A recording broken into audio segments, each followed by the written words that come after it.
The House will be in order. The chair lays before the House a communication from the Speaker. The Speaker's Rooms, Washington, D.C., July 23, 2025. I hereby appoint the Honorable Trent Kelly to act as Speaker Pro Tempore on this day. Signed, Mike Johnson, Speaker of the House of Representatives. Pursuant to the order of the House of January 3, 2025, the chair will now recognize members from lists submitted by the majority and minority leaders for the morning hour debate. The chair will alternate recognition between the parties with time equally allocated between the parties and each member other than the majority and minority leaders and the minority whip limited to 5 minutes, but in no event shall debate continue beyond 11:50 a.m. The chair recognizes the gentleman from Illinois, Mr. Boss, for 5 minutes.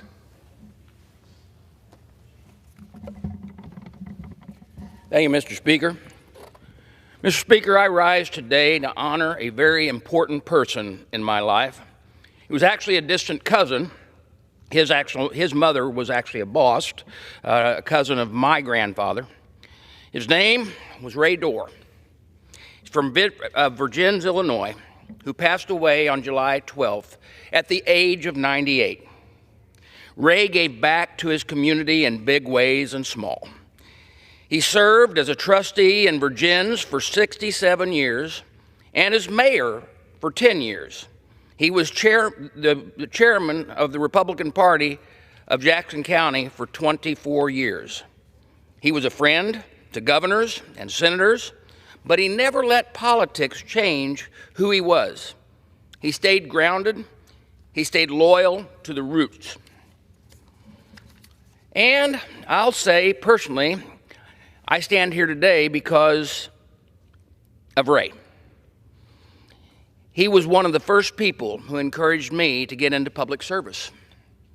He saw something in me early on and never stopped offering his advice. And when I say early on, I was 23 years old when he encouraged me to get involved in local politics. And I'll always value our friendship. Ray was a proud Navy veteran who answered the call to serve our country during World War II. He enlisted at just 17 years of age, serving in the South Pacific, including during the invasion of Okinawa.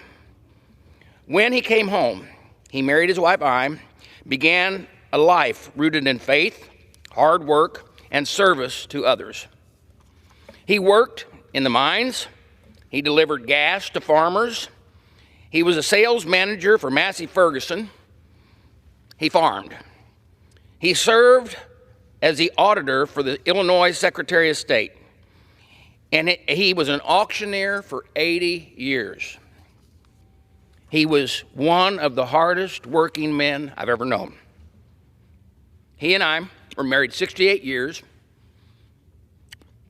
at the time of her passing in 2012. Together they raised a son, Jeff, built a family business, and shaped a community. Ray's legacy is not just titles he held, but the lives he touched. He was a mentor, a friend, and a man of his word. He loved Southern Illinois and served it every day of his life. We're all better for having known him. May God bless Ray Dorr, and may he bring comfort to his family and all his loved ones. And with that, Mr. Speaker, I yield back. The gentleman yields back. The chair now recognizes the gentleman from Texas, Mr. Green, for 5 minutes. Thank you, Mr. Speaker. I'd like to revise and extend my remarks, if I may. Without objection. Thank you. Mr. Speaker, and still I rise, a liberated Democrat, unbought, unbossed, unafraid, censured but not silenced. And I rise today, Mr. Speaker, to address the topic of racism infused in Texas politics. Racism infused into Texas politics. Mr. Speaker, I have in my hand a letter from the Justice Department. It is a letter that has as its reference unconstitutional race-based congressional districts, and then it cites the districts. Texas District 9, occupied by a person of color. Texas 18 was occupied by a person of color who is deceased, to be filled soon. 29, occupied by a person of color. 33, occupied by a person of color.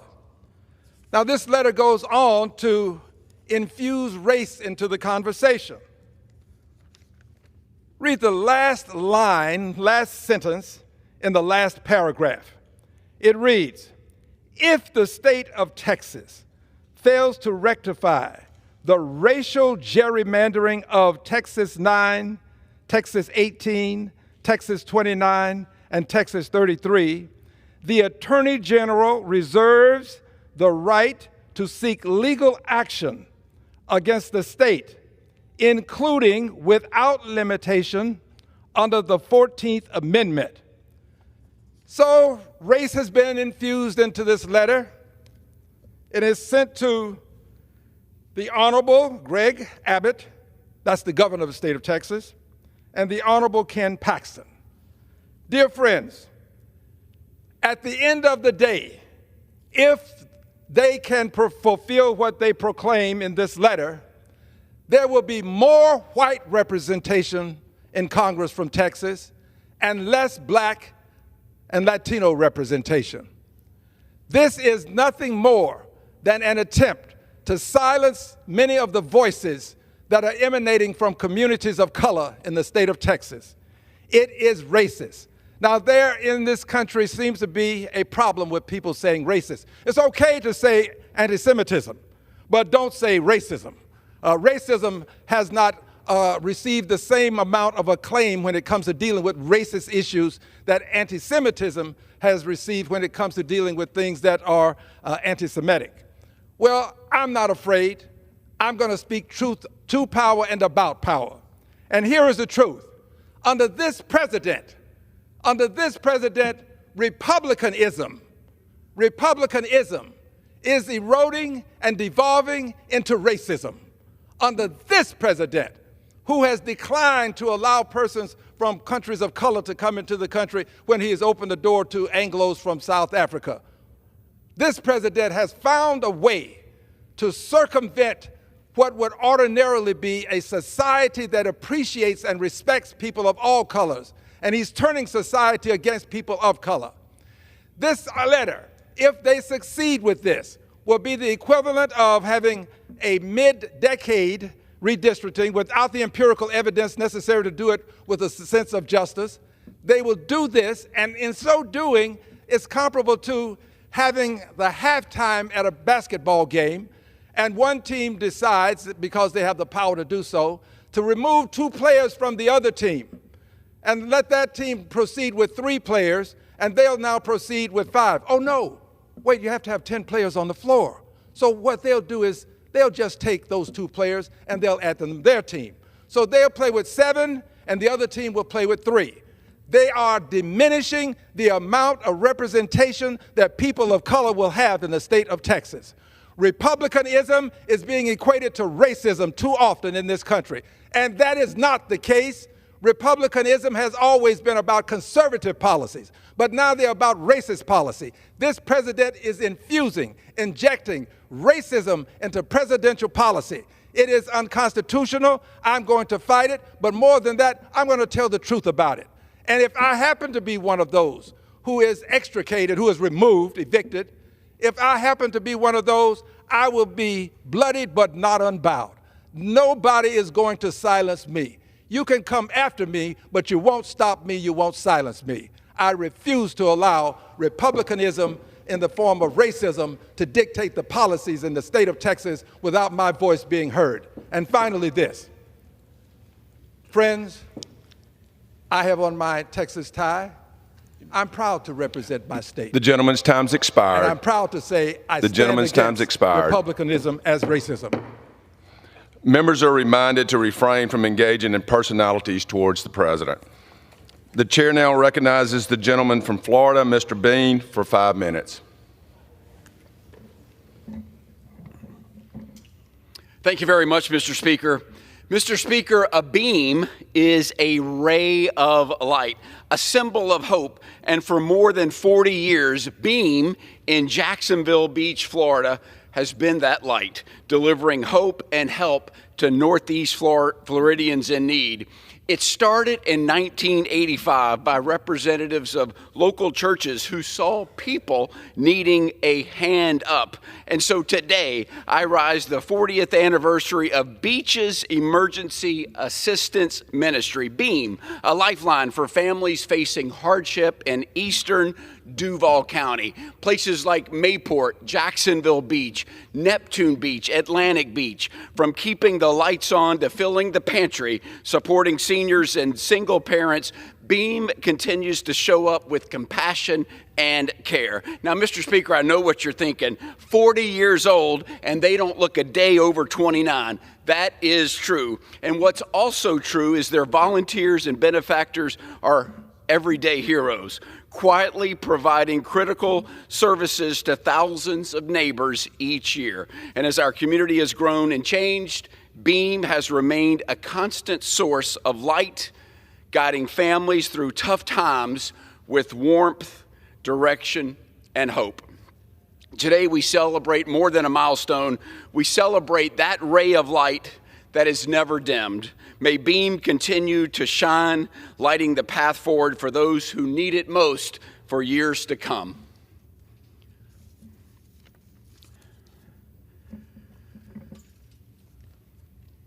Bring it in closer a little bit right here. Mr. Speaker, today I rise with a heavy heart, but a grateful spirit to honor the life of my friend, Commissioner Carol Eugene Franklin, who passed away peacefully in Hilliard, Florida, at the young age of 76. Born in Boonville, Mississippi, Carol lived a life shaped by hard work, deep faith, and a quiet but profound dedication to others. He was a proud combat veteran who served in the U.S. Army's 9th Infantry Division during the Vietnam War. That same courage and resolve stayed with him throughout his life, whether it was in service to his country, in business, or in leadership with the Nassau County Ocean Highway and Port Authority. Carol was a man who showed up, not just when it was easy, but when it was needed. He believed in faith, integrity, and perseverance. He loved his family dearly.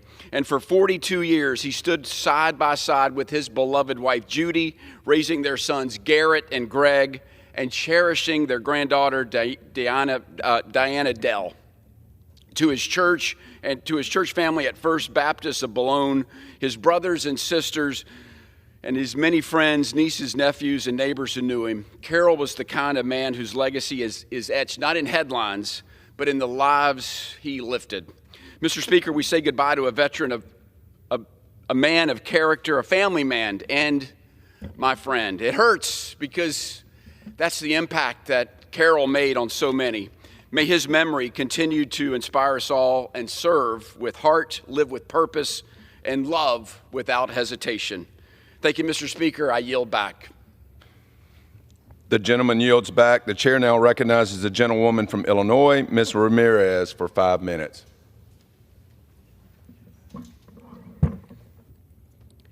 Thank you, Mr. Speaker.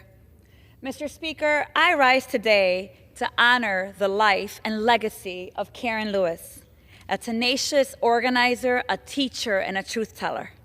Long before she became known to many as the president of the Chicago Teachers Union, or CTU, Karen dedicated 20 years to serving Chicago students as a chemistry teacher, including at Illinois' third own Lane Tech College Prep High School.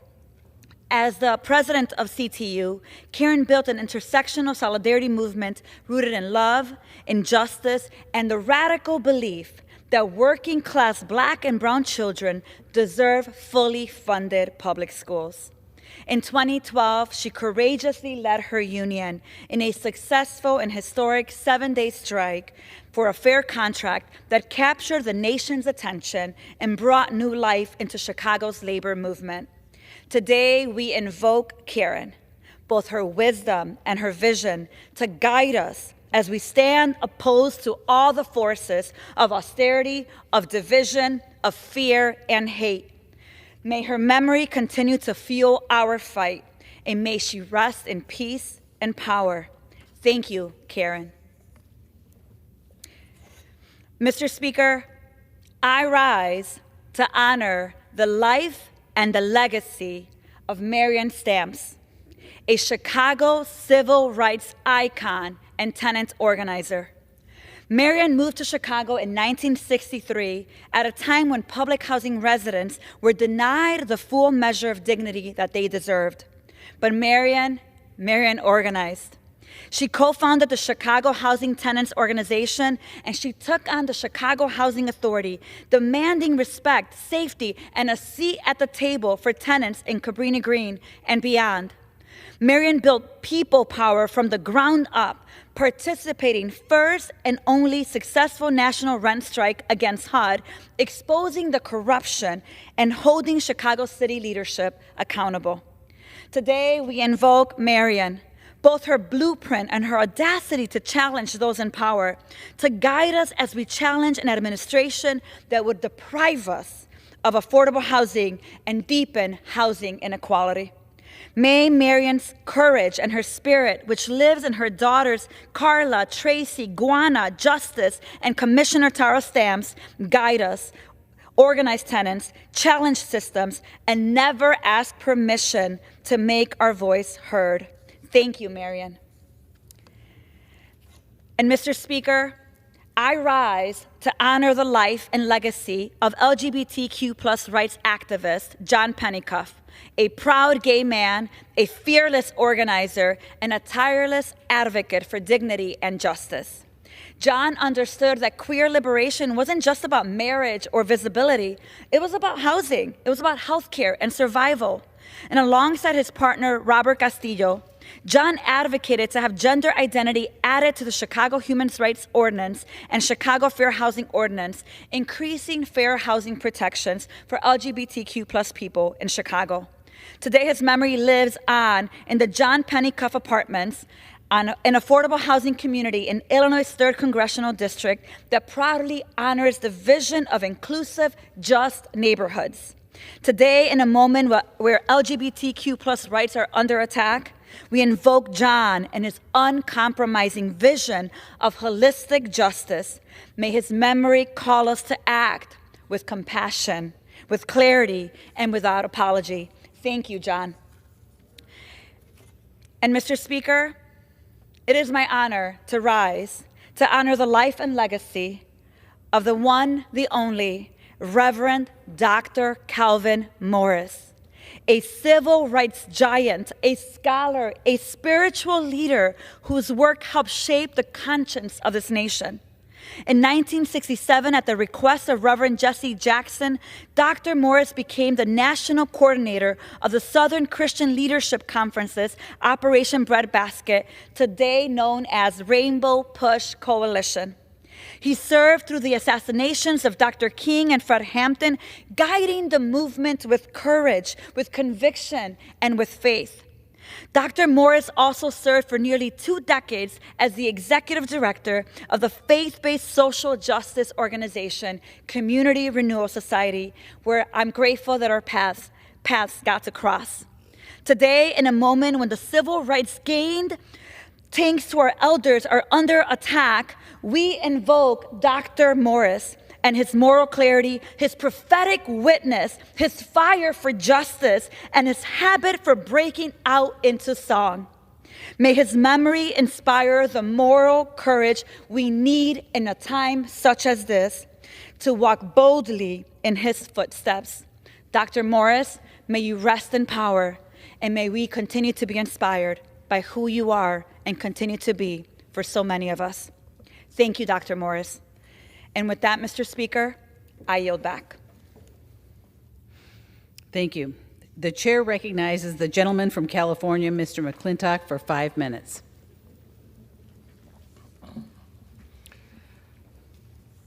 Madam Speaker, the Democrats are outraged that the largest illegal mass migration in history that they unleashed on our country must now be followed by the largest repatriation in history. Now, they insist that they don't object to removing violent criminals, but that's a demonstrable lie. The whole point of the Democrat sanctuary laws is to protect criminal illegal aliens from being turned over to ICE for deportation. Instead, they release them back into our communities, where many have gone on to commit even more heinous crimes.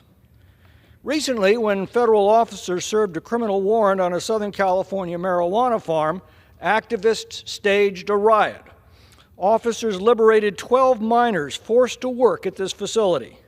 8 of them were among the 465,000 unaccompanied alien children that the Democrats placed with poorly or unvetted sponsors during Biden's administration.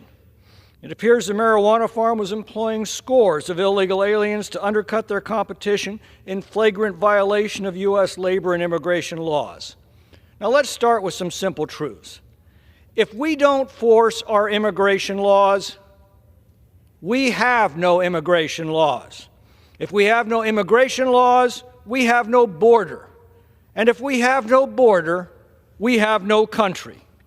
And we've gotten a glimpse of what that means as foreign flags are waved by violent mobs setting fires, ransacking businesses, and terrorizing motorists in our sanctuary cities. So what do our immigration laws actually say? They say clearly and unambiguously that any and every adult who illegally enters our country shall be detained. Those are the exact words of the law, shall be detained. The Democrats simply ignore it. Now, they've got a right to challenge their detention through a writ of habeas corpus. If they're charged with a crime, they have a right to a trial by jury. But at no time do they have the right to be released back into our communities. Under the law, they, quote, shall be detained. Unless they're charged with a crime, they've got the right to leave detention anytime they want for any country that will admit them. What they don't have is the right to remain in our country unless a judge determines otherwise. That's why the administration is expanding detention facilities, because that's what the law requires if our borders are going to mean anything. The Democrats call these concentration camps, but the detainees are free to leave for home any time they choose. Indeed, that's the purpose, to provide temporary shelter while transportation is being arranged. Deportation is not a punishment, and it requires no criminal charges. It is a simple administrative act. Challenging it does not invoke a right to freely enter and stay indefinitely. You either wait here in detention or in another country that will accept you. Those are your options.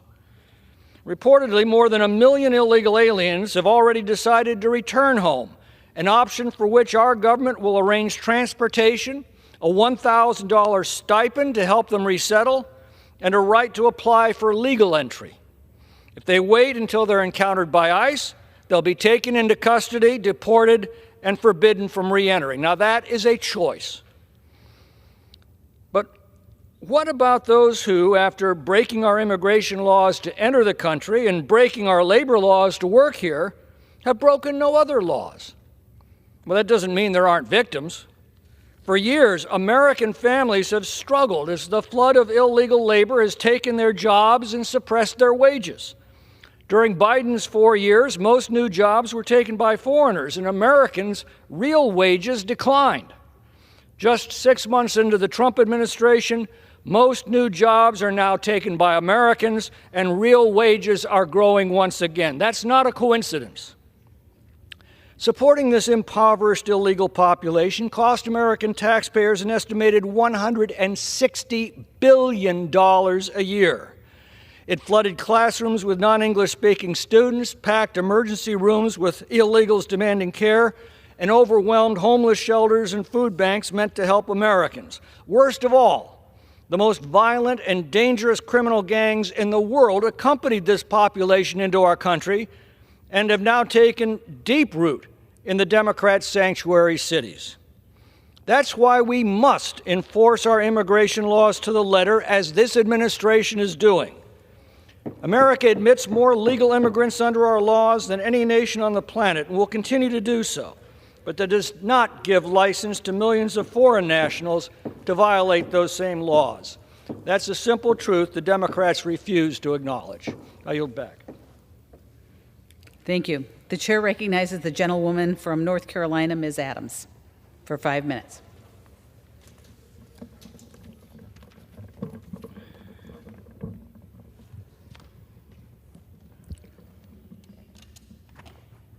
Mr. Speaker, I rise today with a heavy heart to honor a giant in our state's history, a giant in our profession, and a giant in the fight for civil rights, the late James Ferguson II, who passed away on Monday, July 21st at age 82.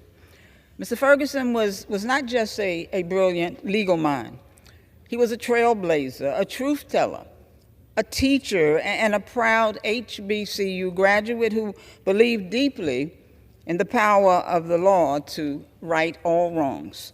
And he spent his life doing just that. From lunch counter protests in segregated Asheville to courtroom battles that reshaped this nation, he co-founded North Carolina's first interracial law firm. He stood before the Supreme Court in Swan versus the Charlotte-Mecklenburg, and he won, changing how schools across America desegregated. He defended the Wilmington 10. He fought for Darrell Hunt. He trained black lawyers during apartheid.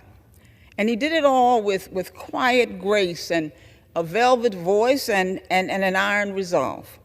Mr. Ferguson understood something that I often say about HBCUs, that they were not built for comfort, that they were built for purpose, and so was he. Educated at North Carolina Central University and Columbia Law School, he returned home not to make headlines, Mr. Speaker, but to make a difference. And in my journey, I admired him long before I ever met him. But when I ran for Congress, he became a trusted friend, a supporter, and an advisor. Mr. Ferguson didn't just practice law, he lived it. He believed that justice must be pursued even when it's unpopular and even when the odds are long. And that is the legacy of James Ferguson, not just the legal victories, but the courage to take on cases that no one else would. The integrity to mentor the next generation, the conviction that justice was not just a profession, but for him it was a calling. He was a leader in the courtroom. He was a leader in the classroom, and he was a leader in our community. He was a model for what public service looks like at its best. And Mr. Speaker, as a former educator myself, I know a good teacher when I see one. Fergie taught us all. And so today I honor his life, I honor his work, and I offer my deepest condolences to his family, to his children, to his grandchildren, to his great-grandchildren, and his many friends across Charlotte and across this country. And let us remember him not only in words, but in action, by picking up the work that he left behind, but by fighting the fights that he could not finish, and by standing tall in the truth that he lived. May he rest in power. And with that, Mr. Speaker, I yield back. Thank you. The chair recognizes the gentleman from Tennessee, Mr. Kustoff, for 5 minutes.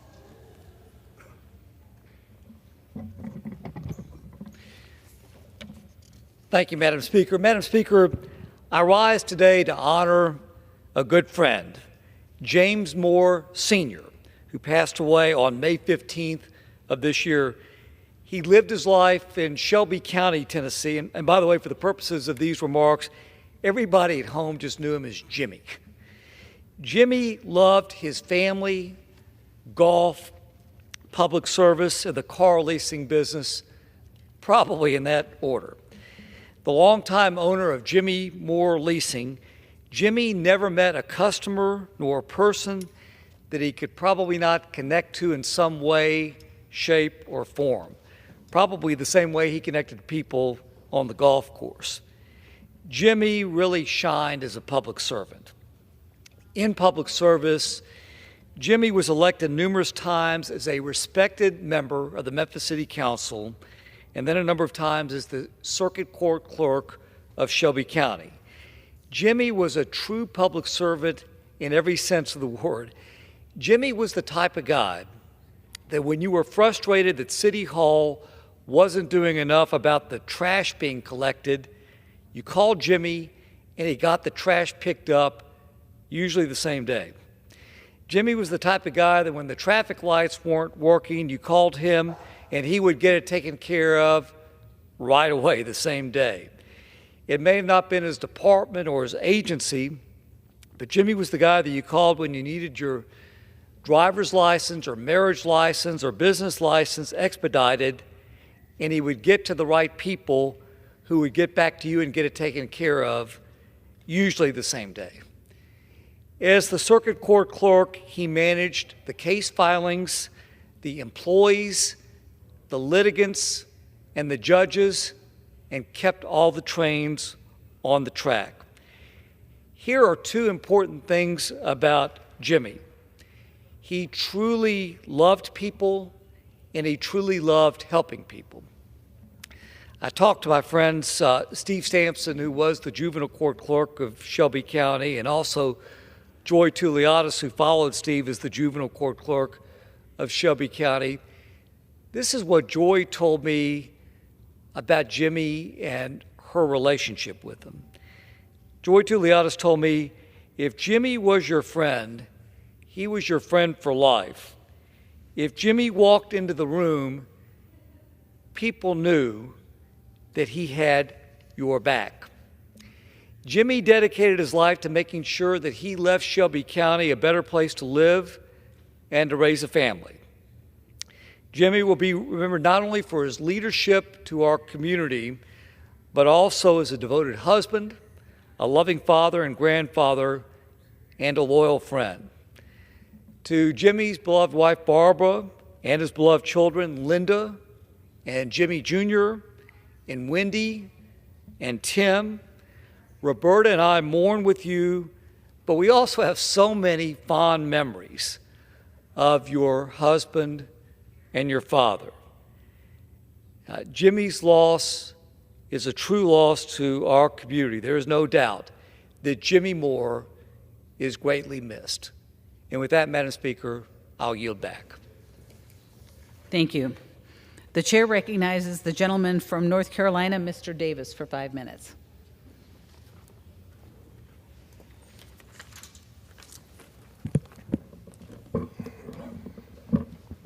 Thank you, Madam Speaker. I rise to honor the service of Richard Doc Borsicki, a Vietnam War veteran and constituent of North Carolina's 1st Congressional District. A native of Rocky Mount, North Carolina, Doc has dedicated his life to selfless sacrifice. After enlisting in the Marine Corps as a hospital corpsman, 3rd class, Doc flew into the heart of danger to execute medevac helicopter support missions, flown by an exceptionally skilled and resilient crew consisting of a pilot, co-pilot, crew chief, 2 gunners, and a skilled combat-trained Navy corpsman. Medevac helicopter support personnel volunteered to fly these missions anywhere, anytime, 7 days a week.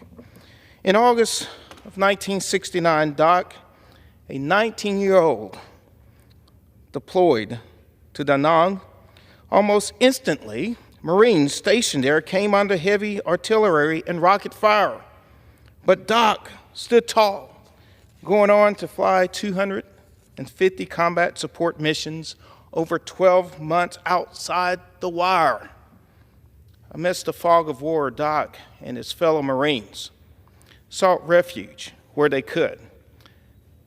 At the Sacred Heart Orphanage in Da Nang, Doc spent time with forgotten children, many of whom had fathers that had served alongside him. Doc captured one such kid on camera His name was Kirk Killerhals. After being adopted by a U.S. Army veteran, Kirk came to America. In 2017, when he learned of his past, he met the man who had volunteered at his orphanage to escape the tragedy of war. Through it all, Doc touched the lives of not only these children, but of countless service members wounded in battle who never knew his name. His story shines a light on the forgotten heroes of one of the most consequential conflicts in world history. And it reminds us that all those who have served are deserving of our everlasting gratitude. When they return home, Vietnam veterans did not receive a hero's welcome as their parents and grandparents had following the world wars. Instead, their service went unnoticed, unappreciated, unknown. By taking the time to honor their patriotism and sacrifice, especially of those whose responsibility it was to save the lives of service members wounded in battle, we're taking one step towards righting that wrong. In the end, it was former Marine Corps Commandant General Chapman who best summarized what helicopter support meant to Marines on the ground in Vietnam, proclaiming, when a Marine in Vietnam is wounded, surrounded, hungry, low on ammunition or water, he looks to the sky and he knows the choppers are coming. Thank you, Madam Speaker. I yield back. Thank you. The chair recognizes the gentleman from Missouri, Mr. Alford, for 5 minutes.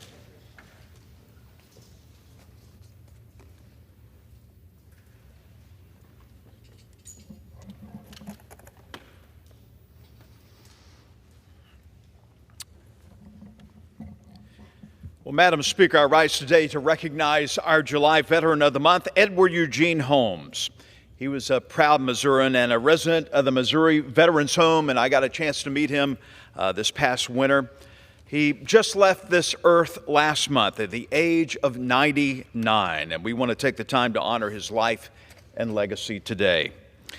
Edward was born on April 7th of 1926. He joined the U.S. Navy in June of 1944, and just weeks after graduating from high school.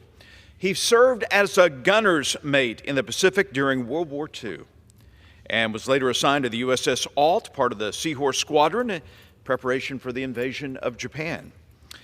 After the war ended, Edward remained on duty during the occupation until January of 1946, and during his service he traveled the world, from Australia to Africa to Japan and back home through the Panama Canal. He was honorably discharged with the rank of Seaman First Class. After the Navy, Edward built a long and successful career in the floral industry and was known for his love of fishing, golfing, hunting, and making breakfast for his grandchildren. He was a proud father of 3 sons, grandfather to 6, and great-grandfather to 13. Madam Speaker, Edward Holmes served his country faithfully with honor, humility, and all his heart.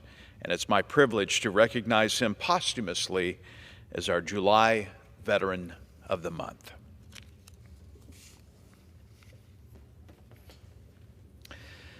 Well, Madam Speaker, today we honor a true American patriot, Master Sergeant Roger William Swank, as our August Veteran of the Month. He was born in Wichita, Kansas, and reared in Fort Scott.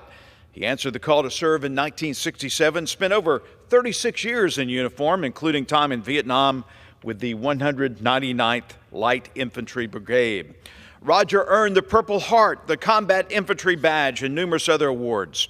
He continued his service in the Missouri Army National Guard for more than 3 decades and retired in 2004.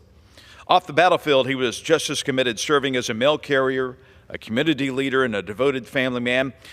He was married to his wife, or he has been married to his wife, Linda, for 35 years, and together they have reared 7 daughters. Even in retirement, Roger remains a pillar of his community by volunteering with the Red Cross, serving his church for more than 40 years and acting as assistant chaplain for the Disabled American Veterans Organization. Thank you, Roger. Thank you so much for your lifelong service to our country and our communities. You are an inspiration to us all.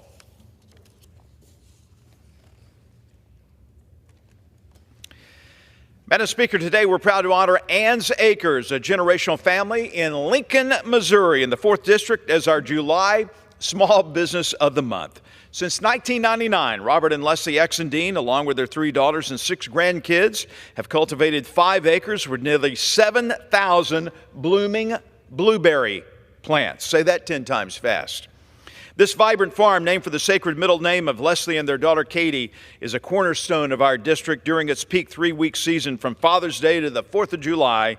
Ann's Acres welcomes over 200 visitors, including local school kids. The gift shop delights a lot of people with the aroma and freshly baked blueberry muffins and refreshing slushies. I'm hungry now. Robert, a retired Air Force mechanic from Whiteman Air Force Base, and his family are now expanding, adding 8,000 strawberry plants for next spring. Congratulations to the Exendine family, including Katie and her sons, for their dedication. And let's all go visit them in Lincoln, Missouri. Madam Speaker, today I rise to honor Dan and Jerry's Greenhouse, a small business gem in Harrisonville, Missouri, in the 4th District, our August Small Business of the Month. For years, Dan and Jerry's been a cornerstone of our community. Their Farm Fresh Selects trial garden tests hundreds of plant varieties each year, making sure only the best make it to our gardens. Beyond their exceptional products, they foster community spirit through events like the annual Arts and Crafts Fair, Fall Festival, and Plant a Flower for Mom on Mom's Day. These gatherings create lasting memories and strengthen our small-town bonds, and we are honored to be able to visit this phenomenal spot this August during an in-district work period. Thank you for your dedication to excellence and community, and let's get to Harrisonville and visit them as well. Thank you, Ann's Acres, for being our August Small Business of the Month. Madam Speaker, I yield back. Thank you. The chair recognizes the gentlewoman from Texas, Ms. Johnson, for 5 minutes. Thank you, Madam Speaker.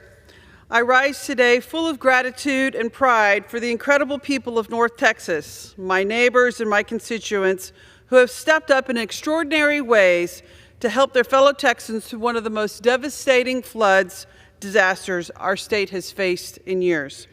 We all know that when tragedy strikes in Texas, we don't wait around for permission to do the right thing. We just show up. We roll up our sleeves, we help our neighbors pick up the pieces, and that has been on full display in the weeks after the floods. I want to take a moment to recognize just a few of the many heroes from Texas' 32nd Congressional District who have gone above and beyond to provide hope and help when it was needed the most. Sabrina Pinales, Ryan Linneman, Savion Lee, David Hartage, and Lauren Sturdy, 5 of my remarkable constituents, didn't think twice before answering the call. They joined their church mission team and headed straight to the hill country where floodwaters had washed away homes overnight. These 5 North Texans have been on the ground every day, helping families, clearing debris, delivering supplies, and rebuilding what was lost. They remind us that faith in action, helping neighbor to neighbor, is what holds this state together when times are hard. I also want to lift up the brave men and women of the Plano Fire Department and first responders from Dallas. When floodwaters rose and families needed rescue, these heroes did what they always do. They run towards the danger. They deployed to Central Texas to help rescue stranded families, clear the roads, make sure entire communities could get back on their feet safely. They represent the very best of our communities: courage, commitment, and compassion. And it's not just these few. Across North Texas, neighbors have opened their doors to displaced families. Churches, synagogues, and mosques have collected food, clothing, and essentials. Local businesses have donated truckloads of supplies. Nonprofits like the North Texas Food Bank have mobilized to get fresh meal and water to families who've lost everything in just seconds. Countless volunteers have driven hours to help strangers through this terrible disaster. These are who Texans are. We are defined by our resilience, by our people, by our willingness to stand shoulder to shoulder and say, "We got you." You know, our state has faced immense tragedy with hundreds of victims, many of whom were children, little girls, excited to go to summer camp to make new friends and create memories that would last for a lifetime. Our entire nation mourns those that we have lost, and holding close the families who are doing everything they can just to make it through each day, hour by hour. And those families, those victims, they deserve answers. We must hold state and federal officials accountable. We have a new chairman of the Homeland Security Committee, Mr. Garabino, from New York. It is my hope that he will respond to our calls to convene the Homeland Security Committee for an oversight hearing of these floods, to examine what went wrong and how our government can do better in the future. Texans deserve a government that matches their generosity. We deserve a government that plans ahead, responds quickly, and never lets politics get in the way of protecting our communities. So today I want to say thank you to Sabrina, Ryan, Savion, David, Lauren, and thank you to the Plano Fire Department and our first responders from Dallas. Thank you to every volunteer, every neighbor, every house of worship, every first responder who has made a difference during this crisis. Mr. Rogers once said, when bad things happen, would happen to all, look for helpers. You will always find people who are helping. We have a lot of helpers in North Texas and across our state who have gone above and beyond to help with their neighbors, and we are damn proud of them. Thank you, and I yield back. Thank you. The chair recognizes the gentlewoman from Texas, Ms. De La Cruz, for 5 minutes.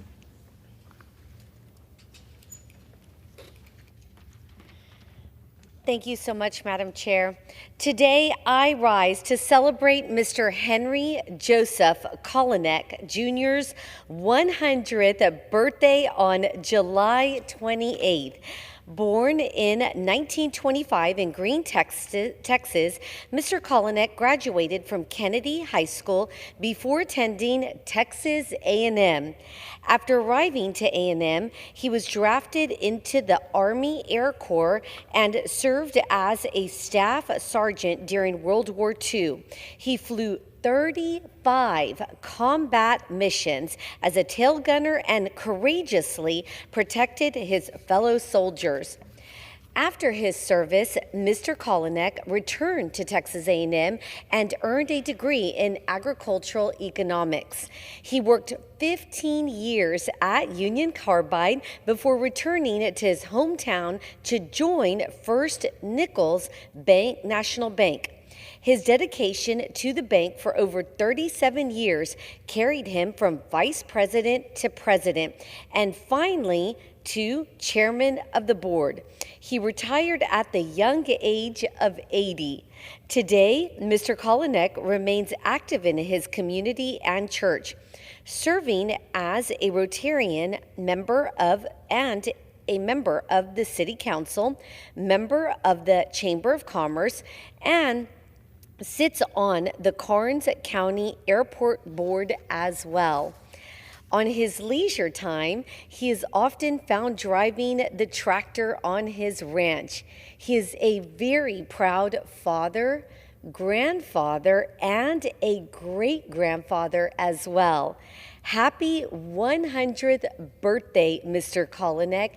Thank you for your service to our great nation and to your beautiful community. May God bless you and your family. Happy birthday. I yield back. Thank you. The chair recognizes the gentleman from New York, Mr. Kennedy, for 5 minutes.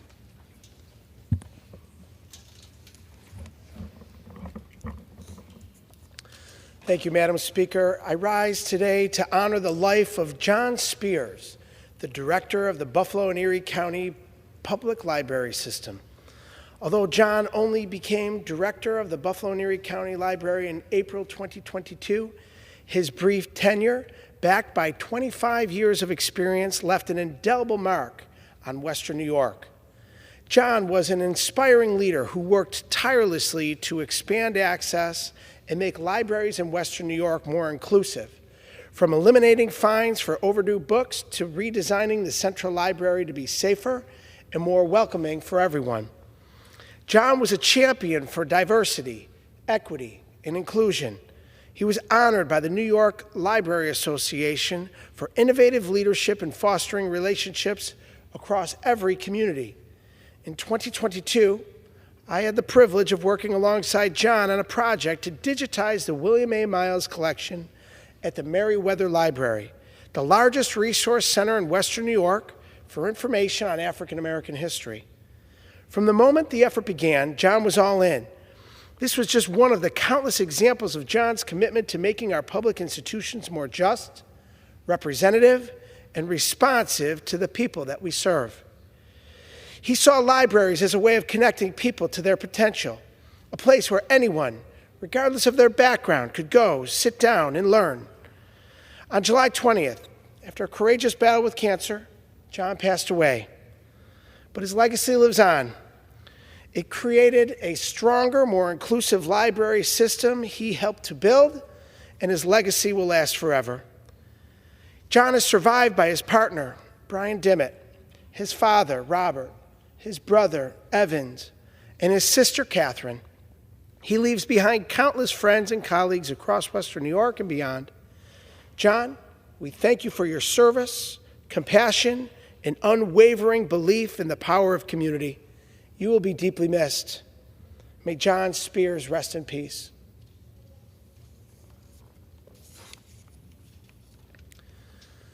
Madam Speaker, I rise today in celebration of an incredible milestone, the 80th anniversary of the Jewish Community Center of Greater Buffalo. Since its founding in 1945, the JCC has stood as a pillar of strength, compassion, and community in Western New York. For 8 decades, it has served as a cornerstone of our region, one that reflects the diversity, resilience, and generosity of Western New York. With 2 vibrant campuses, one in Amherst and one in the heart of Buffalo, the JCC opened its doors to over 1,000 individuals each and every day. Whether it's early childhood education, enriching after-school programs, fitness classes, summer day camps, or arts and cultural events, and much more, the JCC is a space for everyone at every stage of life. And at its core, it is a place that brings people together. It's where families grow, friendships form, traditions are celebrated, and where community is built. The JCC's mission is rooted in inclusion. Regardless of background, faith, or ability, everyone is welcome. The 80th anniversary of the JCC is more than a celebration. It's about the legacy that continues to shape the present and inspire the future. To the leadership, staff, volunteers, and generations of families who have walked through the JCC's doors, thank you. Thank you for creating a home where values endure, where culture thrives, and where people belong. On behalf of a grateful Western New York, congratulations on a remarkable 80 years, and here's to many, many more. I yield back. Thank you. The chair recognizes the gentleman from Kansas, Mr. Mann, for 5 minutes.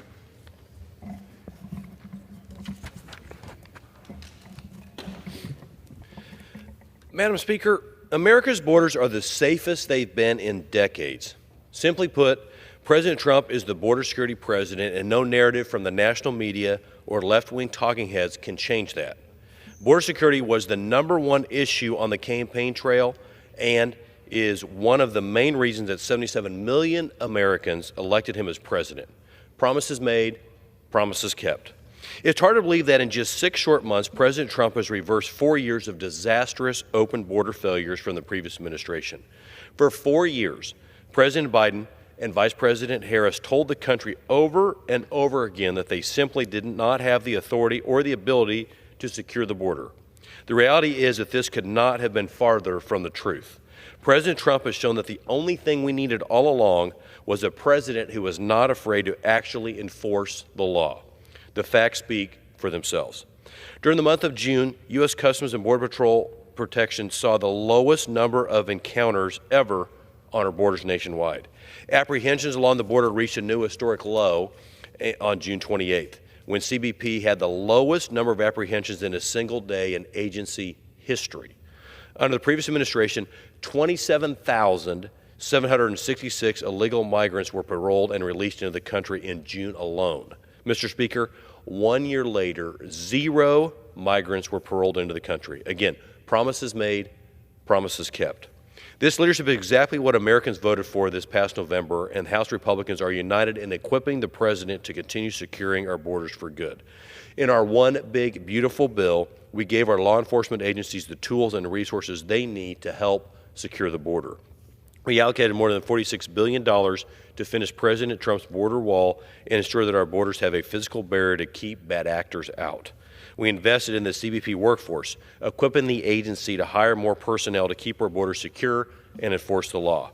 House Republicans invested in state-of-the-art border technology to stop the trafficking of drugs and humans across our border and finally bring the fentanyl crisis to an end. This deadly drug has taken the lives of thousands of innocent Americans and made every state a border state. No more. America remains a land of opportunity that attracts millions of individuals around the world each year. A few months ago, I had the privilege of speaking at a naturalization ceremony for brand new American citizens who took their oath to the United States and officially became fellow citizens. I was inspired by each of their journeys in becoming Americans and couldn't help but feel blessed to have been born in a land that so many people seek to call their home. At the time, my heart felt for them. Of the 168 people who became Americans that day, some of them underwent multi-years long process to come here legally. And instead of rewarding their efforts, they watched for 4 years as a president and an administration that were asleep at the wheel allowed our immigration laws to be abused and taken advantage of month after month as millions jumped the line by coming here illegally. I'm so glad that America overwhelmingly rejected that nonsense. Today, our country is more secure and safe than it has been in nearly half a decade. It turns out that common sense works after all, and I'm grateful for an administration that chooses common sense over caving to radical far-left activists. Thank you, President Trump, for upholding your commitment to making America safe again and securing our border. Promises made, promises kept. Thank you, Madam Speaker. I yield back. Thank you. The chair recognizes the gentleman from Illinois, Mr. Garcia, for 5 minutes.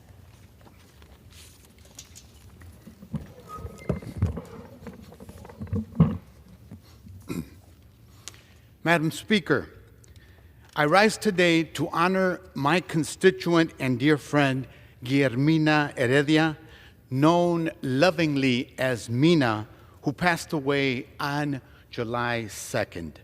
A proud Mexican-American, Mina's family moved to Chicago from Texas in search of better opportunities. As a student at Northeastern Illinois University, she joined the Organization of Latin American Students, where she met her husband, Carlos. She later served as president of the organization, inspiring a new generation of Latino students in Chicago. After graduation, Mina became a social worker, uplifting countless lives with her warmth and strength. She had a unique ability to make people, especially Latinos and Latinas, feel seen and cared for. She had a gift for bringing people together, and her karaoke nights with Carlos, her husband, were legendary. Mina was deeply loved and will be remembered for her service and spirit. My thoughts are with her sons and grandchildren, friends, and all those who were fortunate to know her. We will miss her, Mina, and we will carry forward the compassion and strength that you showed all of us.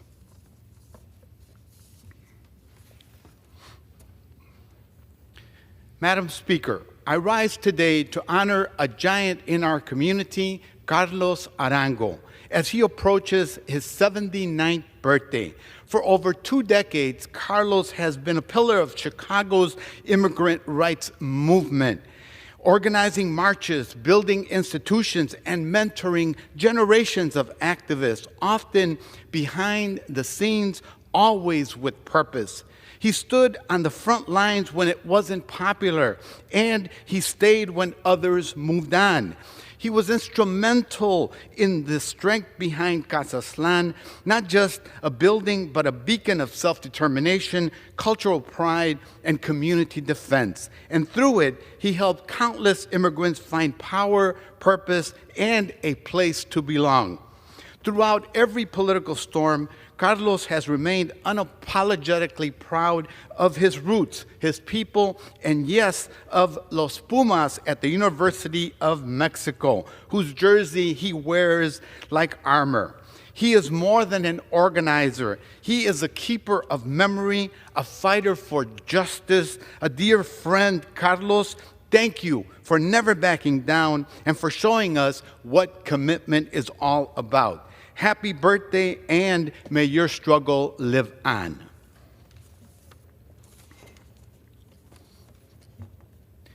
Madam Speaker, I rise today to honor my constituent, Brigadier General Jorge Fonseca, a decorated veteran and proud son of Little Village, on his recent promotion as Director of the Joint Staff of the Illinois National Guard.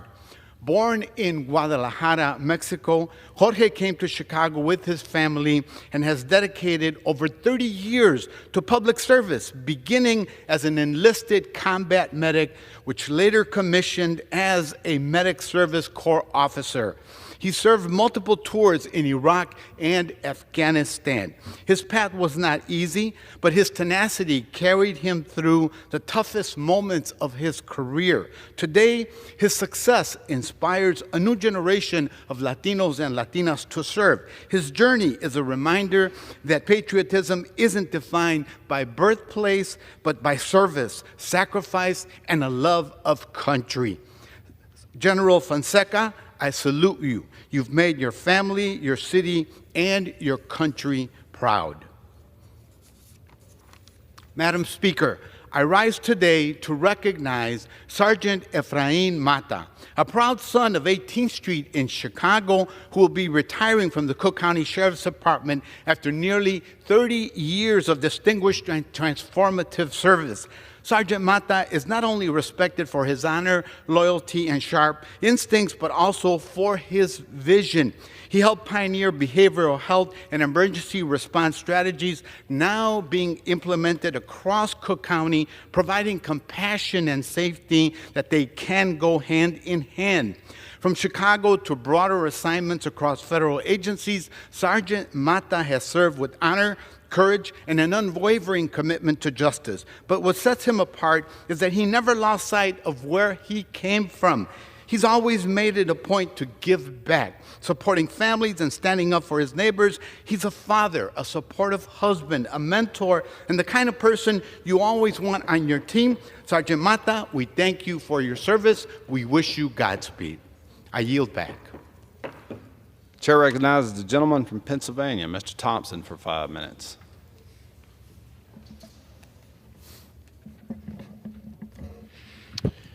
Thank you, Mr. Speaker. I rise today to invite my colleagues on both sides of the aisle to join the bipartisan Congressional Scouting Caucus. Scouting has been an essential part of my life. I'm an Eagle Scout and was Scoutmaster for more than 30 years. The lessons I learned through scouting, leadership, service, self-reliance, and integrity remain deeply embedded in my daily life and guide my work here in Congress. My decisions are guided by the principles of the Scout Oath: my duty to God, duty to country, duty to others, and to myself. That's the kind of clarity and compass that scouting instills.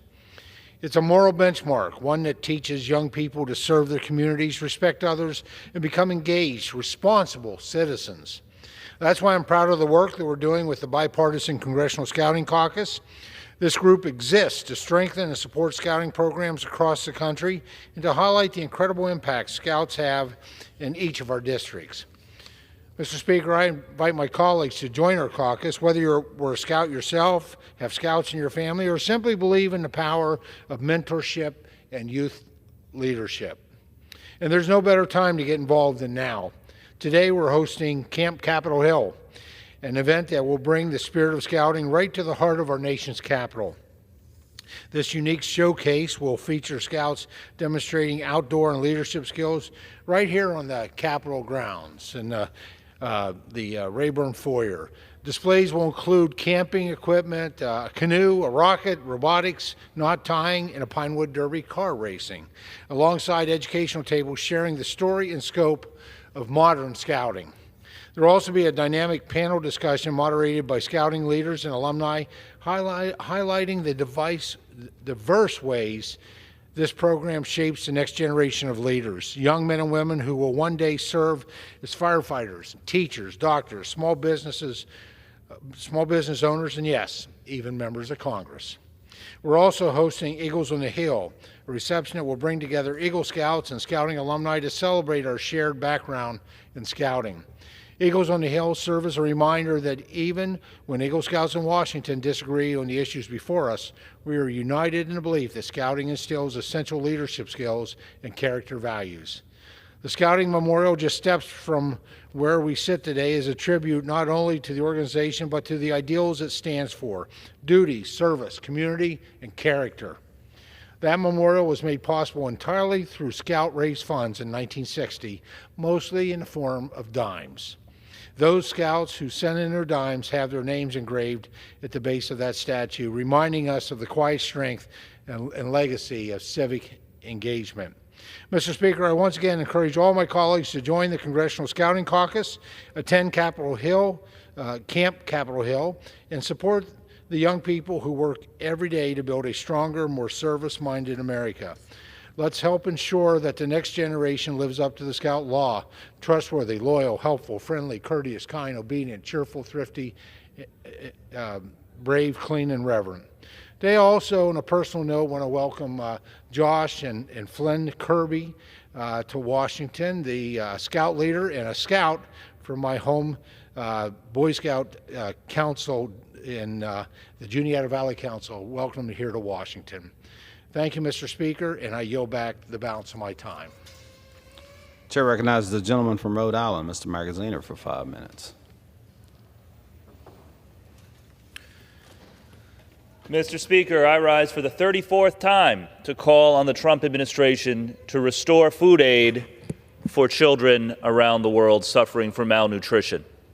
We've been doing this for months.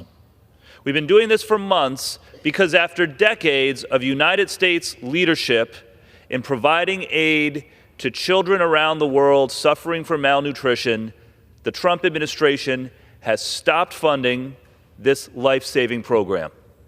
In my district, in North Kingstown, Rhode Island, there is a warehouse with 90,000 boxes of Plumpy Nut, life-saving food aid that is designed to save the lives of starving children whose organs are shutting down and can no longer process conventional food. This food aid has already been manufactured, has already been paid for, but is sitting in a warehouse in Rhode Island because some bureaucrat in the Trump administration refuses to sign the piece of paper to restart the shipments.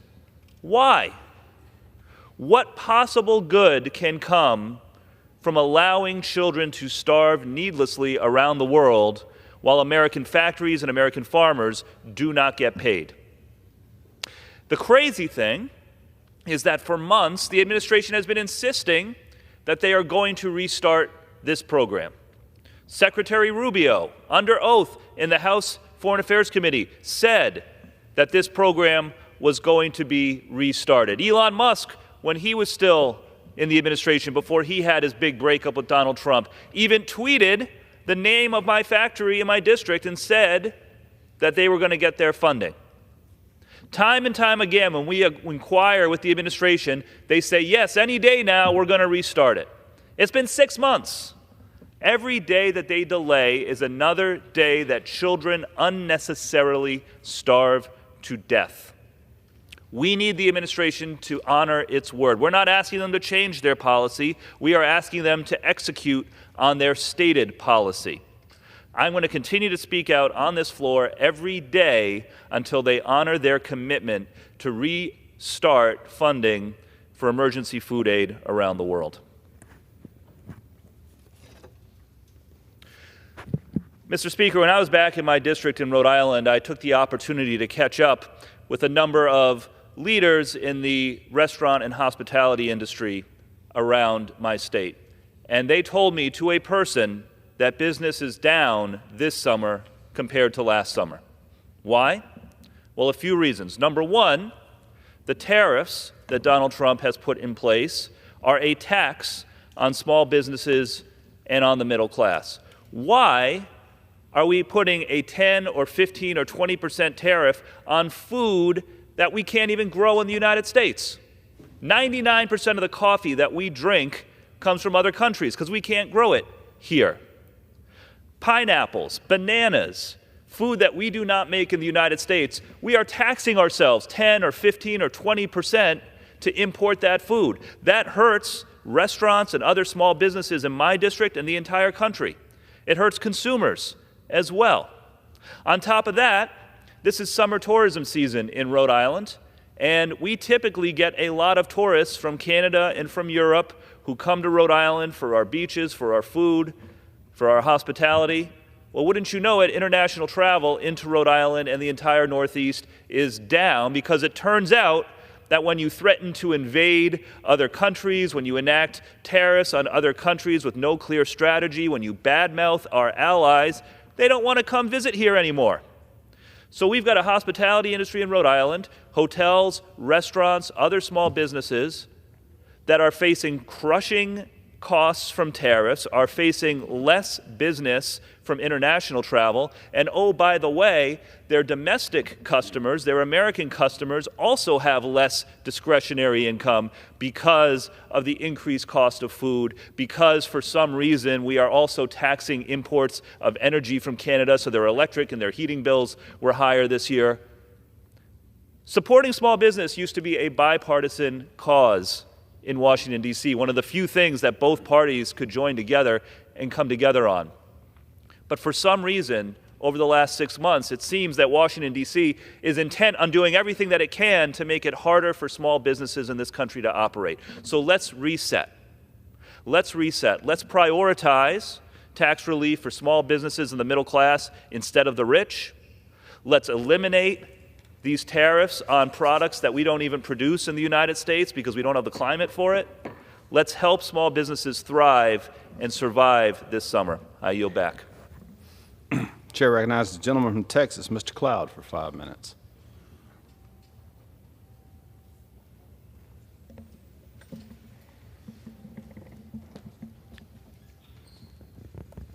Thank you, Mr. Speaker. I rise today to celebrate a historic moment for Calallen High School. The Calallen Wildcats baseball team captured the UIL 4A District 1 state championship with a 5-3 win, ending a 17-year title drought and bringing home the program's 4th state title. Ranked number 1 in Texas and number 2 nationally, they lived out their motto, win on the last day. Not to be outdone, the Calallen Lady Cats softball team made history of their own, winning their 3rd consecutive UIL 4A District 1 state softball championship. This marks the first time in Coastal Bend history that both the baseball and softball titles were won by the same school in the same year. Congratulations to the Calallen Wildcats head coach Steve Chapman and the Lady Cats head coach Teresa Lentz. And to all the Calallen Wildcats and Lady Cats, what a great year for Calallen. Congratulations. Mr. Speaker, I rise to congratulate the London Pirates baseball team, the 2025 UIL 3A District 1 state championships. With a 4-3 win, the Pirates secured their 2nd state title in program history, capping off a dominant postseason and a 14-game winning streak. This championship reflects the discipline and heart that define London athletics and the unwavering support of a proud community. Congrats to the Pirates on a remarkable season.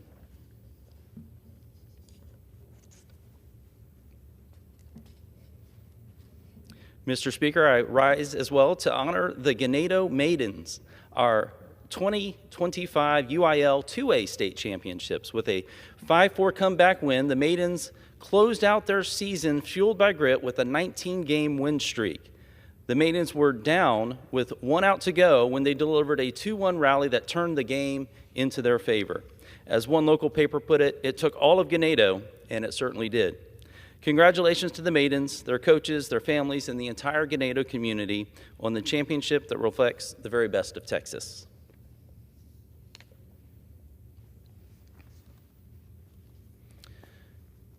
Mr. Speaker, I rise today to honor the city of Corpus Christi, officially designated as the first Coast Guard city in the state of Texas. For over 45 years, Coast Guard men and women have served our region with courage, conducting daring rescues, safeguarding our ports, training the next generation, and responding with excellence when disaster strikes.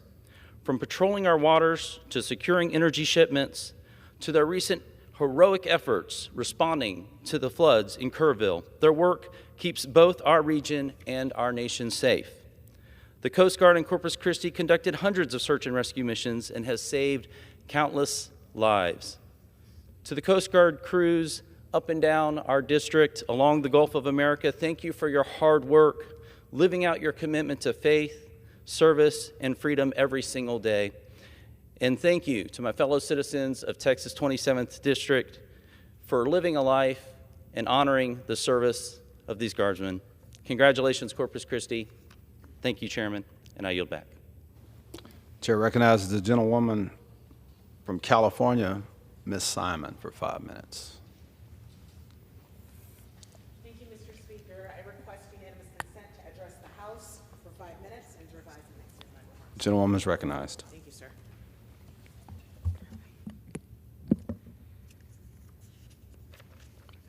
Mr. Speaker, I rise today to address the House and oppose the defunding of Planned Parenthood clinics nationwide. The Republicans' cruel budget bill, which all Democrats opposed, included a provision to block federal Planned Parenthood clinics from receiving Medicaid funds. This was a devastating choice that Republicans have made and will undoubtedly impact families across the nation. Planned Parenthood does not just provide birth control. Clinics provide basic health care exams, cancer screenings, and vaccinations. Women across this country today will walk into Planned Parenthoods across counties and states to receive both diagnostic and care for cervical cancer, for hypertension, and for basic medical care. Earlier this year, the largest Planned Parenthood health center in the country opened in my district, named after my predecessor and champion of reproductive health and access, Congresswoman and now Mayor Barbara Lee. The Barbara Lee Oakland Health Center has over 19 exam rooms and is transit accessible. But the Republican budget bill will put Planned Parenthood centers like ours across the country at risk. 200 of the 600 Planned Parenthood clinics across the country may close, and women will die. Planned Parenthood closures will disproportionately impact Black and brown mothers who already have a maternal mortality rate more than 3 times as their white counterparts. These cuts will disproportionately impact poor folks' access to reproductive health care, since 40% of all births in this country are covered by the very Medicaid services that are now being gutted. These are matters, as I said before, of life and death for us in our district and for women across the country. I was a young mother living in public housing in San Francisco when I had my first daughter at 19, but I was able to get by. I was able to go to school and raise a wonderful daughter and put her through college and law school because I had access to care and institutions who cared about my life. If we want people to be healthy in this country and to participate in their communities and work, we need to open up choices, and we need to provide more opportunity instead of less. That is why I offered an amendment to the Republican budget reconciliation bill that would have protected the vital services of Planned Parenthood. Republicans killed that amendment, but this will not stop our collective work, my work, to ensure that people in our district and around the country and in rural communities and in urban communities have the access that they so deserve. Their lives are depending on it. And just this week, the district courts put a temporary pause on parts of the Republican bill that would defund Planned Parenthood, and we will continue to fight back. Planned Parenthood is vital. It is vital to the community's health. And we cannot, and I will not stand by while it is defunded and while our health is devalued. I was that young mother. We and our families, our children deserve better. Thank you, Mr. Speaker, and I yield back. Chair recognizes the gentleman from Virginia, Mr. Klein, for 5 minutes.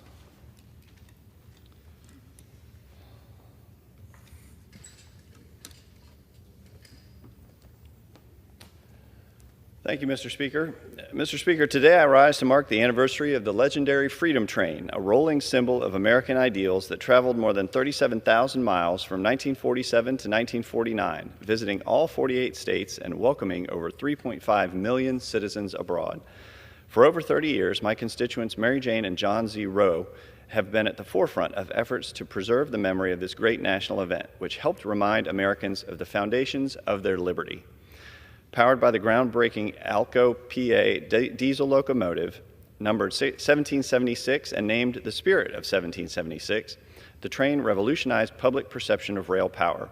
In an age still dominated by steam, the diesel proved its mettle across all terrain and climate, operating reliably without pause for coal or water. Its performance, witnessed by millions and scrutinized by railroad leaders nationwide, helped hasten the transition from steam to diesel across American railroads. But beyond technology, the Freedom Train carried our founding documents and civic ideals to the people, guarded by Marines, celebrated in towns, and kissed literally by thousands in cities like Brooklyn. It was not a government project, but a private patriotic mission supported by the Truman administration and the American Heritage Foundation. At a moment of global uncertainty, the Freedom Train reminded Americans of who we were and who we still are. Mr. Speaker, I yield back. I know I still have a few more. Sorry, Mr. Chairman. Sorry. Mr. Speaker, I rise today to recognize the extraordinary accomplishments of the Roanoke Catholic School Lady Celtics girls track and field team, who captured the 2025 VISAA Division II Virginia State Championship with remarkable determination and unity. After narrowly missing the title by 3 points in 2023, the Lady Celtics redoubled their efforts, displaying unmatched teamwork in a sport often focused on individual performance. Guided by an outstanding group of seniors and supported by dedicated underclassmen, they secured the championship with a commanding margin of 55 points. I commend head coach Jason Smith and the entire 2025 team, Aubrey Aaron, Addison Becker, Anna Stadnick, Charlie Floyd, Carly Smith, Justine Lavore, Eva Concilioni, Lillian Kessler, Sydney Witt, Jamariah Edwards, Lauren Bradley, Brinkley Aaron, Molly O'Haron, Joey Barger, and Kuk Chen. Their perseverance, skill, and sportsmanship are an inspiration to our community, and I congratulate the Lady Celtics on this well-earned state title.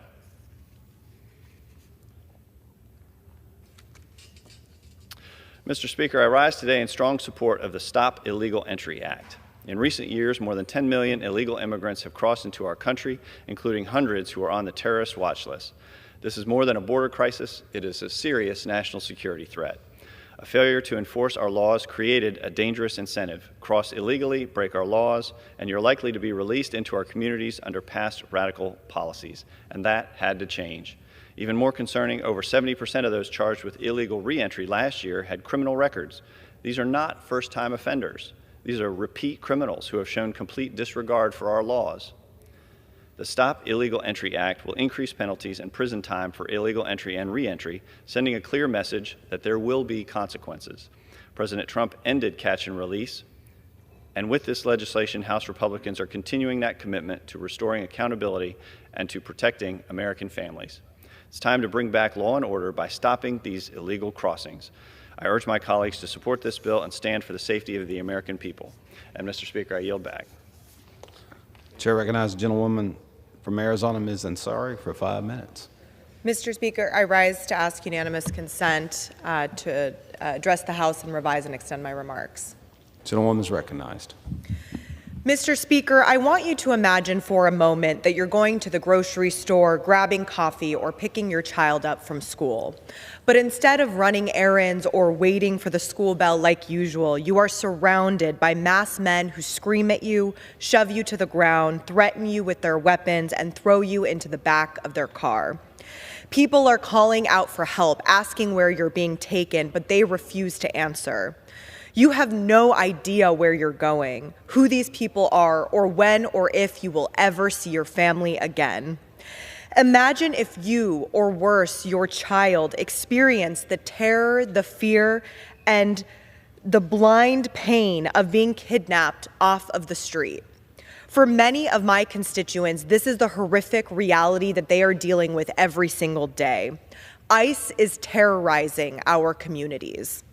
They are kidnapping people off of the streets, tearing families apart, and destroying futures to meet insane daily quotas enacted by Donald Trump. Just a few weeks ago, Republicans in Congress passed a massive budget that is funneling billions of new dollars to ICE. This money makes ICE the largest domestic police force in the United States, with more resources than dozens of militaries around the entire world. This funding is unprecedented, and it's a free pass for ICE to ramp up Trump's cruel and inhumane mass deportation policies. They are already building concentration camps in Florida, where they are threatening to lock up legal immigrants and Latinos from across the country. I have visited facilities like this. On May 29th, I went to the Eloy Detention Center just outside my district. I met with women who wanted to and frankly were desperate to share their stories with me. One was a green card holder who had been pulled over for a traffic stop. When they learned of her status, they stripped her of her green card and threw her into ICE detention without another thought. She had been trying to reach her family for months. Another woman told me a story about a guard taking all of the women out into the blazing Arizona heat. He forced them to march in circles for hours without water. One woman fainted and needed medical attention. While they marched, the guard yelled at them, quote, "This is the price of the American dream." It should not matter who these women are. It should not matter whether they are citizens, legal residents, or undocumented people trying to make a life for themselves. It is shameful and embarrassing for our country that we would treat any human being like this. The detention centers and the facilities in this country are atrocious. They have absolutely zero oversight mechanisms in place. More than a month later, after formally inquiring about the conditions that I saw firsthand to the Department of Homeland Security and ICE, I have yet to receive a response. People are being harassed, they are being dehumanized, they are being abused.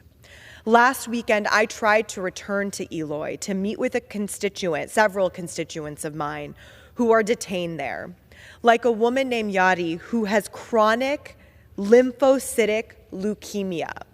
She has been detained at Eloy since February and has lost 55 pounds while in detention. She needs help. A man who has been coughing up blood for weeks. A 35-year-old woman with a kidney infection who says her antibiotics are not working and her conditions are worsening.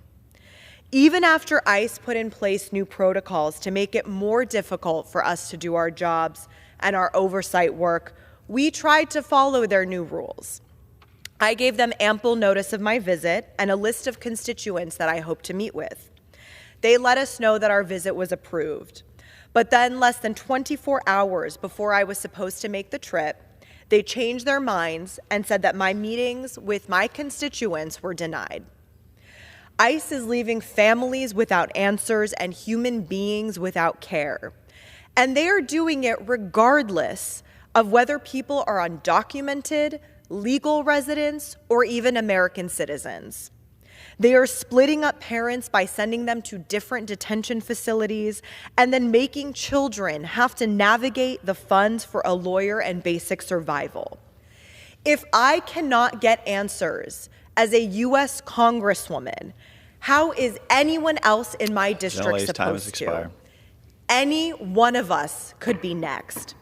To our immigrant communities, I will always stand with you and fight for you, and will do everything I can to push back against Trump's authoritarian overreach. I yield back.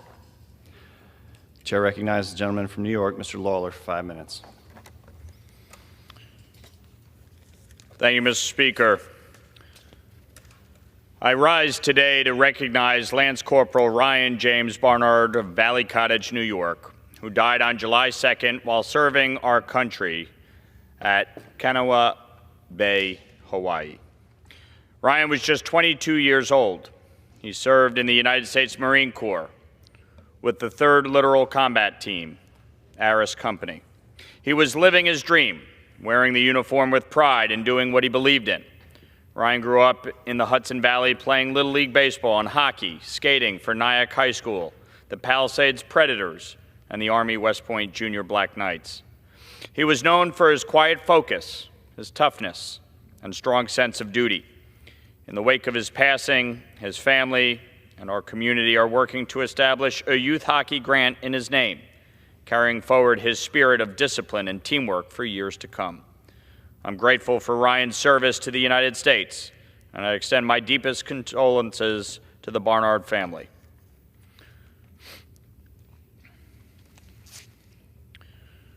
Mr. Speaker, I rise today to honor the life of Michael Halpin of Pearl River, New York, who passed away on July 9th at the age of 88. Born in Kilrush, County Clare, Ireland, Mike immigrated to New York in 1955 and proudly served in the United States Army, including a tour of duty in Korea. After his military service, he continued to serve as an NYPD officer in the 46th Precinct in the Bronx. Like myself, Mike was a proud Irish American, the very definition of a pillar of the community. He served as president of the Rockland County Irish American Cultural Center and the Rockland GAA, was a member of the AOH Division III, and led the 2004 Rockland St. Patrick's Day Parade as Grand Marshal. He was a devoted parishioner of St. Margaret's Church, a member of the Hudson Valley 1013 Club, and above all, a proud husband, father, and grandfather. Mike Halpin lived a life of dutiful purpose, leadership, and a deep love for both his heritage and his community. He will be missed.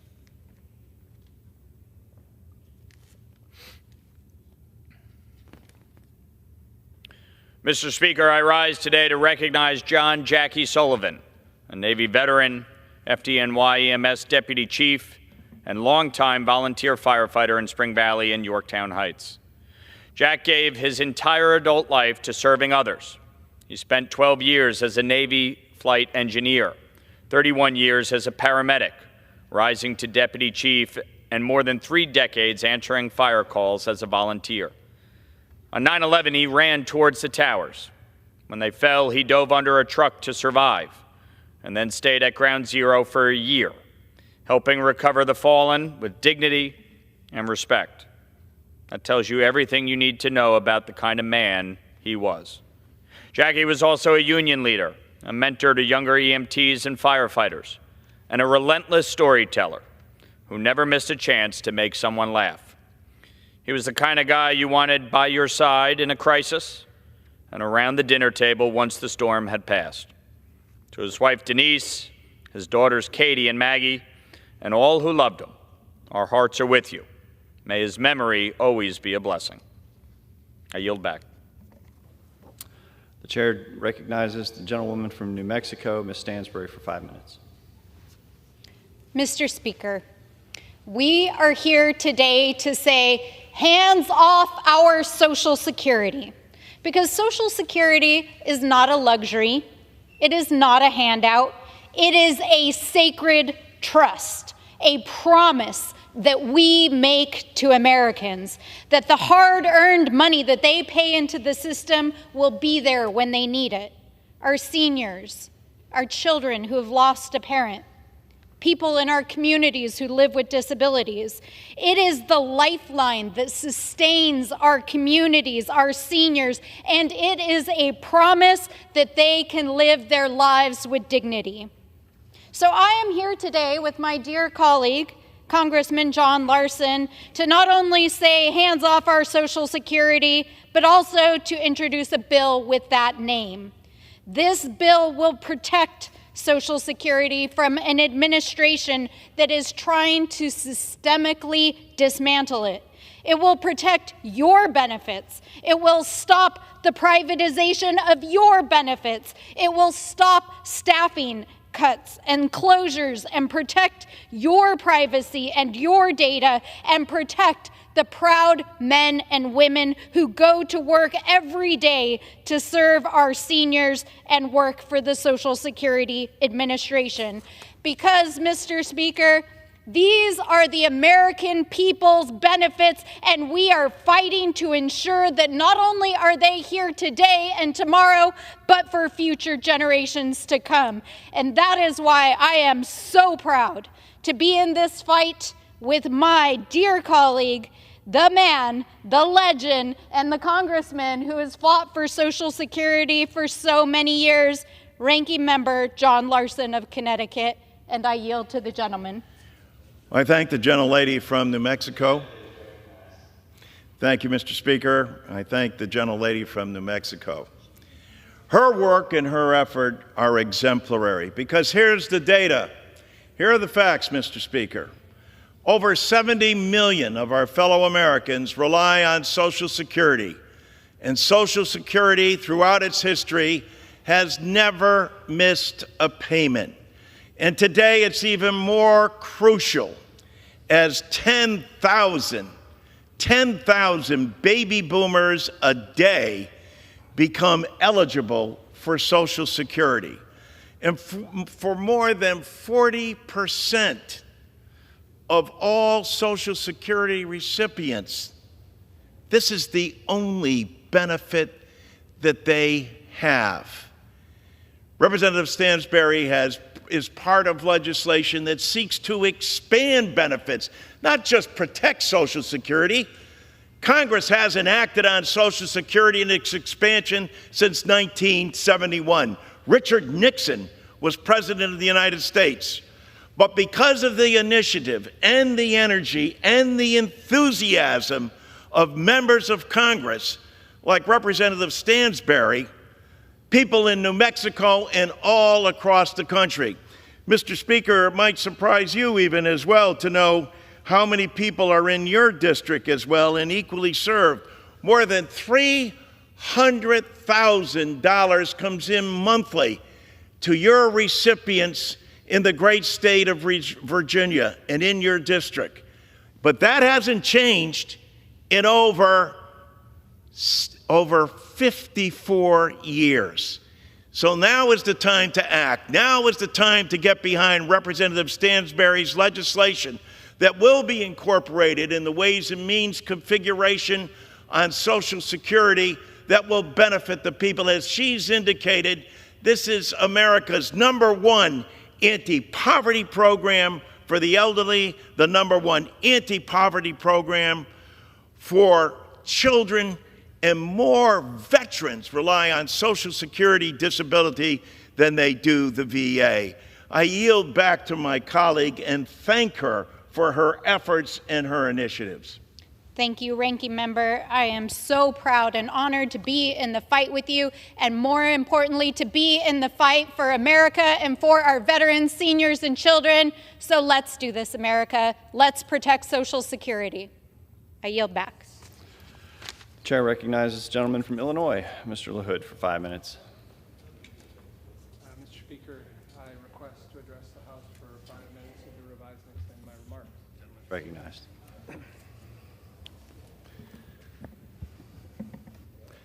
Mr. Speaker, I rise today to honor and congratulate Illinois' 4th District Appellate Court Justice James Jim Connect as he reaches the milestone of serving 50 years as a judge. Jim was born in Lincoln, Illinois, and earned his Juris Doctorate from the University of Illinois College of Law in 1973. In 1975, Jim began his judicial career serving as an associate circuit judge and was soon after promoted to circuit judge. In 1986, Judge Connect was elected to the Illinois 4th District Appellate Court. He is currently the longest-serving judge in Illinois court history, an accredited leader within our Illinois legal community. Outside of the courtroom, Judge Connect is heavily involved in communities across Illinois, with his alma maters. He serves on both the Illinois Family Violence Coordinating Council and the National Advisory Board of Corporate Alliance to End Partner Violence. At his undergraduate alma mater, Illinois State University, Judge Connect was an adjunct professor for nearly 3 decades and is a recipient of their Distinguished Alumni Award. Again, I want to congratulate Judge Connect on this momentous achievement in his legal career and thank him for his continued service to the state of Illinois. I wish Judge Connect and his wife Ruth and their children and grandchildren all the best in the future. Congratulations.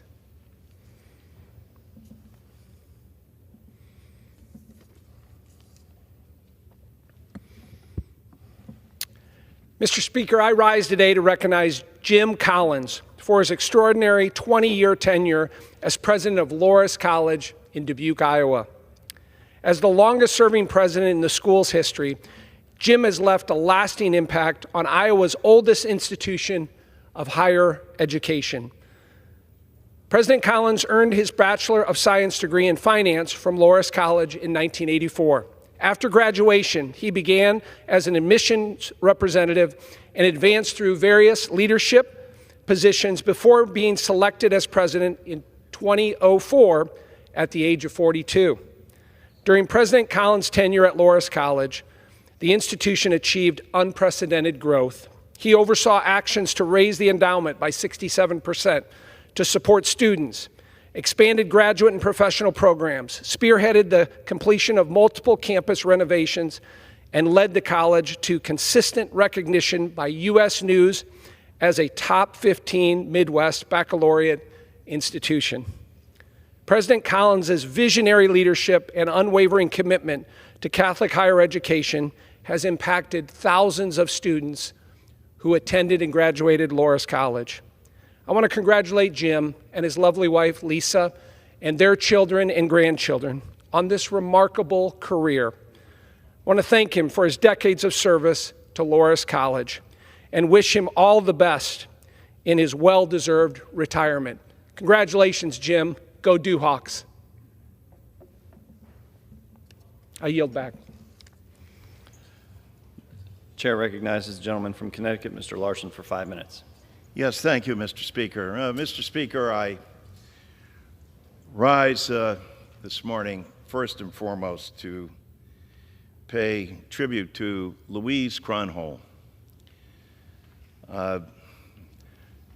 When you're in Congress, oftentimes you're unable to be home for wakes and funeral services. And Louise Kronholm was the daughter of the legendary John Bailey. John Bailey was the chairman of the Democratic Party in Connecticut. He was the national chairman of the Democratic Party in 1960 when we elected the first Catholic president of the United States, John Fitzgerald Kennedy. The Bailey and Kennedy families were extraordinarily close. And Barbara Kennelly, Louise's sister, was the congresswoman from the 1st District in Connecticut who I succeeded. Our hearts, our thoughts, and prayers are with them today as they mourn and bury the beloved Louise Kronholm, John Bailey's daughter and Barbara Kennelly's sister. Mr. Speaker, I also rise today to recognize Pratt & Whitney Aircraft in my hometown of East Hartford, Connecticut. July 22nd, 1925, yesterday marked the 100th birthday and anniversary of Pratt & Whitney Aircraft, who builds the most dependable engines and has led the aerospace industry in this country and the greatest manufacturing force in the world, located in East Hartford and Middletown, Connecticut as well. My father and mother both there. Worked there. My mother during the Second World War. She had just got out of high school, was 17 years old, was in the National Honor Society, and was recruited by Pratt & Whitney to help take down the details and information and categorizing of parts, etc., that was desperately needed. My father went off to war, and when he came home, worked there. My brothers have worked at Pratt & Whitney. In 1925, East Hartford was an agricultural community, and overnight became the leading manufacturer of airplanes and aircraft, and now aerospace. We salute Pratt & Whitney aircraft. When my father would go to work, we said, "Dad, are you going to work?" He said, "Yeah." "What do you do?" He said, "We keep the eagle flying." The symbol of Pratt & Whitney aircraft is the bald eagle in flight, and underneath it says, "We build the most dependable engines." That was true in 1925, and it's true today. I'm proud to be part of the F-35 caucus and to understand that not only is it important to America, but also important to our allies all across the globe who still depend on Pratt & Whitney and their production of the most dependable aircraft engines ever assembled.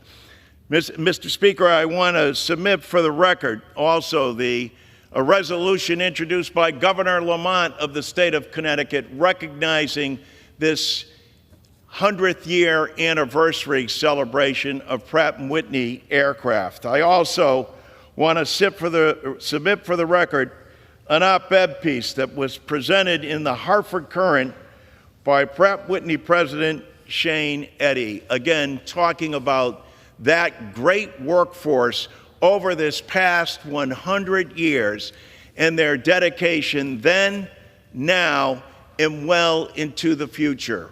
The Eagle will keep flying because they have the most dependable workforce and build the most dependable engines ever assembled in the world.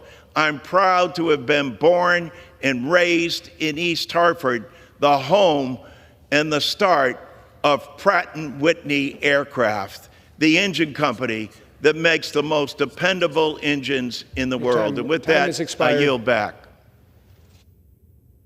Chair recognizes the gentleman from Indiana, Mr. Baird, for 3 minutes.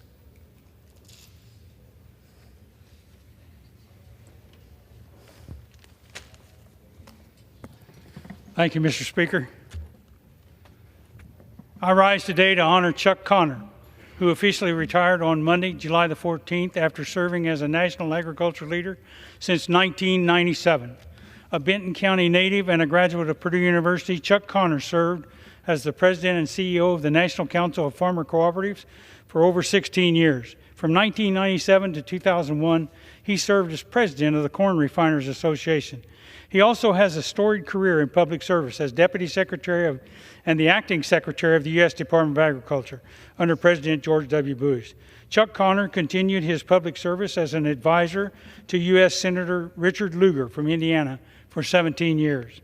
We're grateful for his decades of service and work to benefit our great agricultural industry. I wish him all the best as he embarks on retirement.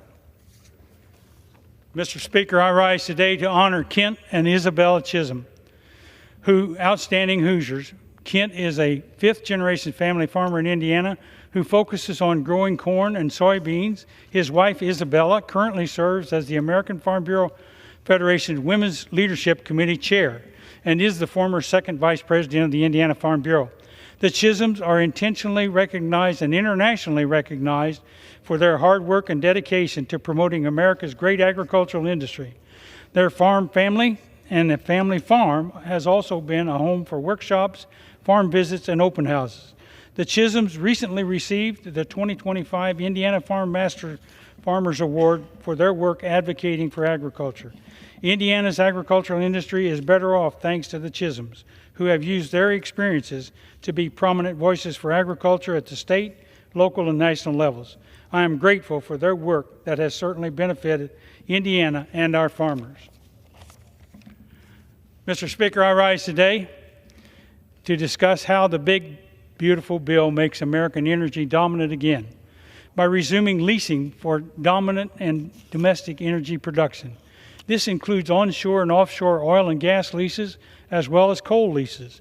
The One Big Beautiful Bill strengthens the grid reliably and invests in building key energy and critical minerals infrastructure through the Energy Dominance and Financing Program. This legislation also finally repeals the Green New Deal subsidies from the Democrats' so-called Inflation Reduction Act, such as the tax credit giveaway for expensive, unreliable electric vehicles. This historic bill also restores our energy security by starting to refill the Strategic Petroleum Reserve, which was drained under the previous administration. This big, beautiful bill is a historic win for America's great energy sector that will help reduce energy costs for hardworking families in my district and across the nation. And I thank you and yield back. Thank you, Mr. Baird. Pursuant to Clause 12A of Rule 1, the Chair declares the House in recess until noon today.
The House will be in order. The prayer will be offered by our guest chaplain, Reverend Richard Kunst from St. James Catholic Church in Duluth, Minnesota.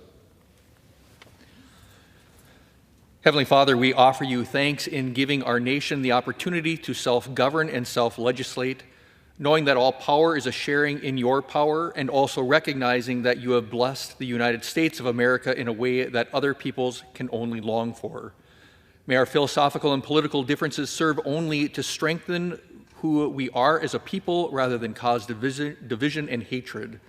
We pray for protection of all members of this body, their staffs, that they may continue to carry out the will of the people who elected them. And finally, for allowing us to enter into our 250th year as a nation, we give thanks to you, Heavenly Father, for all that you have blessed us with.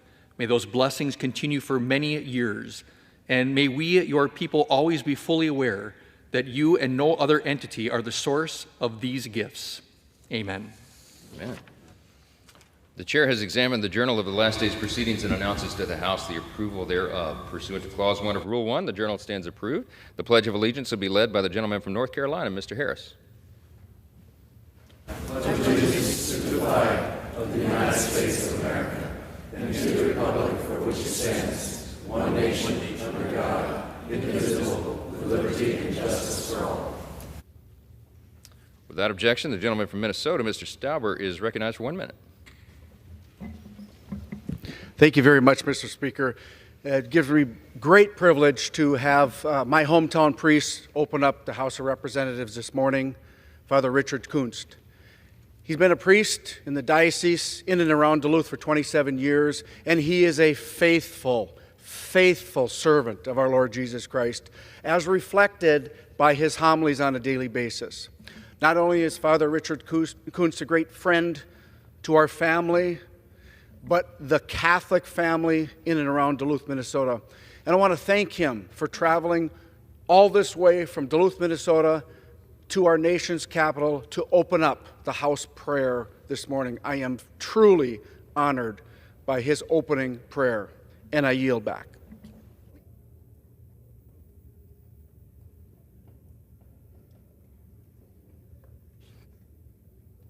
The chair will receive a message. Mr. Speaker, message from the Senate. Mr. Speaker. Mr. Secretary. I've been directed by the Senate to inform the House that the Senate has passed without amendment H.R. 1316, an act to amend the Export Control Reform Act of 2018 relating to licensing transparency. The chair will entertain for up to 15 minutes for 1-minute speeches on each side of the aisle. For what purpose does the gentleman from Texas seek recognition? You are recognized. Without objection.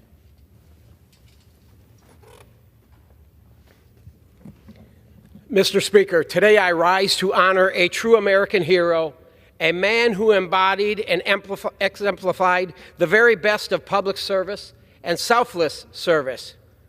Mr. Chase Childers, a husband, father of 3, former police officer, and professional baseball player. Some of us in the chamber, including myself, we have worn the uniform and sworn an oath to protect and serve our communities. We understand the inherent risks, the split-second decisions, and the unwavering commitment required. And on July 13th, while on vacation with his beloved family in South Carolina, Mr. Childers jumped into action to save another family who were caught in a rip current. Total strangers, folks, not his own family, total strangers. Thanks to the courageous and selfless acts of Mr. Childers, the family of 5 made it back to the shore safely. Tragically, Mr. Childers did not. Mr. Childers' heroic actions serve as a reminder that heroism isn't confined to a uniform or a specific profession. May his memory be a blessing, and may his actions inspire us all to lend a helping hand to other families, friends, neighbors, and in this case, total strangers. God bless Mr. Childers and his loved ones. My family and I, prayers are with them, his beautiful wife, his 3 children, during this very, very difficult time. Thank you, Mr. Speaker. I yield back. For what purpose does the gentlewoman from the Virgin Islands seek recognition? I ask unanimous consent to address the House for 1 minute and to revise and extend my remarks. Without objection, the gentlewoman is recognized for 1 minute. Thank you, Mr. Speaker. There is so much upheaval so much concern that is going on in our country right now, unemployment, Medicaid cuts, all of the things that are happening. But in the Virgin Islands this weekend, on my home island, we had our annual Tart Wars. The Tart Wars brings together the Virgin Islands community to celebrate and showcase our rich culinary traditions, placing fans of pineapple, guava, and coconut tarts in a fierce competition. Now, coconut tart did win this year. Not my favorite. But I would have you note that Virgin Islanders, the grand dames of Frederiksted, Claire Roker, Betty Lynch, and even Laverne Lala Joseph are all Team Guava. I yield back. For what purpose does the gentleman from South Carolina seek recognition? Without objection, the gentleman is recognized for 1 minute. Thank you, Mr. Speaker. On Friday, July 18, 2025, Columbia, South Carolina was blessed as Leah Grace Denny Blackwell and Matthew Blackwell joyfully welcomed their handsome son, Graham Thomas Blackwell, into the world. A very special gift just 2 days ahead of our own birthday. Born at Prisma Health Baptist Hospital at 2:03 a.m., weighing 6 pounds 9 ounces and measuring 19 inches long, Graham has entered a loving, prominent, nurturing home. I am grateful for Leah Grace, who is a dedicated long-term staff member in the Washington office, serving as senior policy advisor, while Matt was a former staff member who is now with Duke Energy. Graham is blessed to be born into a home that will guide him through a bright and fulfilling future, encouraged by his wonderful grandparents, Tony and Beverly Denny, and Bart and Paula Blackwell, who are all appreciated as devoted statewide community leaders. On behalf of my wife, Roxanne, our entire family and staff, I extend the warmest congratulations to the happy Blackwell family. May the years ahead be filled with joy, love, and blessings. God bless Graham Thomas Blackwell. Thank you. For what purpose does the gentleman from Illinois seek recognition? Yes, unanimous consent to address the House for 1 minute to revise and extend my remarks. Without objection, the gentleman is recognized for 1 minute. Mr. Speaker, Americans expect Congress to complete the basic work of government before leaving town for recess, not least of which is passing the 12 funding bills for fiscal year 2026. Having passed only 2 bills, it is absurd that Republicans have decided to pack it up early. Meanwhile, millions fear what Republican cuts to Medicaid will mean for their families. Shoppers are tightening their belts because of record prices for chicken and beef. Businesses are stymied by President Trump's on-again, off-again tariffs. Taco or not taco is the question they are asking. Why are Republicans rushing to take a break when so many Americans can't even catch a break? Simply put, Republicans are running scared of a titanic presidential temper tantrum over releasing the Epstein files. My Democratic colleagues and I are here to work, to lower costs and grow our economy, to build healthier and safer communities, and to ensure strong national security and strong national defense. I implore my colleagues on the other side of the aisle to join us. Let's get back to work and deliver the results the American people Gentleman's time has expired. To achieve. I yield back. Members are reminded to refrain from engaging in personalities towards the President. For what purpose does the gentleman from North Carolina seek recognition? Mr. Speaker, I ask unanimous consent to address the House for 1 minute to revise and extend my remarks. Without objection, the gentleman is recognized for 1 minute. Mr. Speaker, I rise today to honor the life of T.J. Costello, a leader of the Charlotte community who unexpectedly passed away on July 8, 2025. Mr. Costello's life was marked by sacrifice and service to his country as a Marine, leading combat operations in Iraq, and then to our local community as a business leader and faithful church volunteer. He also served my district by guiding hundreds of young North Carolinians through the nomination process at the U.S. Naval Academy, of which he is a proud alumnus. A devoted family man, TJ married his high school sweetheart, Julia, and had 3 beloved children. And I'd like to remind them that 1 Corinthians declares, "No eye has seen, nor ear heard, nor the heart of man imagines what God has prepared for those who love him. I ask my colleagues today to join me in celebrating the wonderful life and legacy of T.J. Costello. Mr. Speaker, I yield back. For what purpose does the gentleman from Massachusetts seek recognition? Without objection, the gentleman is recognized for 1 minute. Mr. Speaker, Donald Trump and this Republican Congress just enacted the largest transfer of wealth in history. They cut 15 million people off of their health care and decimated food assistance for working families to give tax breaks to billionaires. Last week, I joined my dear friend, Representative Ayanna Pressley, and Project Bread in Boston to hear directly from people experiencing food insecurity about how the big, ugly bill will make their lives more difficult. We heard from hungry moms and grandmothers, food pantry leaders, local officials. Each and every person who participated in the roundtable spoke about how the big, ugly bill will increase hunger. If Trump and Republicans in Congress spent 5 minutes listening to anyone living paycheck to paycheck, they'd know how devastating these cuts are. In Massachusetts, we are crafting a plan to prevent families from going hungry amid these reckless federal cuts. Governor Maura Healey, her administration, and local advocates are forming an anti-hunger task force to adopt long-term solutions to support families in Massachusetts and work to finally ending hunger now. I yield back. For what purpose does the gentleman from California seek recognition? Speaker, I seek unanimous consent to address the House for 1 minute and to revise and extend my remarks. Without objection, the gentleman is recognized for 1 minute. Mr. Speaker, I have asked Attorney General Pam Bondi to open an investigation into the Fire Aid concert that took place in the aftermath of the devastating Los Angeles fires. What has happened, what we have learned, is absolutely beyond belief. In the aftermath of these fires, which destroyed 18,000 homes and killed, tragically, 30 people, there was a Fire Aid concert in which a number of high-profile musicians generously agreed to perform, and people responded in an amazing way. Tens of thousands of people donated, raising $100 million for what they were told was direct relief for the victims. But now we've learned that this money didn't go to the victims at all. Instead, it went to nonprofits, some of which have nothing to do with fire relief, where they promote things like voting and civic engagement and multi-generational power building. Some of them aren't even located in LA. So I've asked the Attorney General to open an investigation in order to restore the intent of the donors, in order to make the victims whole and to bring accountability. I yield back. For what purpose does the gentlewoman from Texas seek recognition? Mr. Speaker, I ask for unanimous consent to address the House for 1 minute and to extend and revise my remarks. Without objection, the gentlewoman is recognized for 1 minute. Thank you, Mr. Speaker.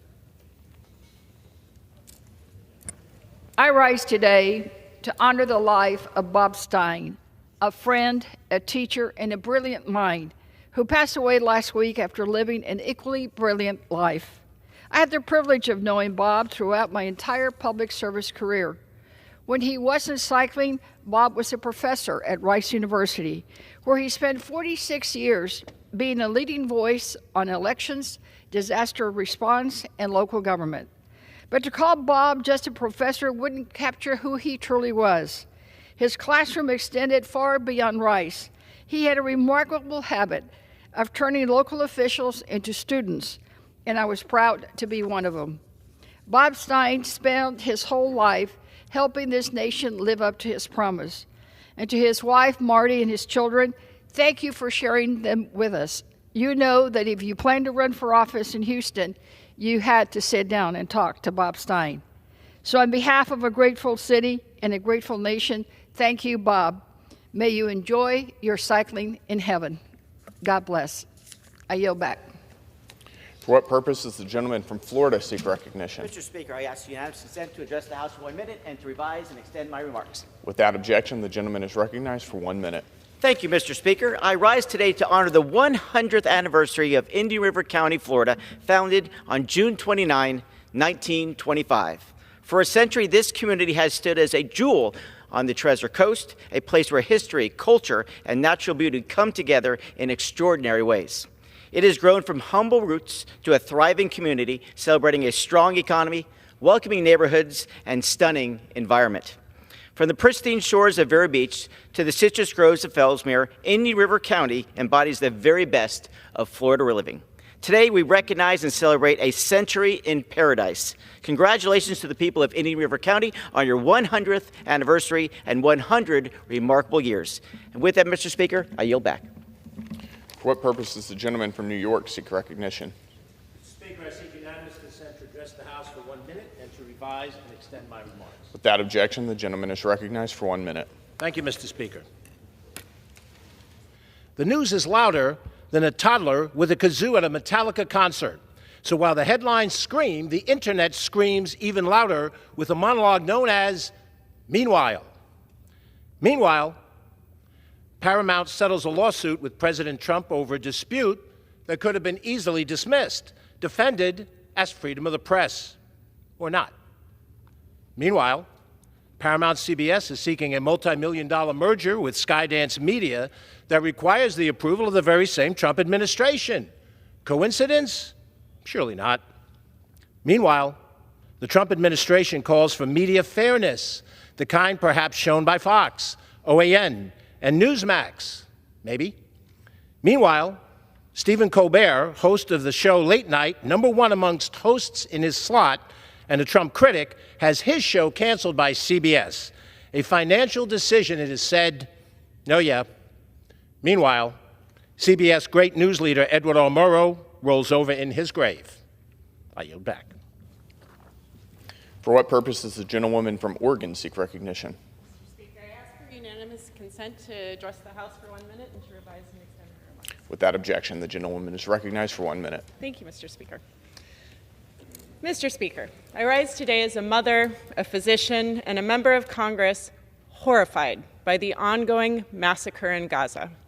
This is not a humanitarian crisis in abstract, and it is the result of choices leading to preventable famine. While bombs are leveling entire cities, the only so-called aid group allowed in, the Gaza Humanitarian Foundation, is annihilating the very principles of neutrality and humanitarian relief. And now we are hearing reports that aid will be contingent on a ceasefire. Let me be clear, that is morally bankrupt. You do not negotiate over food. You do not bargain with medicine. You do not turn aid sites into death traps. Palestinians in Gaza deserve safety, dignity, and the right to self-determination, not starvation. Oregonians have been clear. The United States has a moral obligation to use its power to end this tragedy. A critical step is demanding the UN Relief and Works Agency is immediately reinstated in Gaza for large-scale aid delivery. Thank you, Mr. Speaker. I yield back. For what purpose does the gentleman from New York seek recognition? Without objection, gentleman is recognized for 1 minute. Thank you, Mr. Speaker. In upstate New York, we make things, and this past weekend we made history when Amphenol Aerospace celebrated its 100th anniversary in Sydney. Amphenol's is a century-old story of resilience, a community that rebuilt after floods, coming back stronger than before. It's a century-old story of American innovation with the world's most cutting-edge technologies rolling off our factory floors. It's a decades-old story of the power of labor, a true partnership between Amphenol and the Machinists Union with good jobs, good wages, and a strong middle class. And it's a century-old story of American strength. Amphenol's work defends our homeland. Above all, though, we are celebrating 100 years of a close-knit manufacturing town of less than 5,000 people where the thing that matters most is not whether you've got an R or a D next to your name, but whether you show up for your shift, do your job with pride, treat each other right, take care of your family, and love this country. To everyone at Amphenol, my family and I were honored to celebrate 100 years with you this weekend, and we're all in for the next 100. Thank you, Mr. Speaker. The chair lays before the House an enrolled bill. Just one.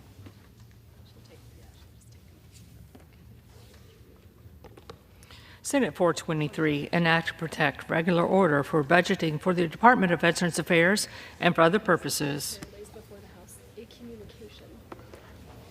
And the chair lays before the House a communication. The Honorable the Speaker, House of Representatives, sir.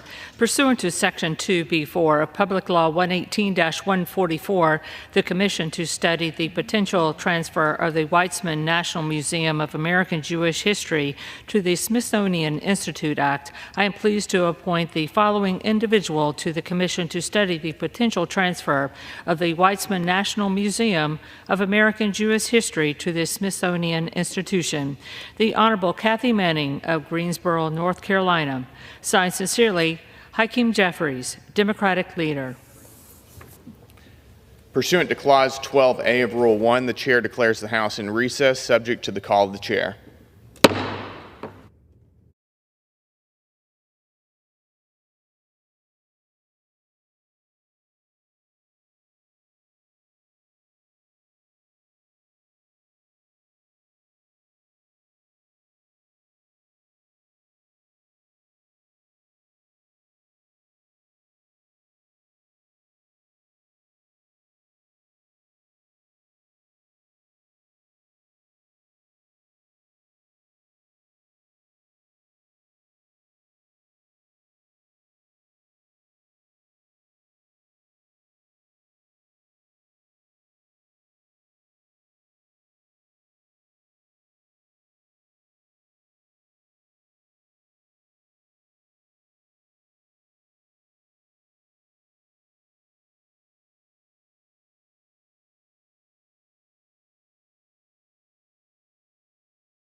House will be in order. Pursuant to Clause 8 of Rule 20, the Chair will postpone further proceedings today on motions to suspend the rules on which a recorded vote or the yeas and nays are ordered, or votes objected to under Clause 6 of Rule 20. The House will resume proceedings on postponed questions at a later time. For what purpose does the gentleman from Missouri seek recognition? Madam Speaker, I move to suspend the rules and pass H.R. 4275 as amended. The clerk will report the title of the bill. H.R. 4275, a bill to authorize appropriations for the Coast Guard to establish the Secretary of the Coast Guard and for other purposes. Pursuant to the rule, the gentleman from Missouri, Mr. Graves, and the gentleman from California, Mr. Carbajal, will each control 20 minutes. The chair recognizes the gentleman from Missouri. Thank you, Madam Speaker. I ask unanimous consent that members have 5 legislative days in which to revise and extend their remarks and insert extraneous material into the record on H.R. 4275. Without objection. Thank you, Madam Speaker. I yield myself such time as I may consume. The gentleman is recognized. I rise in support of H.R. 4275, which is the Coast Guard Reauthorization Act of 2025. The bill before us provides the men and women of the U.S. Coast Guard with the authorities and resources that they need to carry out their missions, which are critical to ensuring maritime safety, enforcing United States laws at sea, and protecting our nation's borders. The Coast Guard Authorization Act of 2025 authorizes Coast Guard funding for the fiscal years 2025 through 2029. The bill will support Coast Guard operations and enable the service to continue its efforts to recapitalize its cutter fleet, shoreline facilities, and its IT capabilities. The legislation builds upon the Reconciliation Act, which was signed into law by President Trump earlier this month, which provides historic investments for new air and sea assets and upgraded shoreside infrastructure. Additionally, the legislation establishes a Coast Guard Service Secretary, providing the Coast Guard parity with other military services and ensuring the service has a voice to advocate for its needs. The bill also advances the administration's vision to strengthen our domestic maritime sector by facilitating an increase in the pool of qualified United States merchant mariners. I very much appreciate Ranking Member Larson, Subcommittee Chair Ezell, and Subcommittee Ranking Member Carbajal for working to reach a bipartisan agreement on this bill, and I'd ask unanimous consent to enter into the record letter exchanges with the Armed Services Committee and Homeland Security Committee. Without objection. With that, Madam Speaker, I urge support for this legislation. I reserve the balance of my time. The gentleman reserves from California is recognized. Madam Speaker, I am pleased to I yield myself as much time as I may consume. The gentleman is recognized. Thank you, Madam Speaker. I am pleased to rise in support of H.R. 4275, the Coast Guard Authorization Act of 2025. This bill is a prime example of the Transportation and Infrastructure Committee bipartisanship under the leadership of Chairman Graves, Ranking Member Larson, and Chairman Ezell. As Ranking Member of the subcommittee, I am proud of all the good work that we have done on this bill to ensure that we reauthorize, enhance, and support the critical missions of the U.S. Coast Guard to save lives, protect our maritime environment, and prioritize service members both in and out of the workplace. These significant investments in the service signal our confidence in the capability of the Coast Guard to conduct each of the diverse missions to better serve the American people. This bill puts coasties first by addressing the need for more affordable and quality housing. It also provides enhancements of our coasties' quality of life, such as family leave policies, career flexibility, tuition assistance incentives, and behavioral health care. Equally important, this bill capitalizes on the extensive work that former Commandant Admiral Fagan did to make institutional changes to address sexual assault and sexual harassment. Our coasties deserve better, and this legislation provides oversight and the tools needed for the Coast Guard to prevent these crimes, protect victims, and hold perpetrators accountable. Moreover, I am proud that this bill includes several provisions that I sponsored regarding U.S. merchant mariners. This bill tackles long outdated methods for processing mariner credentials by investing in and revamping the Coast Guard's process. This bill also improves merchant mariner credentialing tests by ensuring the most relevant and technologically critical elements are included. We want the best mariners in the industry, and by removing outdated entry barriers, we will help ensure steady, long-term employment opportunities. I once again want to thank Chairman Graves on his leadership and bipartisan collaboration in crafting this bill. I am proud to have worked with my colleagues on this important legislation, and I look forward to seeing it pass into law. I urge my colleagues to vote yes. I reserve the remainder of my time. The gentleman reserved. The gentleman from Missouri is recognized. Thank you, Madam Speaker. At this time, I would yield 5 minutes to the gentleman from Mississippi, Congressman Ezell, who The is also gentleman is the Coast Guard Chairman. The gentleman is recognized. Thank you, Madam Chairman, and Chairman Graves and Carbajal.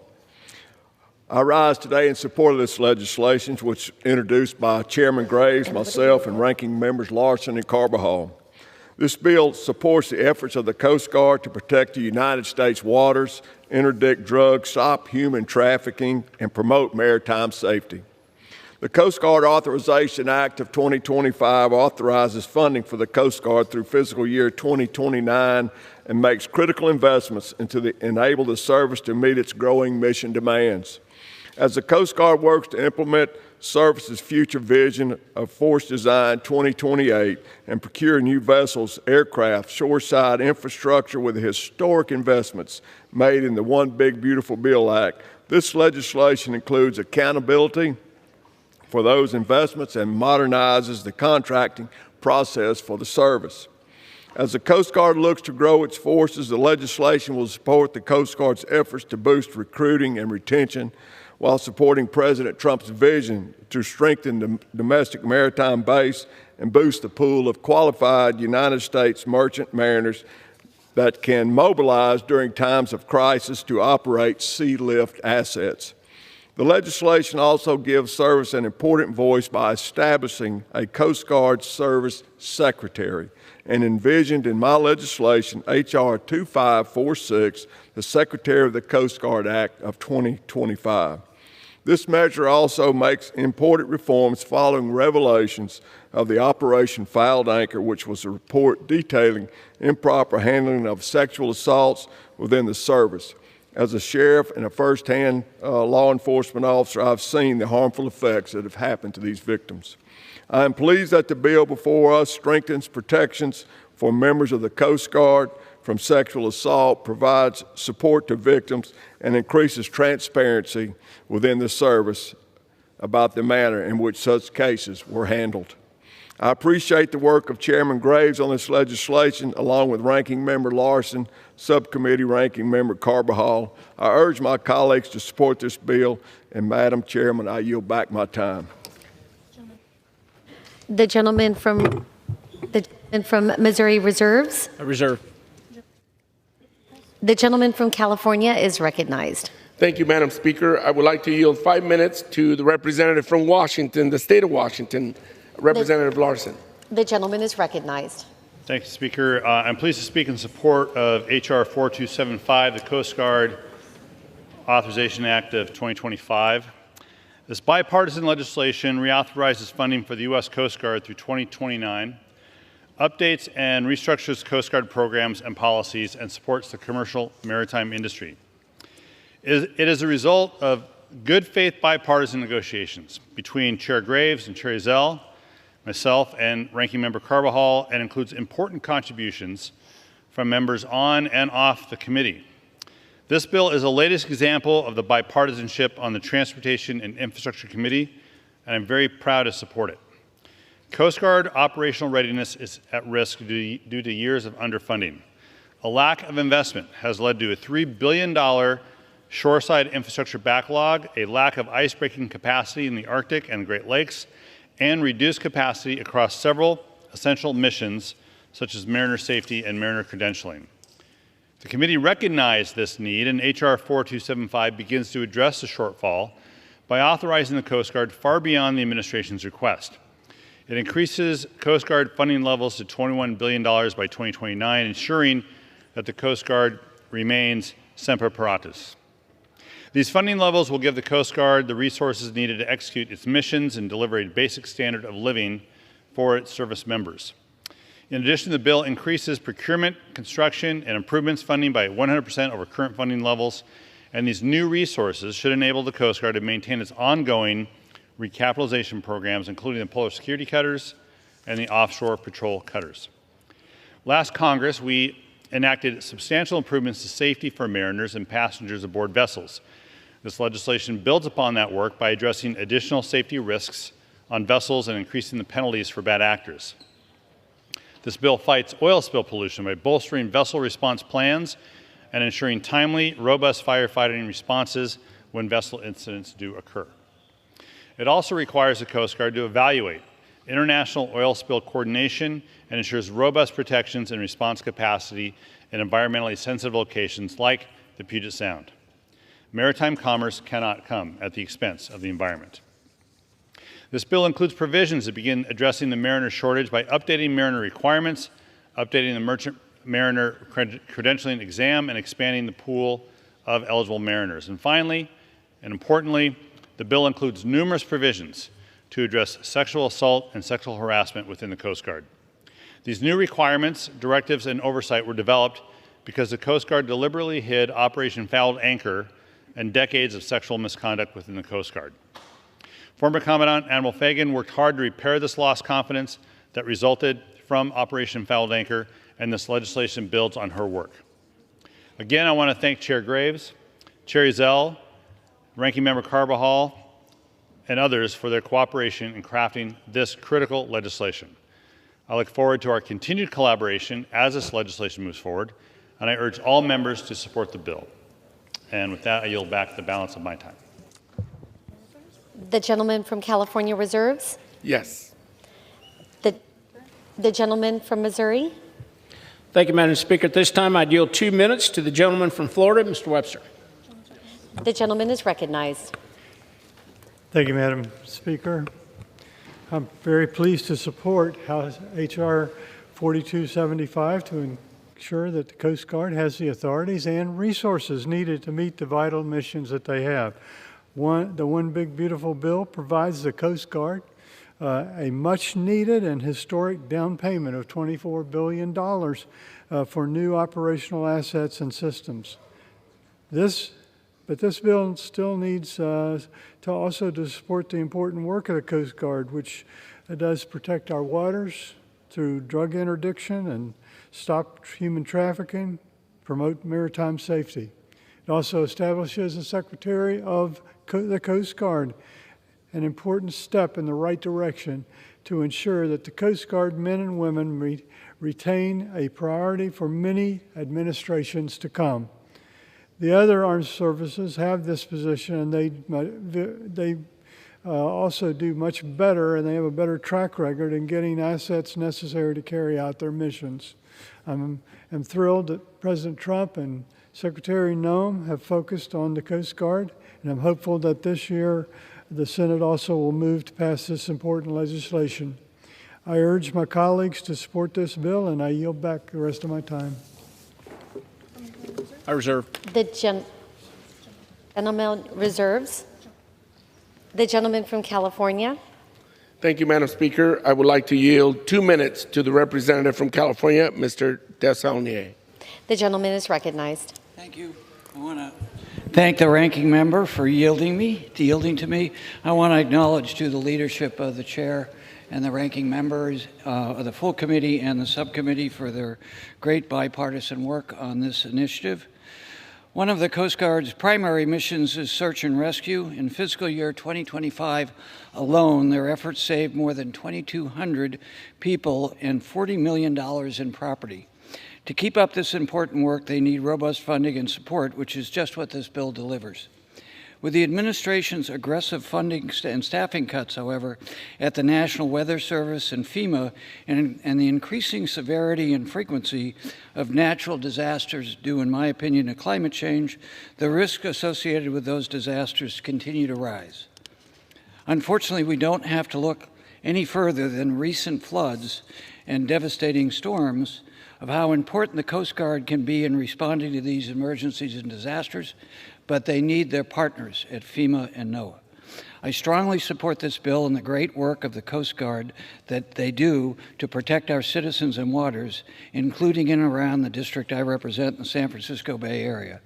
I also ask my colleagues to continue to endeavor to invest not just in the Coast Guard, but in their partner agencies like FEMA and the Weather Service to ensure safety and mission readiness. Thank you, and I yield back. And from reserves? Yes, reserved. The gentleman from Missouri is recognized.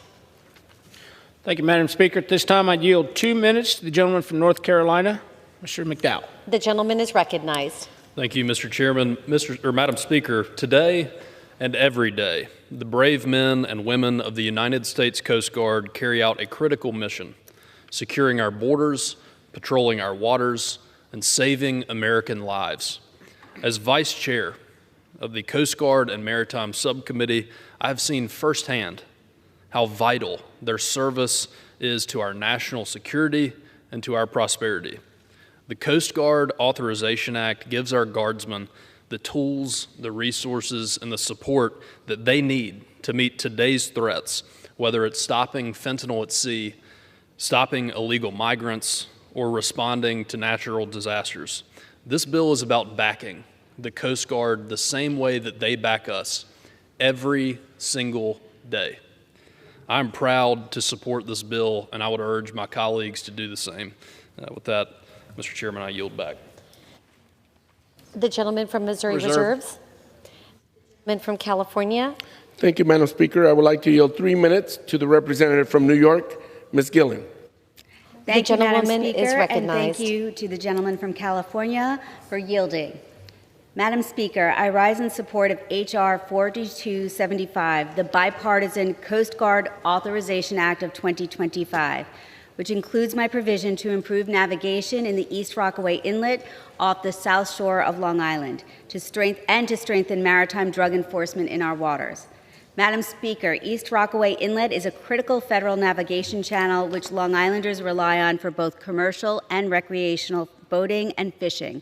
While the U.S. Army Corps of Engineers is responsible for maintenance dredging of the inlet, the Coast Guard maintains the markers and the buoys to aid in navigation and to keep boaters safe.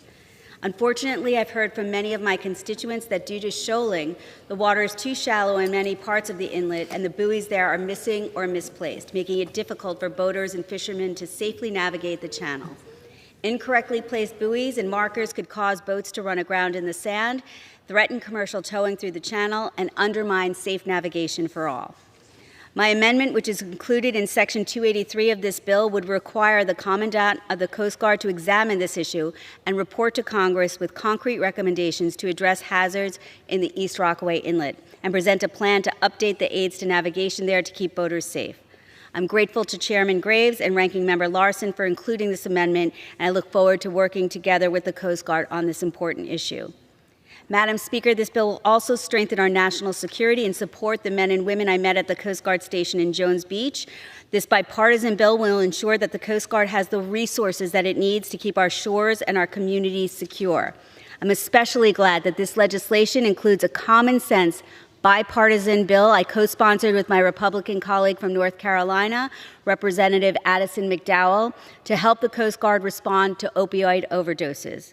Our brave Coast Guardsmen are the first line of defense against illegal drug traffickers on our water, and this legislation will ensure that they have the tools that they need to combat opioid overdoses and close loopholes that drug traffickers seek to exploit. Madam Speaker, in closing, I urge all of my colleagues to join me in supporting this important bill, and I yield back the rest of my time. The gentleman reserves. Madam Speaker, I reserve. The gentleman from Missouri is recognized. Thanks, Madam Speaker. I don't have any more speakers, so I will reserve the balance of my time, and I am prepared to close. The gentleman reserves. The gentleman from California is recognized. Thank you, Madam Speaker. There's no more speakers on our end. I'll make my closing statement. I support H.R. 4275, the Coast Guard's Authorization Act of 2025, and I encourage all my colleagues on both sides of the aisle to do the same. Thank you, and I yield back the balance of my time. The gentleman yields back. The gentleman from Missouri. Thank you, Madam Speaker. I yield myself such time as I may consume. The gentleman is recognized. Madam Speaker, this legislation provides the support for the men and women of the Coast Guard to be able to do their jobs. As we know, these service members often go above and beyond the call of duty, including when responding to emergencies and disasters. And that fact was clearly demonstrated during the response to the tragic flooding in Texas over the 4th of July holiday weekend. Petty Officer Scott Ruskin and the Rescue 6553 air crew were first on scene at Camp Mystic, the historic girls' camp that was caught in the catastrophic flooding and helped save 165 lives. The men and women who serve in the Coast Guard carry out heroic acts each and every day, and it's our responsibility to make sure that they have the resources that they need to carry out their missions. I would like to take just a moment to thank my subcommittee staff who worked tirelessly on this legislation. John Rayfield, Reed Linsk, Lindsay Sakal, Spencer Thompson, Nicole Bredario, as well as Matt Dyer and the ranking members team as well. Madam Speaker, with that, I would urge support of the bill on both sides of the aisle and would yield back the balance of my time. The gentleman yields. The question is, will the House suspend the rules and pass the bill H.R. 4275 as amended? Those in favor say aye. Those opposed, no. In opinion of the chair, 2/3 being in the Madam affirmative, Speaker. the gentleman from Missouri is recognized. I'd ask for the yeas and nays. The yeas and nays are requested. All those in favor of taking this vote by the yeas and nays will rise and remain standing until counted. A sufficient number have risen. The yeas and nays are ordered pursuant to Clause 8 of Rule 20. Further proceedings on this question will be postponed.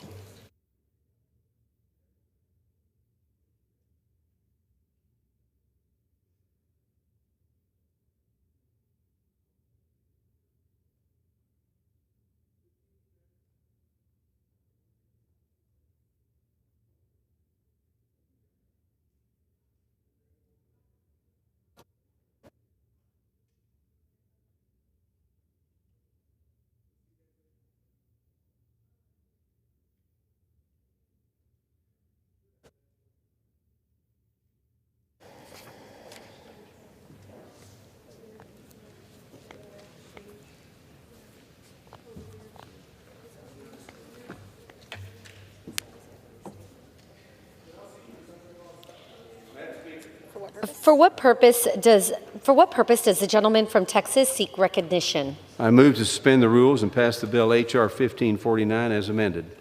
The clerk will report the title of the bill. Union Calendar Number 11, H.R. 1549, a bill to require the Secretary of the Treasury to conduct a study and report on the exposure of the United States to the financial sector of the People's Republic of China and for other purposes. The gentleman will suspend. Pursuant to the rule, the gentleman from Texas, Mr. Williams, and the gentlewoman from California, Ms. Waters, each will control 20 minutes. The chair recognizes the gentleman from Texas. Madam Speaker, I ask unanimous consent that all members may have 5 legislative days to revise and extend their remarks and include extraneous material on this bill. Without objection. Madam Speaker, I yield myself such time as I may consume. Madam Speaker, I rise today in support of H.R. 1549, the China Financial Threat Mitigation Act. The Chinese Communist Party's track record of interference and aggression towards the American financial system is a serious and growing threat. The CCP has a well-documented history of abusing international financial norms, jeopardizing both our national and economic security in the process. From manipulating currency and distorting markets to propping up state-owned industries and weaponizing finance for geopolitical gain, the CCP's actions are not just unfair, they are downright dangerous. These predatory practices harm American businesses, erode trust in global markets, and risk empowering China to pressure developing nations and destabilize debt markets for its own benefit. We cannot afford to sit back and take our eye off the ball. We must be prepared. That is why I introduced the China Financial Threat Mitigation Act. This bill is a proactive measure that requires the Department of Treasury to identify financial risks posed by the Chinese economy and offer recommendations for strengthening international cooperation to monitor and counter these threats. Our top priority should always be to defend Western values, promote American interests, and hold bad actors accountable. This legislation is a critical step in confronting the CCP's abuse of the financial system head-on. I want to thank the gentleman from New Jersey, Mr. Gottenheimer, for co-leading this important effort with me. I urge my colleagues to support H.R. 1549. In God we trust. I reserve the balance of my time. The gentleman from Texas reserves. The gentlewoman from California is now recognized. Madam Speaker, I yield myself such time as I may consume. The gentlewoman is recognized. I rise in support of H.R. 1549, the China Financial Threat Mitigation Act, sponsored by Mr. Williams of Texas and Mr. Gottheimer of New Jersey. The People's Republic of China continues to pose a significant challenge to America's economy and financial system. This doesn't mean that China is simply an economic competitor, but rather China has taken an aggressive adversarial posture towards American influence and power globally, leveraging its growing economic strength to do so. To address concerns raised by China's conduct in this regard, American policymakers, including members of Congress, need accurate data about the potential risk posed. This includes information about trade, both legal and illegal investments, demographics, subsidies for domestic industry, demand for oil, and economic growth. Unfortunately, despite these needs, the economic data available directly from China is generally limited and unreliable. Even China's gross domestic product figures are regarded as questionable. This bill asks for a detailed study on these issues. The bill would also require recommendations for additional actions to strengthen international cooperation to mitigate risk and protect U.S. interests. The House previously passed this bill 4 times in the last 3 Congresses, and I hope we can finally pass it into law. And so, Congressman Williams, I urge my colleagues to support this bill, and I reserve the balance of my time. The gentlewoman reserves. The gentleman from Texas is recognized. Madam Speaker, I'm including in the record the CBO estimate for this bill. No objection. And I reserve, and I am prepared to close. The gentleman reserves. The gentlewoman from California. Madam Speaker, I have no further speakers, and I'm prepared to close if the gentleman from Texas has no further speakers. The gentlewoman is recognized. Madam Speaker, I yield myself the balance of the time. The gentlewoman is recognized. I thank Representative Williams of Texas and Representative Gottheimer for sponsoring this bill. Their bipartisan work resulted in a unanimous vote during our Financial Services Committee markup earlier this year, reflecting our shared concerns about the aggressive economic and commercial activities of the government of the People's Republic of China.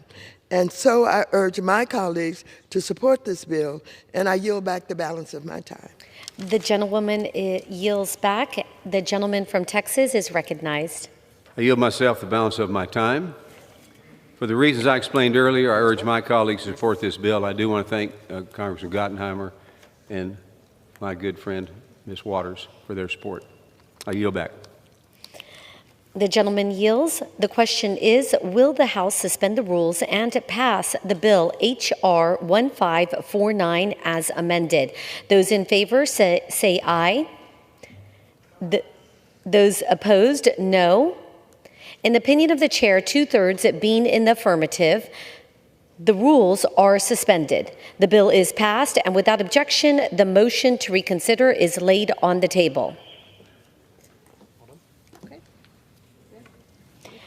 Pursuant to Clause 12A of Rule 1, the chair declares the House in recess, subject to the call of the chair.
Proceedings will resume on motions to suspend the rules previously postponed. Votes will be taken in the following order: H.R. 3357 and H.R. 4275. The first electronic vote will be conducted as a 15-minute vote. Pursuant to Clause 9 of Rule 20, remaining electronic votes will be conducted as 5-minute votes. Pursuant to Clause 8 of Rule 20, the unfinished business is the vote on the motion from the gentleman from Arkansas, Mr. Hill, to suspend the rules and pass H.R. 3357 as amended, on which the yeas and nays are ordered. The clerk will report the title. Union Calendar Number 90, H.R. 3357, a bill to amend the Securities Exchange Act of 1934 to require issuers with a multi-class stock structure to make certain disclosures in any proxy or consent solicitation material and for other purposes. The question is, will the House suspend the rules and pass the bill as amended? Members will record their votes by electronic device. This is a 15-minute vote.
The yeas are 381, the nays are 31. 2/3 being in the affirmative. The rules are suspended. The bill is passed. And without objection, the motion to reconsider is laid on the table. The House will be in order. The House will be in order.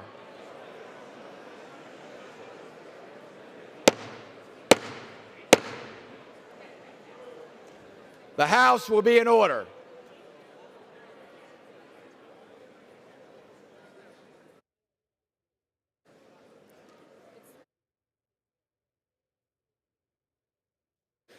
For what purpose does the gentleman from Texas wish to be recognized? Mr. Speaker, I ask unanimous consent to speak out of order. Without objection, the gentleman is recognized. Mr. Speaker, Satchel Paige, great Hall of Fame baseball player, in 1948 won 2 games of a doubleheader. When he was in the locker room talking to the press said, "Satchel, you won both games today. What was your best pitch? Your fastball or your curveball?" He says, "Neither is my B-ball." They said, "Your B-ball, what's that?" He said, "My B-ball, when I throw it, it goes where I want it to be." And I can't think of any place I'd rather be here than right now, representing the Congressional baseball game and our team. Out in order. We ask that you take your conversations off the floor.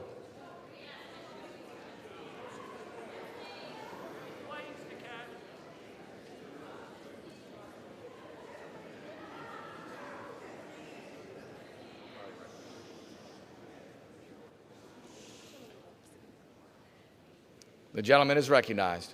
The Congressional baseball game was played on June 11th, and I'm proud to say that we raised $2.7 million for charity right here, a record.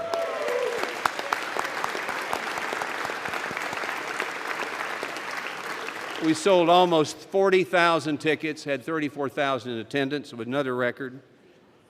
The Republican team, the USA team, Team USA, is on a 5-year winning streak. We won 13-2 this year. And I'm proud to coach these guys. They really do a great job, and I'm proud to be able to coach this team. The Democrats, they have a good team. They have good coaching. And we welcome playing them again next year in next year's game and setting records. And with that, I yield to Manager Sanchez for her comments. Thank you. I want to first and foremost congratulate Coach Roger Williams and the Republican team on their victory in this year's baseball game. I have to say that I was very proud of the hard work and the dedication of the Democratic team. We came out, we played hard, and more importantly, we raised a record amount of money for local charities here in the Washington, D.C. area.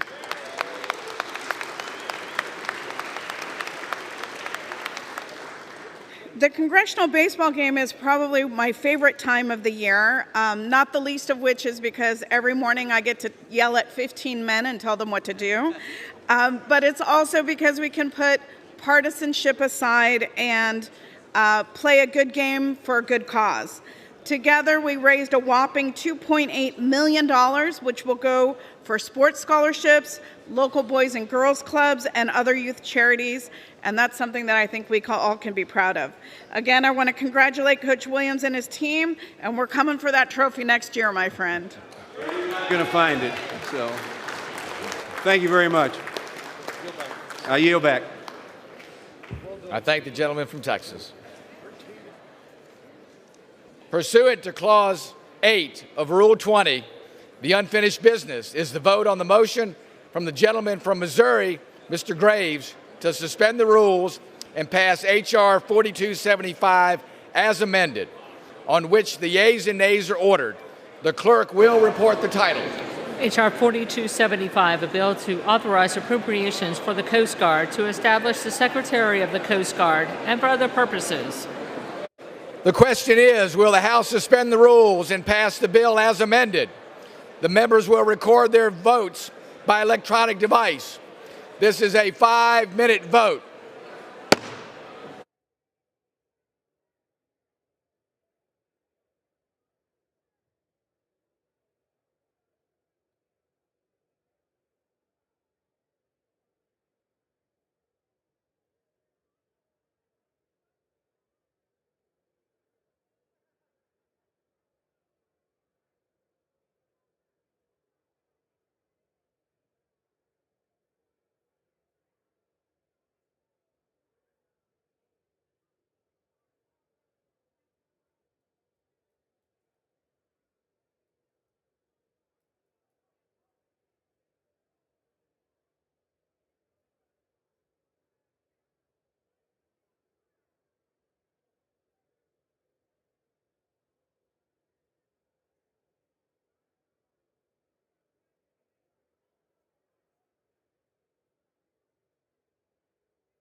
This vote, the yeas are 399, the nays are 12.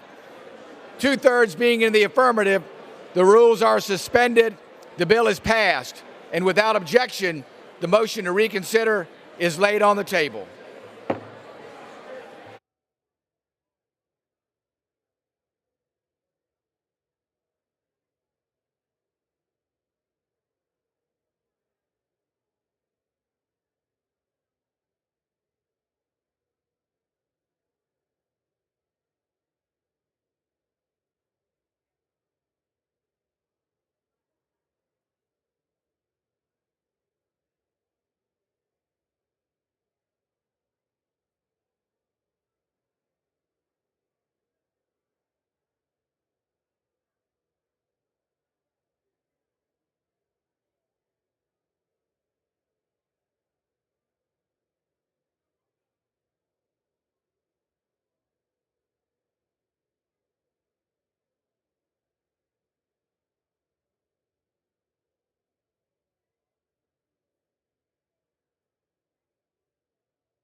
Hi, John.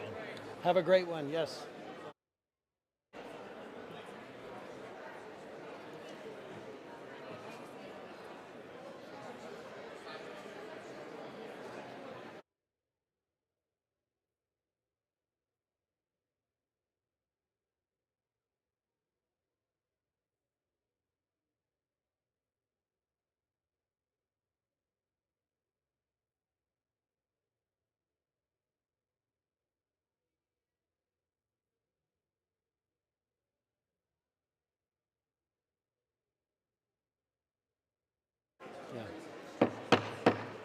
The House will be in order.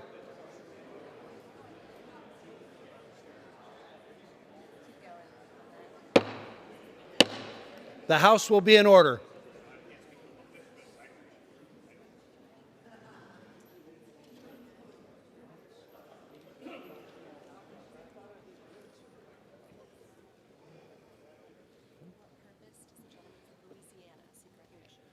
For what purpose does the gentleman from Louisiana seek recognition?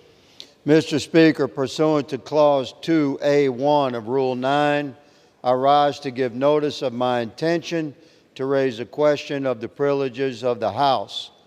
The form of the resolution is as follows. House Resolution Number 539, censuring Representative LaMonica McIver and removing her from the Committee on Homeland Security.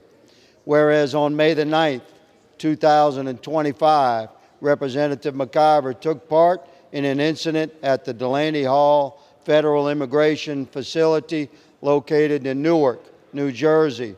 Whereas Representative LaMonica McIver of New Jersey, as a result of her actions on May 9, 2025, has been charged in a 3-count indictment. The gentleman will by suspend. A federal grand jury the for gentleman assaulting. will suspend.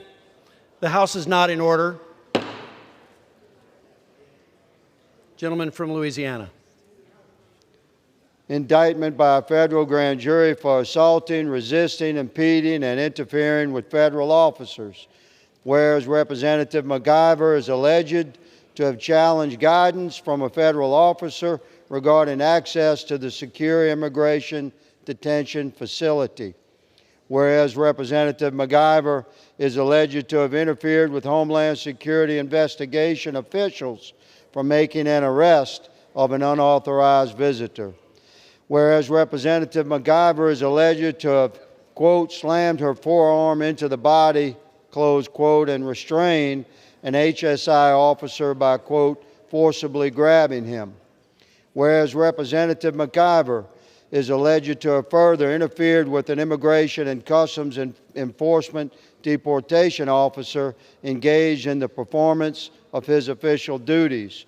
Whereas body camera and other video evidence support the allegations made within the federal indictment, whereas such actions constitute a violation of Section 111A1 of Title 18 United States Code related to the assaulting, resisting, impeding, and interfering with a federal officer, whereas Clause 1 of Rule XXIII of the Rules the House of Representatives provides a member, delegate, resident commissioner, officer, or employee of the House shall behave at all times in a manner that shall reflect credibility on the House, so stated in Rule 23 of the Rules of the House of Representatives. Whereas such actions of a member of the House of Representatives do not reflect credibly on the House, whereas Representative McIver's continued service on the Committee on Homeland Security, which is charged with oversight of federal immigration enforcement and other national security matters, would represent a significant conflict of interest. Now, therefore, be it resolved, Section 1, censure of Representative LaMonica McIver. Representative LaMonica McIver, 1, is censured. 2, shall forthwith present herself in the well of the House of Representatives for the pronouncement of censure. And 3, is censured with the public reading of this resolution by the Speaker. Section 2, removal from Committee on Homeland Security. The following named member be and is hereby removed from the following standing committee of the House of Representatives, the Committee on Homeland Security. Ms. McIver. Mr. Speaker, that is all. Under Rule 9, a resolution offered from the floor by a member other than the majority leader or the minority leader as a question of the privileges of the House has immediate precedence only at a time designated by the chair within 2 legislative days after the resolution is properly noticed. Pending that designation, the form of the resolution noticed by the gentleman from Louisiana will appear in the record at this point. The chair will not, at this point, determine whether the resolution constitutes a question of privilege. That determination will be made at the time designated for consideration of the resolution. For what purpose does the gentleman from Alabama seek recognition? Mr. Speaker, I ask unanimous consent that the gentleman from Utah, Mr. Moore, be removed as a co-sponsor to H.R. 4401. Without objection. Thank you.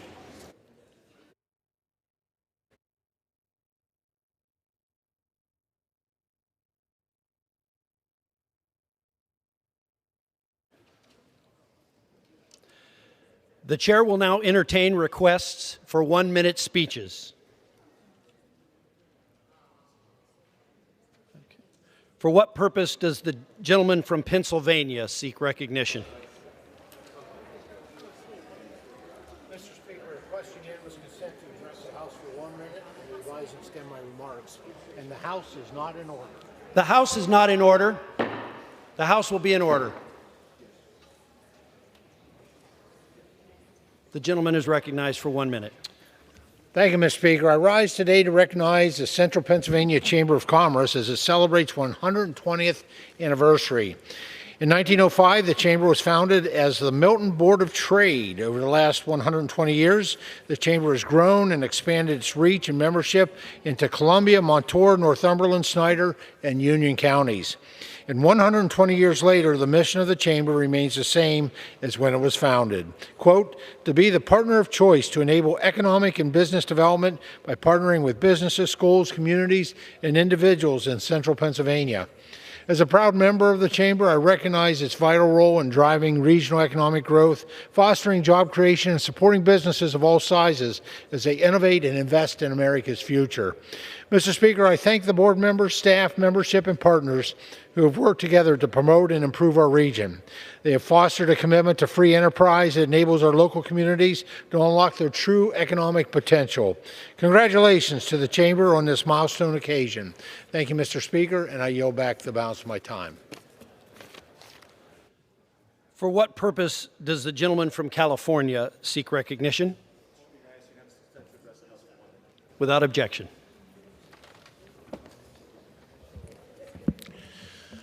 Mr. Speaker, I rise today to recognize General Atomics, a world-leading technology company headquartered in the district I represent, and their historic achievement of completing the ITER Central Solenoid. This giant custom-designed magnet, 60 feet tall, 14 feet wide, and weighing over 1,000 tons, is the largest pulsed supercomputing electromagnet ever built, and it's a major step in the long journey toward commercial fusion energy. General Atomics was one of the early trailblazers of both nuclear fission and fusion. Under the leadership of their chairman and CEO, Neil Blue, General Atomics has pioneered many new innovations, from groundbreaking advances in nuclear technology to remotely operated aircraft and electromagnetic systems. Fusion energy will provide a source of virtually limitless baseload power and a clean and safe pathway for true energy security. It's no wonder countries across the globe are racing to achieve fusion first. And San Diego is leading the way with the leadership of companies like General Atomics and others. I look forward to celebrating many more accomplishments with my friends at General Atomics. Thank you, Mr. Chairman. I yield back. For what purpose does the gentleman from Ohio seek recognition? Mr. Speaker, I ask unanimous consent to address the House for 1 minute and to revise and extend my remarks. Without objection, the gentleman is recognized for 1 minute. Thank you. Mr. Speaker, I ask unanimous consent to address, Mr. Speaker, I rise today to recognize Kenley Jewelrat, Kinley is a member of the Premier Showman 4-H Club in Hillsborough, Ohio. For her 4-H project, Kinley gave back to veterans by thanking them for their service with stars, stripes, and smiles buckets. With help from her community, she assembled goodie buckets to disperse to veterans in her area. Included were cards that thank them for their service. Freedom has never been free, and our brave servicemen and women and their families sacrifice so much to keep us safe. It is great to see these heroes being recognized, and it's my honor to advocate on their behalf in Congress. Outstanding organizations like 4-H teach our young people the values of patriotism and hard work. Programs just like this one represent the best America has to offer, and it's great to see them focusing their efforts on honoring our nation's heroes. Kinley, all of Southern Ohio is proud of you. Congratulations. Thank you, Mr. Speaker, and I yield back. For what purpose does the gentleman from California seek recognition? Mr. Speaker, to address the body for 1 minute without objection. Without objection, the gentleman is recognized for 1 minute. Mr. Speaker, today I rise to celebrate the 90th birthday of Immigrant Herman Davis. Immigrant grew up in Germany during World War II. After the war, she came to visit her sister in Garden Grove, California, my district, where her life changed forever. She met Wally Davis. They got married and had 7 beautiful children. She never returned to Germany. Wally Davis was one of Orange County's first Hispanic attorneys and a civil rights icon. And Immigrant, she was always there for him, and she was the story behind Wally's success. Happy birthday, Immigrant. We love you. Look forward to the next few birthdays of yours. Thank you very much, Mr. Speaker. Gentleman yields back. For what purpose does the gentleman from Indiana seek recognition? Mr. Speaker, I ask unanimous consent to address the House for 1 minute and also revise and extend my remarks. Without objection, the gentleman is recognized for 1 minute. Mr. Speaker, I rise today to highlight how the One Big Beautiful Bill will strengthen and protect Medicaid for those who need it the most. This legislation focuses on eliminating waste, fraud, and abuse that have historically plagued this system, ensuring that resources are used efficiently and effectively. Contrary to the misinformation spreading, there are roughly 1.4 million illegal immigrants who are receiving Medicaid, crowding out benefits meant for American citizens. What's more, this bill invests billions of dollars in long-term care for seniors and people with disabilities by establishing a new pathway for states to offer home and community-based services. This will help preserve Medicaid for the most vulnerable populations who rely on it: pregnant mothers, children, seniors, individuals with disabilities, and low-income families. Thank you, and I yield back.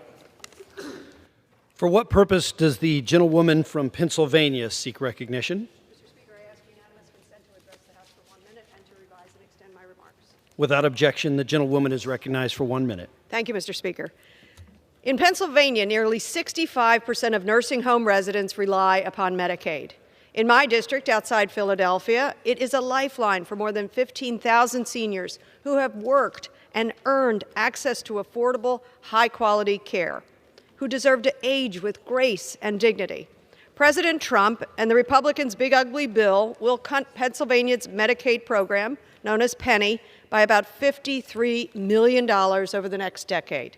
What will happen to our parents, to our grandparents? Some facilities may be forced to make impossible decisions, like reducing staff or raising prices for those who don't qualify for Medicaid. Others simply will not survive. I know how worrisome it is to watch aging parents need to leave the home they loved. I know how critical it is to find them the best possible care. I saw it with my own in-laws, Joan and Bill Canan. After all, through Medicaid, think about it.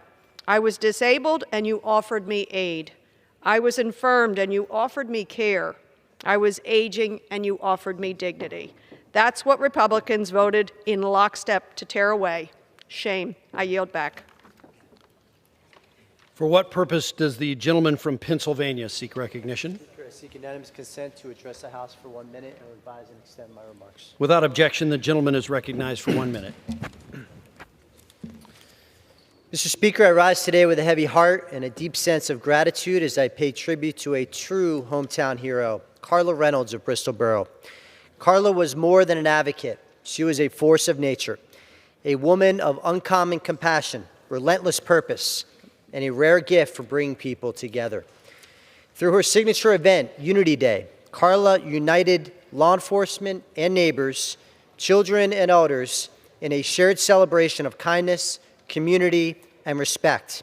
She believed our greatest strength lies in our ability to stand together, and she proved that year after year, day after day. Through her Boots on the Ground Foundation, Carla offered not just food and essentials to those in need, but her time, her energy, and her heart. She gave selflessly, always showing up for those in crisis, always finding a way to help, and never asking for a thing in return for herself. She also championed young people, creating initiatives to spotlight Bucks County youth who excelled in academics, service, and sports. Because, as she would say, our kids need to know that we see them. Mr. Speaker, over the many years I had the privilege to work alongside Carla, I came to not only know her mission, but her soul. May God bless Carla Reynolds, and may we each do our part to honor her by continuing the work she believed in so deeply. Thank you, Mr. Speaker. I'll yield back. For what purpose does the gentleman from Virginia seek recognition? Mr. Speaker, I rise to address the House for up to 1 minute and extend and revise my remarks. Without objection, the gentleman is recognized for 1 minute. Thank you, Mr. Speaker. Mr. Speaker, Virginia federal employees are still being fired, riffed, harassed by this administration. Last week I heard from a constituent who received a termination letter from the Department of Health and Human Services just hours before it went into effect, and with no access to their equipment, no offboarding information, and no details about their severance. And this is one of many, many stories that I get to my office every week. Civil servants who dedicate their career to serving this government deserve transparency, clarity, and respect. But across agencies, this administration continues to blindly and abruptly fire federal workers, and what do we have to show for it? A complete and total brain drain. We are losing talent and expertise in our federal government, all while the administration prioritizes tax cuts and handouts to the biggest corporations. And to my constituents impacted by these cuts, I will continue to demand answers, and I will continue to fight to hold this administration accountable. I yield back.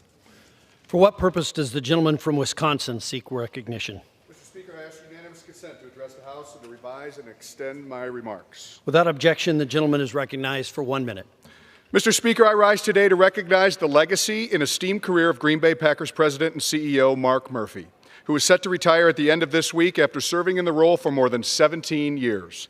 Mark Murphy is a Green Bay Packers legend and a highly respected figure throughout Wisconsin and among NFL fans across the country. During his tenure as president and CEO, the Green Bay Packers won the Super Bowl in 2011, made 5 NFC Championship game appearances, secured 8 NFC North Division titles, earned 13 playoff appearances, and posted a 172-101 regular season record, second best in the league over that span. Off the field and under his guidance, the Green Bay Packers invested more than $700 million in the Lambeau Field campus and Titletown development without the use of public money, and increased charitable giving across Wisconsin. Most recently, the Packers hosted the immensely successful 2025 NFL Draft, which drew an official attendance of 605,000 and delivered a major economic boost in our region in northeast Wisconsin. Mr. Speaker, as the representative from northeastern Wisconsin and as a lifelong Packers fan, I want to thank Mark Murphy for his many years of dedicated leadership with the Green Bay Packers and wish him the very best in his retirement. Mr. Speaker, with that, I yield back. For what purpose does the gentlewoman from Michigan seek recognition? I ask unanimous consent to address the House for 1 minute. Without objection, the gentlewoman is recognized for 1 minute. Mr. Speaker, disastrous floods, horrific floods, are devastating the lives of our residents in southeast Michigan and across the nation. And the dangers don't stop when the flooding ends. Too many of our families are denied FEMA assistance because current rules and policies don't cover repairs and reconstruction for most basements, where floods are the most destructive. Without federal assistance, Mr. Speaker, they are forced to live in extremely unsafe conditions, being exposed to serious health risks like mold and mildew and moisture damage. One of my residents, a 90-year-old, had no hot water and a broken furnace and toxic mold in her basement. There are people recovering from disasters, many of them on a fixed income, seniors who cannot afford the thousands of dollars in repairs of their basement. That's why I'm proud to introduce Fix Our Flooded Basements Act. to make sure that federal disaster assistance finally covers those costs. We must make this change so that our residents, our constituents, live in a safe, again, home after a flood. They need to be able to rebuild their lives from these disastrous floods. Thank you, Mr. Speaker. For what purpose does the gentleman from Indiana seek recognition? I rise and ask unanimous consent to address the House for 1 minute and to revise and extend my remarks. Without objection, the gentleman is recognized for 1 minute. Thank you, Mr. Speaker. This week marks the 6 months of the America First leadership under President Donald Trump. He has innumerable accomplishments over the first half of this year and has kicked off a new golden age for our country. His strong leadership has single-handedly added over 500,000 jobs to the U.S. economy. Many of these jobs came back to my home state of Indiana, like the announcement from General Motors about increasing its production in the Fort Wayne facility truck plant. He has brought gas prices to their lowest point since 2021 by unleashing American energy independence.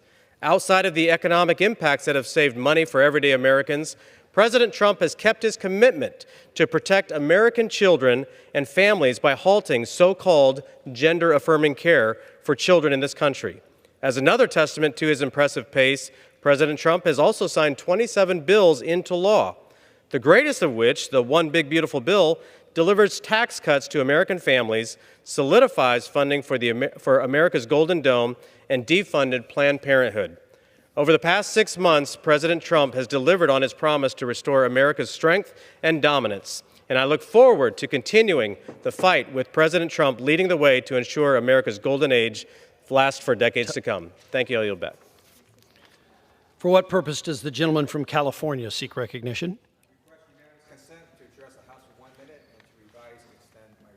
Without objection, the gentleman is recognized.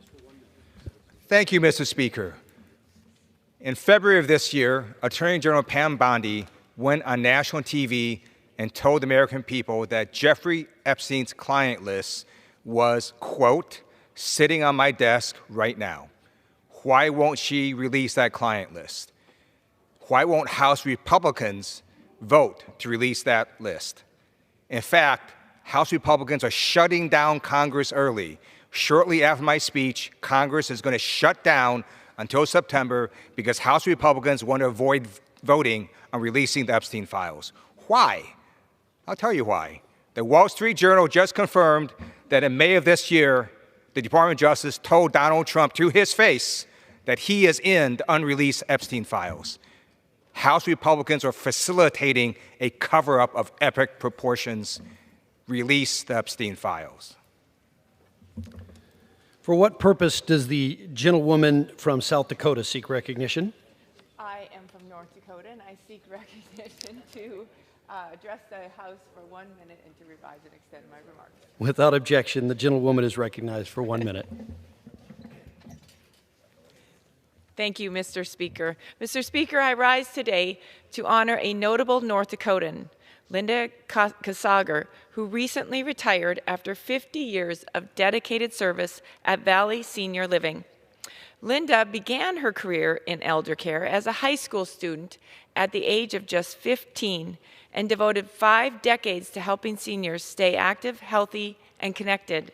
Her work as a restorative aide supported not only the physical well-being of her residents, but their dignity and independence. Colleagues describe her as a compassionate, reliable, and deeply committed person, a steady presence in a field where continuity makes all the difference. 50 years in a role is rare. 50 years of meaningful care is extraordinary. Linda's legacy is a testament to the power of faithful service. She has touched countless lives, and she's made her community proud. Congratulations, Linda. Thank you, Mr. Speaker, and I yield back. For what purpose does the gentleman from Tennessee seek recognition? Thank you, Mr. Speaker. I seek unanimous consent to address the House for 1 minute to revise and extend my remarks. Without objection, the gentleman is recognized for 1 minute. Thank you, Mr. Speaker. I rise in sadness to mourn the passing of Detective Andrew Woods of the Union County Sheriff's Office, who passed away following his heroic battle against stage 4 cancer. Andrew spent his career with the Union County sheriff's office, starting in patrol and working his way up to a detective. He was known as a man who always showed up with a smile and served as a mentor to the younger officers. He was a friend to all in the department and to the community. He spent his time as a volunteer firefighter while also mentoring kids in the community. He wanted to be involved in public service and law enforcement. Mr. Speaker, in his free time, he would spend time with his family, fishing, golfing, or watching Tennessee Vols whoop up on Alabama. And too many times that didn't happen, Mr. Speaker. Andrew was a person that all Americans should strive to be like. He was dedicated to serving his community. He was a good family man and committed his time to helping children achieve their dreams of becoming law enforcement. He is truly a hero of Tennessee, Mr. Speaker. I'd personally like to extend my condolences to Andrew's family, his friends, my dear friend Sheriff Breeding, and the entire Union County Sheriff's Department. Our prayers go out to all of you, and may the Lord bless you, brother. Thank you, Mr. Speaker, and I yield back. For what purpose does the gentleman from Georgia seek recognition? Ask unanimous consent to address the House for 1 minute and to revise and extend my remarks. Without objection, the gentleman is recognized for 1 minute. Mr. Speaker, I rise today to honor one of our country's heroes, Coast Guard rescue swimmer Scott Ruskin. Scott Ruskin hails from New Jersey and was an accountant at KPMG before enlisting to serve in the Coast Guard in 2021. After joining the Coast Guard, Scott participated and completed rescue swimmer training and was stationed in Corpus Christi, Texas. In the early morning of July 4th, Scott, along with other local and federal first responders, were dispatched to aid and rescue efforts at Camp Mystic in Kerr County as flooding from the nearby Guadalupe River hit the camp. Scott, while leading the Coast Guard triage at Camp Mystic, was able to save over 160 people through his efforts, including my twin granddaughters, whose birthday is today. His selflessness and bravery in the face of danger is something we should all strive to embody. Thank you, Scott. Thank you for your courage and for changing the course of many families' lives, including my family. God bless you. Thank you, Mr. Speaker, and I yield back. For what purpose does the gentleman from California seek recognition?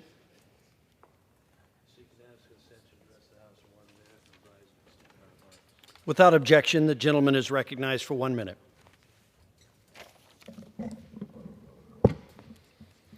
Thank you, Mr. Speaker. I rise in sadness to remember a friend, a personal friend from home in the district. Wallace Clark Roney, everybody knows him as Wally Roney, passed recently here of health issues. And he's a fifth-generation cattle rancher, lifelong steward of the land, and indeed a towering, imposing figure, big guy in California agriculture. But that big guy, as imposing as he was, is also kind of like a big bear cub. He loved what he did. He loved helping his neighbors. He loved helping the cattle industry and sticking up for agriculture. And you won't find a better friend. He and his wife, Billie Jean, are good friends of mine.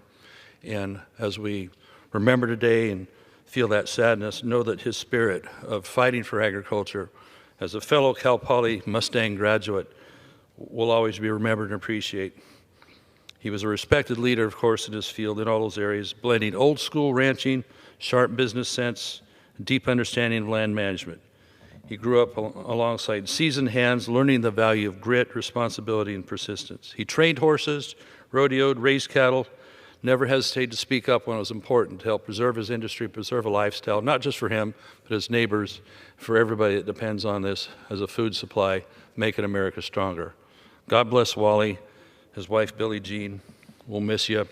You're indeed a good friend, and you'll never be replaced, but you'll always be remembered. I yield back. For what purpose does the gentleman from Florida seek recognition?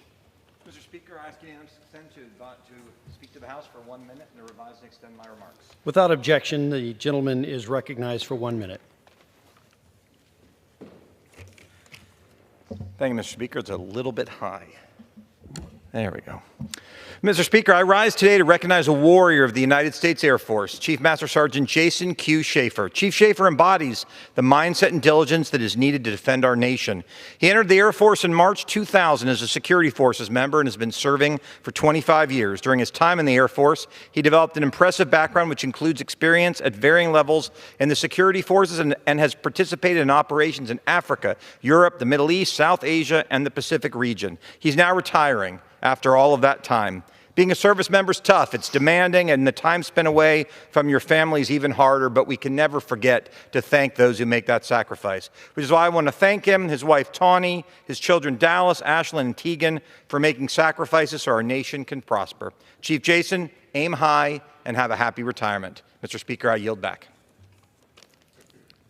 For what purpose does the gentlewoman from Virginia seek recognition? To address the House floor for 1 minute to revise and extend my remarks. Without objection, the gentlewoman is recognized for 1 minute.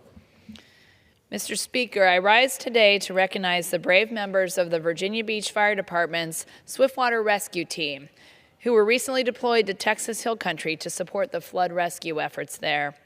The specialized team is uniquely qualified to respond to natural disasters, having recently assisted in the rescue efforts from the October floods that occurred in Western Virginia.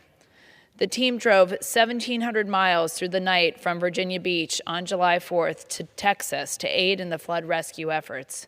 In the face of tragedies like the floods in Texas, we are incredibly fortunate to have brave first responders who choose to run towards danger instead of away from it. I will continue to pray for the safety of our first responders as well as the victims and the families affected by this horrific disaster. I'm grateful that this team was able to put their expertise to use and assist in saving lives. And I'm happy to hear the news that they are coming home. Thank you, and I yield back. For what purpose does the gentleman from Indiana seek recognition? Mr. Speaker, I seek unanimous consent to address the House for 1 minute and to revise and extend my remarks. Without objection, the gentleman is recognized for 1 minute. Mr. Speaker, I rise today to kick off my Hoosier Heartland tour. As this chamber adjourns, I eagerly look forward to beginning my first summer district work period. As I move about Indiana's 6th district over the weeks to come, I'm eager to share this time with our hardworking Hoosiers. For 7 months, I've been working to deliver for our communities. I look forward to sharing my work and to bringing details of our wins back home. But most importantly, this time we'll focus on listening.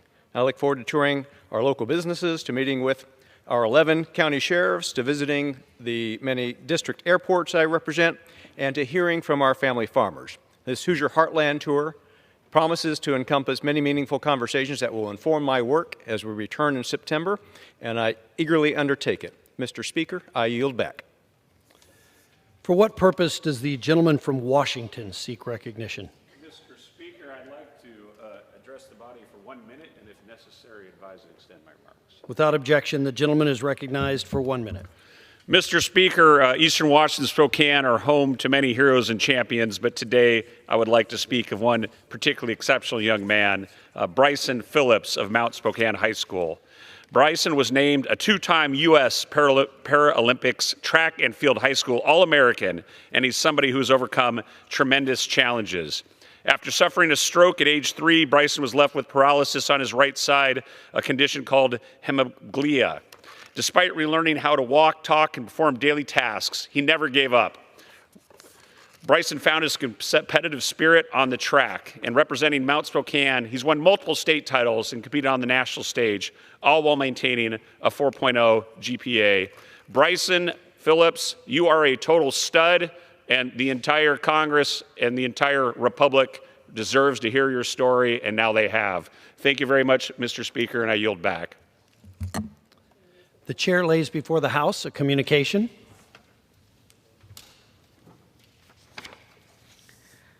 The Honorable, the Speaker, House of Representatives, sir, pursuant to Section 1K of House Resolution 895, 110th Congress, and Section 4D of House Resolution 5, 119th Congress, I transmit to you notification that the following individuals each have signed an agreement not to be a candidate for the office of Senator or Representative in or delegate or resident commissioner to the Congress for the purposes of the Federal Election Campaign Act of 1971 until at least 3 years after they are no longer a member of the board or staff of the Office of Congressional Conduct. Anna Michaela Alland, Heejung A. Chow, Jody B. Heiss, Cheryl L. Johnson. Copies of the signed agreements will be retained by the Office of the Clerk as part of the records of the House. Signed sincerely, Kevin F. McCumber, Clerk. The chair lays before the House a communication. The Speaker's Rooms, Washington, D.C., July 23, 2025. I hereby designate the period from Wednesday, July 23, 2025 through Monday, September 1, 2025 as a district work period under Clause 13 of Rule 1. Signed, Mike Johnson, Speaker of the House of Representatives. Under the Speaker's announced policy of January 3, 2025, the gentleman from Utah, Mr. Kennedy, is recognized for 60 minutes as the designee of the Majority Leader. Mr. Speaker, I ask unanimous consent that all members may have 5 legislative days in which to revise and extend their remarks and include extraneous material on the topic of this special order. Without objection. With that, I yield as much time as they may consume to my distinguished colleagues from the state of Indiana, Representative Baird.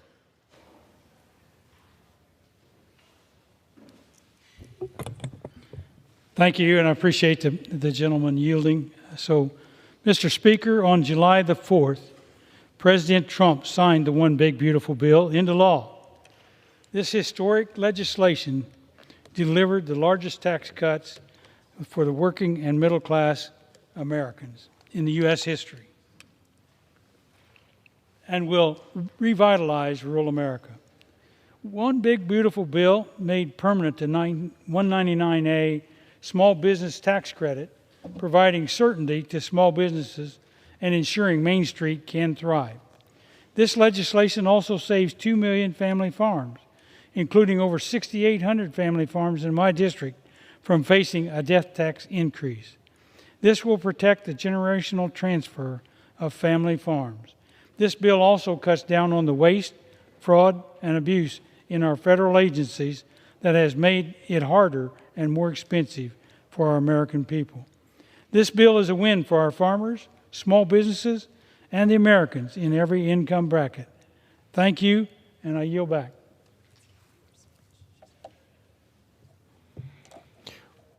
With that, I yield time to myself from Utah, Mike Kennedy, and I'm going to give my speech. Mr. Speaker, today I rise to recognize some of the impacts of the One Big Beautiful Bill and what it will have on my state. By passing the One Big Beautiful Bill, the House Republican majority kept its promise to preserve the 2017 tax cuts and provided further relief for American families. The White House's Council of Economic Advisors estimates the bill will raise Utah wages between $4,300 and $7,700 over the next 4 years, putting more money in the pockets of our hardworking Americans. Typical families with 2 children can also expect to see higher take-home pay in the range of $7,900 to $11,400. Utah is one of the fastest growing states in the nation and has the highest average household size. The One Big Beautiful Bill increases the child tax credit to $2,200, which will help our Utah families as they continue to grow. Without the bill's passage, the child tax credit would have dropped to just $1,000 per child. I'm glad this bill invests in the future of our families, not just in Utah, but all over the country. The One Big Beautiful Bill also helps hardworking Americans by cutting taxes on overtime pay. Around 22% of all employees in Utah regularly work overtime and could benefit from this tax break. The bill also cuts taxes on tips. Whether you are a waitress earning tips or a nurse working overtime, this legislation will make sure that your hard-earned money stays where it belongs, in your pocket. The legislation also benefits those who give to charitable causes, including tithes or religious contributions, allowing individuals who do not itemize their deductions to claim a charitable deduction. The One Big Beautiful Bill delivers historic tax relief for seniors. This legislation ensures that nearly 90% of Social Security beneficiaries will no longer pay federal income taxes on their benefits. In Utah alone, around 400,000 seniors could benefit from the no taxes on Social Security provision of this bill. Our seniors have spent their lifetimes contributing to our nation's economy, and House Republicans are glad to provide them relief through this bill. The One Big Beautiful Bill will also help Utahns in ways beyond tax credits. It will help rural Utah by boosting Utah's energy sector due to provisions slashing the bureaucratic red tape associated with permitting days and by restarting oil, gas, and coal leases. This will create thousands of jobs in Utah. The One Big Beautiful Bill also helps Utahns by reauthorizing the Radiation Exposure Compensation Act, also known as RECA, for another 2 years following its expiration last year. RECA authorization will compensate Utahns who were exposed to radiation after the above-ground atomic testing at the Nevada test site. It will also extend compensation to uranium miners and expand eligibility for downwinders across the state of Utah. This will help relieve burdens for Utahns who were harmed during active nuclear weapons testing. The bill will provide funding for technological advancement for our military and enhance the quality of life for our military personnel by allocating up to $7.4 billion in benefits for service members across the country. Under this bill, the budget will provide for the restoration and renovation of barracks, more funding for the Defense Health Program, aid to military families by aiding to the child care fee assistance, and provide for bonuses for members of the military. This policy reflects our commitment to honoring the sacrifices of our military by investing directly in service members and the infrastructure that supports their well-being. It demonstrates our commitment to putting America first by ensuring our servicemen and women in Utah and across the world receive the care and support they deserve. This legislation is designed to put hardworking Americans, families, and small businesses first, including my constituents in Utah's 3rd District. By passing this bill, Republicans have delivered on the promises we made to the American people. Thank you, and I yield back.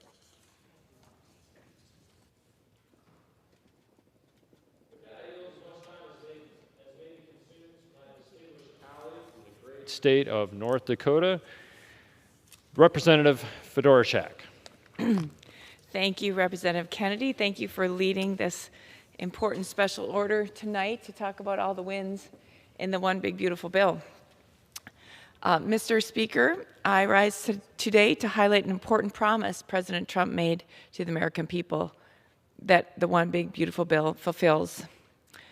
The One Big Beautiful Bill delivers a long list of wins for families, seniors, small businesses, farmers, energy producers, and our military.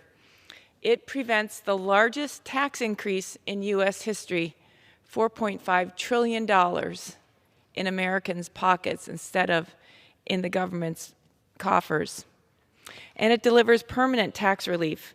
It begins to rein in Washington's out-of-control spending, makes historic investments in border security and national defense, and restores the kind of common sense priorities people in my state of North Dakota live by every single day. There are so many wins in this bill that we need to break them apart and highlight them separately. Today, I want to focus on a provision that many think is too good to be true. In fact, in talking to people, I think they do believe, like, how can this actually happen? But it will. And that is no tax on tips and overtime. During my time back home recently, I visited with folks across North Dakota, including those working in the construction, law enforcement, and service industries. This bill is great news for them and the hundreds of professions who regularly put in overtime to get the job done. In fact, around 30% of all employees in North Dakota regularly work overtime and could benefit from the no tax on overtime provision in this bill. And according to the Council of Economic Advisors, an even larger 65% of workers in North Dakota are in occupations that are likely eligible for overtime and could also benefit. We cut taxes on up to $12,500 of overtime pay for more than 80 million hourly workers. This is estimated to increase yearly take-home pay by more than $1,400. The bill also eliminates federal taxes on up to $25,000 of tips for Americans' 4 million tipped workers. As a former waitress, I know how valuable this provision would be, and this applies to all tips, whether they're tips that are cash or on credit. All tips qualify for the no tax on tips. This will estimate to boost incomes by an average of $1,300 per year. With these policies, we are rewarding everyday Americans' hard work. And we're not waiting. These provisions are retroactive, meaning that people will see the benefits of no taxes on tips and overtime this year, even for hours worked prior to this bill passing. I was very proud to join my colleagues in delivering on this commitment to the American people, and I can't wait to see how it benefits them all. Thank you, Mr. Speaker, and I yield back. Thank you, and thank you. I yield back the remainder of my time to the chair. Gentleman yields back. Under the Speaker's announced policy of January 3rd, 2025, the gentleman from Massachusetts, Mr. McGovern, is recognized for 60 minutes as the designee of the Minority Leader. Thank you, Mr. Speaker. Mr. Speaker, I rise today to address one of the most serious issues of our time, the risk of conflict with nuclear weapons. It is a threat that challenges our conscience. It is a threat not just for Americans, but for all humanity. And it is a threat not just to humans, but to all species of life on our planet. We raise this issue in the context of a series of important anniversaries. 1 week ago, July 16th, marked the 80th anniversary of the Trinity test, the first detonation of a nuclear weapon in New Mexico. We still live with the legacy of above-ground nuclear tests. 2 years ago, the Defense Department awarded the Atomic Veterans Commemorative Service Medal to the still surviving veterans of that era and their family members. We must also honor the downwinders, civilians whose health and land suffered from the effects from radiation from these tests. Many were in the state of Nevada. In addition, we cannot forget the Pacific Islanders who have not been able to return to their home islands. Or the Uyghurs and others whose homeland in Xinjiang was the location of China's nuclear tests. They too have suffered a long-term health consequence. In 2 weeks, we will commemorate the first use of a nuclear weapon in a conflict, and that was the atomic bombing of Hiroshima on August 6, 1945, and the second, the bombing of Nagasaki, on August 9th. Let us pray that Nagasaki will be the last. Let us work to make sure that it is. Sadly, the threat from nuclear weapons is only increasing. There are estimated to be 13,400 nuclear weapons in the world today. Some 90% of these are in the arsenals of the United States and Russia. The rest belong to the UK, France, China, Israel, India, Pakistan, and North Korea. Russia has threatened to use nuclear weapons against Ukraine and even against NATO nations. North Korea uses its nuclear weapons program to intimidate the United States, Japan, and Korea. China continues to build up its nuclear arsenal. It has some 600 warheads today and is expected to pass 1,000 by 2030, according to the Pentagon.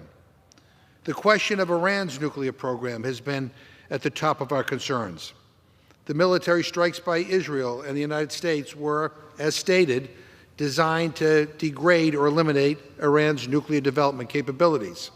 However, as the Washington Post reported last week, U.S. intelligence agencies assessed that only one of Iran's 3 principal nuclear facilities was destroyed by the U.S. attacks. This tells us that military action is not a reliable way to counter nuclear threats. In 80 years of the nuclear era, the only proven, demonstrated way to reduce the risk of nuclear conflict and to lessen the scale of its destruction is through diplomacy and negotiations. If not for past arms control agreements, Mr. Speaker, today's arsenals would be larger and more dangerous.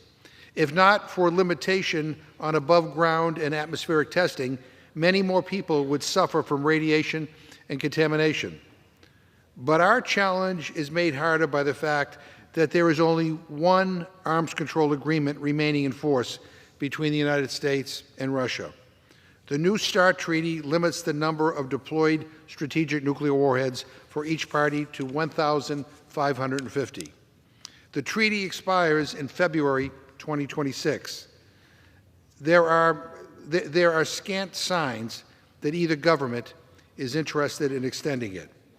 President Donald Trump can and should take forward steps on nuclear arms control. He can follow in the footsteps of other Republican presidents. President Eisenhower, in his Atoms for Peace speech, expressed the moral imperative to warn Americans and the world of the destructiveness of atomic weapons. President Reagan, in his second term, negotiated the INF Treaty with the Soviets. He spoke privately with Gorbachev about the elimination of all nuclear weapons. Earlier this year, President Trump said from the Oval Office, and I quote, "There's no reason for us to be building brand new nuclear weapons. We already have so many. You could destroy the world 50 times over, 100 times over, and here we are building new nuclear weapons, and they're building nuclear weapons," end quote. He added, let me quote again, "We're all spending a lot of money that we could be spending on other things that are actually, hopefully, more productive," end quote. On this point, Mr. Speaker, President Trump is right. President Trump has the opportunity to make nuclear threat reduction a part of his legacy. As a smart first step, he and Putin can strike a deal to respect New START's central limits and set the stage for a more comprehensive nuclear arms control framework agreement. Next, President Trump can put nuclear weapons on the agenda when he meets with Xi Jinping. He expressed a willingness to do this in his Oval Office comments. Even talking about negotiations in itself can help reduce tensions. A deal requires a first step, and I encourage the President to take it, and to take it soon. And we in Congress can use our voice. Along with our colleague, Representative Jill Takuda of Hawaii, I am the proud sponsor of HRES 317, a resolution that calls on the U.S. government to return to the negotiating table on nuclear disarmament and to lead a global effort to reduce and eliminate nuclear weapons. It reaffirms our country's moral and strategic obligation to prevent nuclear war and pursue a world free of nuclear weapons as a national security imperative. This call is in the spirit of President Eisenhower and Reagan, and Presidents Carter and Obama, and we hope President Trump. I'm pleased to report that Senators Markey, Merkley, Sanders, Welsh, and Van Hollen have all introduced a version of our resolution. And I urge the foreign policy committees of both bodies to consider these resolutions promptly. Unfortunately, Mr. Speaker, activity in House committees is taking us in the wrong direction. Last week, the Appropriations Committee approved an energy and water bill that cuts the National Nuclear Security Administration's Defense Nuclear Nonproliferation Account by $412 million. That's 17%. These activities help the U.S. stop the spread of nuclear weapons, detect hidden nuclear activities, and support arms control efforts. Why would anybody think it is a good idea to cut that account? Also last week, the Armed Services Committee approved the National Defense Authorization Act. It authorizes $62 billion for the nuclear enterprise, which represents a 26% increase over President Biden's request last year. Unfortunately, the committee rejected an amendment by our colleague from California, John Garamendi, to restrict funding to create a new land-based nuclear delivery system, the Sentinel missile, a $180 billion boondoggle he has called an endless money pit. The threat of nuclear war is an existential one. We have a moral imperative to address it, and address it urgently. Debates over the utility and morality of nuclear weapons are as old as the nuclear age. Notably, many of the people who helped make atomic weapons turned out to be some of the most powerful voices against their use and for the reduction in their arsenals. 2 years ago this week, Mr. Speaker, the film Oppenheimer premiered. It told the story of J. Robert Oppenheimer, the theoretical physicist who helped create the atomic bomb, but then pushed against development of more powerful weapons. And for that position of moral courage, he paid a political price. 2 months ago, Dr. Richard Gowan passed away at the age of 97. He's best known as the author of the first hydrogen bomb. Less widely known is that he spent decades working tirelessly in arms control and disarmament on scientific panels, conferences, and government boards. In a 2018 interview, Dr. Gowan said, and let me quote, "There is the myth, and you saw it operate many times in the past, that if there is a perceived security problem, well, no difficulty, we'll just buy more nuclear weapons. But that doesn't improve our security. What we want is less nuclear weapons and less cause for using them on the other side," end quote. You know, when I was a staffer for the late Congressman Joe Moakley in the 1980s, I recall going to hear Dr. Gowan and Dr. Carl Sagan give a talk on nuclear weapons and the Strategic Defense Initiative.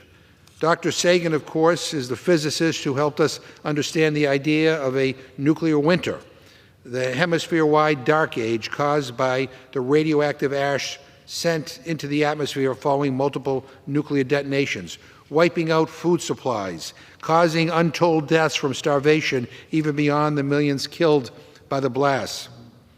For us today, the dynamic Dr. Gowan identifies isn't in the past, it's in the present. Our inboxes are full of policy papers expressing fears about the growth of China's nuclear arsenal, or Vladimir Putin's intentions, or Iran's plans. Too often, policymakers have a reflexive response. They are building more, so we should build more. Mr. Speaker, this is so short-sighted. It is a dangerous reaction, very, very dangerous. We know firsthand the harm that such devastating weapons can have. On the 80th anniversaries, people of many generations will gather in Hiroshima and Nagasaki, and very few survivors of those atomic bombings remain with us. But their stories endure. The disturbing photos of the burns and the radiation sickness, they endure. In those cities, those gathered will recommit to preserving the memory of the destruction and to plead with current and future generations to work to ensure that such horrors never, ever, ever happen again. I regret I cannot be with them in Hiroshima and Nagasaki, but that is why I have organized this special order on the House floor today, so that members can share their message from the floor of the House. And to our colleagues, and to the President, and to the American people, this is a crucial moment in world history. We have a moral responsibility to speak out and to do more. After the anniversaries, after the August break, when we return to Washington, let us commit to raise more awareness, more congressional hearings, more debate on the floor, more encouragement for scientists, civil society, and regular citizens to raise their voices. Let us commit to legislation to contain the growth of nuclear weapons. Let us commit ourselves to the elimination of nuclear weapons. And with that, Mr. Speaker, I am glad to yield to the gentleman from Illinois, Mr. Foster. Thank you. Thank you, Mr. Speaker, and thank you, Representative McGovern, for holding this special hour to discuss the dangers of nuclear weapons. You know, when I first entered Congress, I was the third PhD physicist elected to this body. We had at the time Vern Ehlers, a nuclear physicist and a conservative religious Republican representing Western Michigan. We had Rush Holt, a plasma fusion physicist, a progressive Democrat representing Princeton. And we had me, a sort of garden variety Democrat who spent the last 25 years smashing protons and antiprotons together to make particles that have not been around since the Big Bang. And Although our politics were quite different, we were united by a special responsibility to join the discussion about nuclear weapons and ask what we can do to strengthen global nuclear security and maintain U.S. leadership in trying to prevent nuclear war. One area where we were always in violent agreement was to stop wasting money on Star Wars, which was then rebranded the SDI, the Strategic Defense Initiatives, and is now rebranded Golden Dome. For more than 45 years, scientists have been patiently explaining to policymakers that this is never going to work. It is easy to overwhelm with a trivial response to it. We have spent over $200 billion on it. We have never tested it once against the kind of countermeasures that any competent opponent would deploy. And even if we succeed at stopping ballistic missiles, there are unfortunately many other ways to deliver nuclear weapons that we can never stop. And so this thing is deeply, I guess stupid is not too strong a word. When you explain something to someone in a variety of terms again and again, and they just don't want to hear it because they think it messages so well, wouldn't it be great if we had this magic golden dome or whatever you want to call it, that would stop nuclear weapons? Yeah, it would be great, but if it is an impossibility due to the fundamental physics of it, then we should stop talking about it, and we should certainly stop wasting money on it. Another place where we were always in strong agreement was how we should be strengthening the non-proliferation efforts at our national laboratories. Our national labs create an underlying foundation for all of our nuclear security efforts, including the non-proliferation and national security priorities that we're talking about here today. In order to ensure that current and future arms control efforts are properly fulfilling their mission, we have to invest in our scientific workforce to maintain our leadership in verification efforts. You know, it's not well known, certainly among members of Congress, but when the IEA sends inspectors into Iran, into countries of concern, those have been largely trained by the national labs in the United States. And when we gut the non-proliferation capacities of our national labs, or simply allow them to retire, as has been happening, we risk putting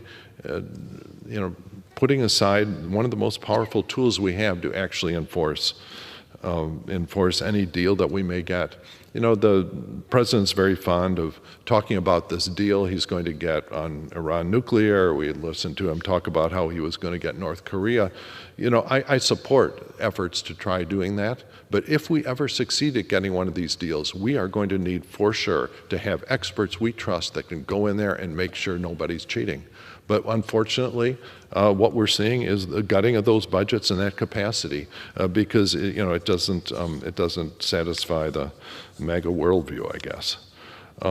And over the years, I've focused my attention on a few specific areas to strengthen our nuclear security architecture. One of them is what's called a nuclear.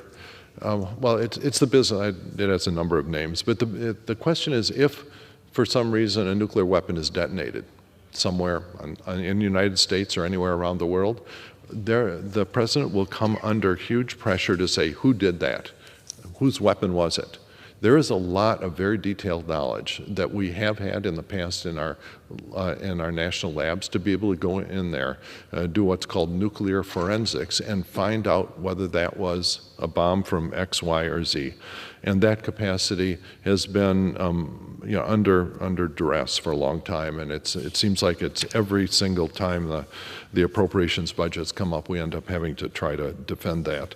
And that's something that's completely irrelevant until it's the most important question in the world. Who did that? Who let off this nuclear weapon? And how do we make sure we don't retaliate against the wrong person or entity that did that? So First, and there are a number of other things I've been working on. First and foremost is HRES 100. It's a resolution that I introduced in the House with 19 other members, supporting arms control and condemning Russia's purported suspension of its participation in the New START treaty. The current extension of the New START is set to expire in under a year, and anyone who remembers previous arms control negotiations will know that there's almost no time left to negotiate a subsequent treaty. Additionally, any negotiations, whether with Russia, China, or any other country, will require partners who are willing to have discussions on arms control, which is something that's far easier said than done. This is not something where the two great men leading great nations can come together and strike a deal. The details matter, and you have to have technical experts that you trust going deep down into the weeds to have an agreement that they will come back to you and say, yeah, this is a solid agreement that we can trust.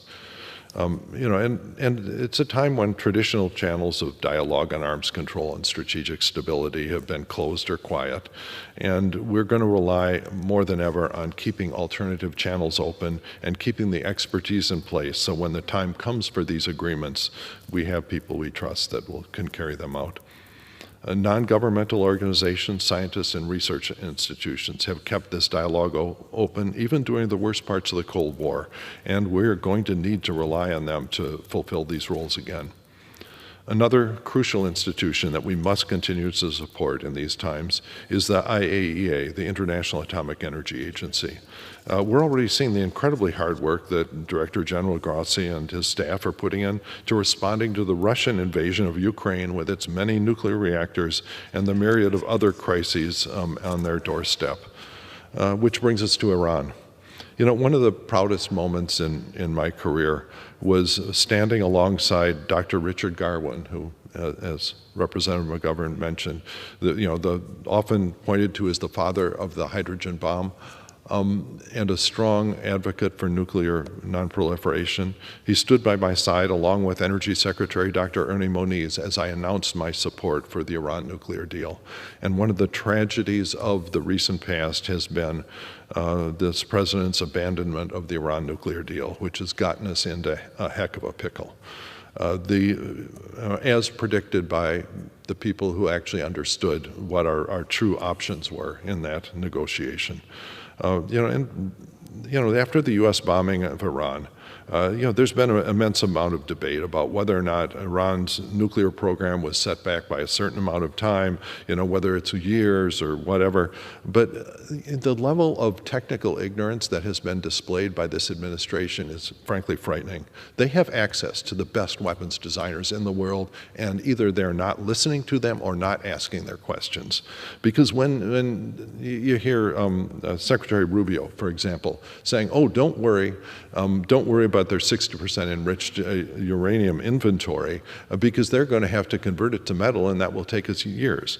Anyone with a knowledge of the history of the Manhattan Project knows that is not a major activity. Iran has done it for a long time. They now know how to do it. And if you're only interested in converting from uranium hexafluoride to metal, a few tens of kilograms, which is what you need for your first weapon and set of weapons, this happens in a laboratory. It can happen in a congressional office. You don't need a big space for this.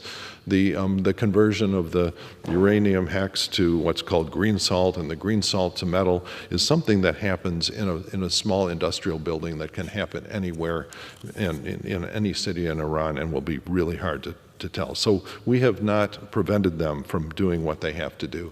And the enrichment level is another thing where we're seeing, frankly, technically ignorant statements made. We have three levels of uranium. There's the less than 20% is generally regarded as relatively safe, can be used in reactors with without a lot of safeguards. Then when you get above 90% enriched uranium, that's the good stuff for really high performance weapons. But what about in between? They have 60% uranium. Guess what? That is not weapons grade, but it is weapons usable. For example, the Hiroshima bomb. The Hiroshima bomb was made with a mixture of 50% enriched uranium and higher enriched uranium. The 60% enriched uranium that Iran has a significant inventory of is perfectly usable even for a simple Hiroshima-style gun-type device. And when our leadership speaks in ignorance, apparent ignorance of that fact, beating their chest and saying we set them back by decades, whereas in fact that's not the case. And this uranium hexafluoride, just to give you a sense of the scale, the 400 kilograms that the IEA watched them enrich to 60%, that is stored conventionally in the United States in about 25 scuba tank-sized pressurized containers. Any 5 of those scuba tanks have enough uranium to make a Hiroshima-style nuclear weapon. And these things are not hard to smuggle. We'll have a hard time convincing ourselves, in fact, that the Iranians already haven't done it. All right, and so just pretending like Iran does not have a credible threat here and has no leverage is a dangerous and ignorant position for our government to be taking, and one of the scariest things about the many threats that we face right now. For those of you who don't know, actually you should go look at the Wikipedia article on the Hiroshima little boy bomb. And you will see a lot of and the references in it. It's unfortunately very well documented over the years because it's not the best weapon you can make by far. You can make much more complex and inefficient weapons, but the Iranians don't have to do that. If they simply want to replicate what was done, you get an old, 155 millimeter howitzer. You replace the explosive shell with some enriched, 60% enriched, will work just fine. Uranium, you shoot it into the right shaped target, and you've got something that's as effective as the Hiroshima weapon. This is not a trivial risk, and the only answer to this is negotiations, and we have to get very serious about that. It's not something that the Iranians even have to test. We did not test the Hiroshima weapon before we sent it. It was just obviously going to work. The physics hasn't changed in the 80 years since then, and so we're at a very uncertain position on that, and we shouldn't pretend otherwise. We've also recently been hearing a lot of calls about the resumption of nuclear testing. This is particularly worrying because the move away from nuclear testing has been really it's one of the cornerstone successes of non-proliferation and nuclear security. But just think of all the attention Donald Trump could get by giving the order that he wants to blow off a nuclear weapon just to make sure it works or whatever it is. You get a lot of attention that way. But our country has a tremendous amount to lose if everyone begins nuclear testing again. The U.S. during the Cold War conducted over 1,000 nuclear tests, far more than any other country, and we had much better instrumentation, knowing exactly what happened in those explosions. And that knowledge that we gained has allowed our nation to maintain the safety, security, and effectiveness of our nuclear stockpile without any further testing. And if we were to resume testing, the rest of the world would resume testing. I'm sure they all have bomb designers that are just chomping at the bit to get more data on exactly what happens if they explode one of their untested weapons.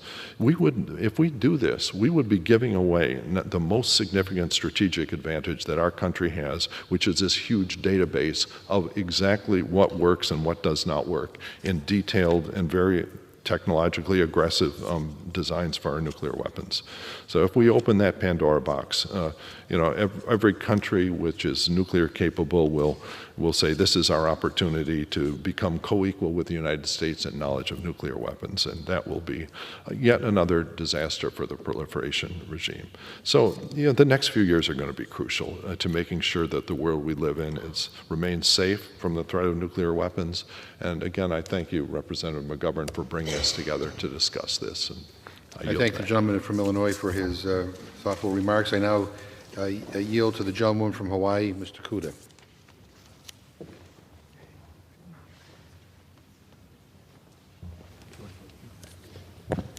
Thank you, Mr. Speaker. I rise to join my colleagues and reinforce their warning and urgent call to action. Mr. Speaker, today we stand at a crossroads. The world is once again drifting toward a future where nuclear weapons are not just tools of deterrence, but urgent threats hanging over every human life. We cannot afford to look away, not when the lessons of the past are still very visible amongst us. Look to the people of the Marshall Islands, many of them living in my district, part of our Hawaii Ohana, whose lands became sacrifice zones in the name of power, entire communities displaced, generations scarred by radiation. The Bikini Atoll, once a paradise, became a proving ground for devastation. These were not just theoretical consequences, lines on paper, assumptions, equations. They were real, and they are very real still. The United States and its allies conducted 318 nuclear tests in the Pacific Islands. The people who lived on the islands lost their ancestral homes, now uninhabitable. And the people who were exposed to fallout were immediately sickened with ongoing long-term impacts for human health, including increased rates of birth defects, genetic disorders, and secondary cancers. The nuclear age taught us that while bombs may drop in seconds, their impacts stretch across centuries and generations. And now, instead of learning from history, learning from the mistakes of our past, we are poised to repeat it, with greater risk, fewer safeguards, and far more at stake. Today, the United States, Russia, and China inch closer to an unrestrained three-way arms race as we collectively spend well over $1 trillion on updated and new nuclear warheads and means of delivery. Just one of these programs, as was mentioned, the Sentinel Intercontinental Ballistic Missile, will cost $141 billion, according to the Department of Defense. But keep in mind, that's not even the bottom line. Their cost estimates keep growing and growing. A new arms race is a race with no finish line. Let us be clear. No winners, only losers in this race. And it doesn't have to be this way. We must urgently renew and expand nuclear arms control treaties with both Russia and with China. The path to security lies not in new warheads or golden domes, but in dialogue, transparency, and mutual restraint. We must invest as much into diplomacy and prevention as we do into silos and interceptors. Because let us be clear, all it takes is one bomb, one miscalculation, one moment of madness, and everything will end. The clock is ticking, but the future is still ours to shape. Let us choose wisdom over fear, peace over peril, life over annihilation. Mahalo to my colleague, Congressman McGovern, for organizing this special hour. And I would ask that on August 6th and August 9th, let us take a moment to pause. And remember, we do have a choice. Thank you, Mr. Speaker, and I yield back. I thank the gentlewoman for her remarks. Mr. Speaker, I yield to the gentlewoman from Minnesota, Ms. Omar. Thank you, Mr. Speaker. I rise today to once again call on the United States to join the Treaty on the Prohibition of Nuclear Weapons, and for all of the world's nuclear-armed powers to adopt policies of mutual disarmament and abolition. In a few short weeks, we will mark the 80th anniversary of the only time nuclear weapons have been used in combat by the United States in Hiroshima and Nagasaki, Japan. The fact is, in 80 years since, we have only avoided nuclear war by sheer luck. As long as countries possess massive arsenals of world-destroying weapons, the risk of miscalculation and the risk of escalation is eternal. In the last few years, we have seen multiple situations that remind us of the extent of the fragility and of the danger. Nuclear-armed India exchanged fire with nuclear-armed Pakistan just this year. Cooler heads prevailed this time. Nuclear-armed Israel conducted unilateral strikes on facilities in Iran. That war didn't go nuclear this time. Nuclear-armed Russia continues its brutal war of conquest in Ukraine. We are avoiding escalations that increase the threats of nuclear threat war between Russia and the West so far. The truth is The era of nuclear weapons will only end in one of two ways. Either we will abolish these horrific weapons from the face of the earth, or we will use them and abolish humanity instead. The only sane position, the only legitimate position for anyone who values human life is abolition. And more than half the countries in the world have now formally agreed, signing on to the TPNW. We should join them. Because just as we have gotten terrifyingly close to nuclear war in these past 80 years, we have gotten close to disarmament. It is not a pipe dream. Reagan, Gorbachev also did it. South Africa unilaterally dismantled their arsenal. Other countries have stopped developing nuclear weapons before they got the bomb. It is possible to disarm. It is possible to abolish nuclear weapons. We only need the political will, and we need the urgency. Finally, Mr. Speaker, you will note that I said the bomb dropped in Hiroshima and Nagasaki were the only nuclear weapons used in combat. But they were not. We must be absolutely clear the only times nuclear weapons have been used. In fact, nuclear weapons have been used thousands of times, and their primary targets have been Americans. We also mark this month the 80th anniversary of the Trinity test in New Mexico. And so we should remember that entire communities have been poisoned by these weapons right here in the United States. Entire generations have seen their families, their friends, their classmates dying of rare cancers caused by the radiation exposure. They have been forced to drink poisoned water and breathe poisoned air. The effect of the communities known as the downwinders have been catastrophic, and their suffering is still, sadly, mostly unknown in this country. We have made some small steps towards providing overdue compensation to these Americans, the first and the most consistent victims of our nuclear weapons program.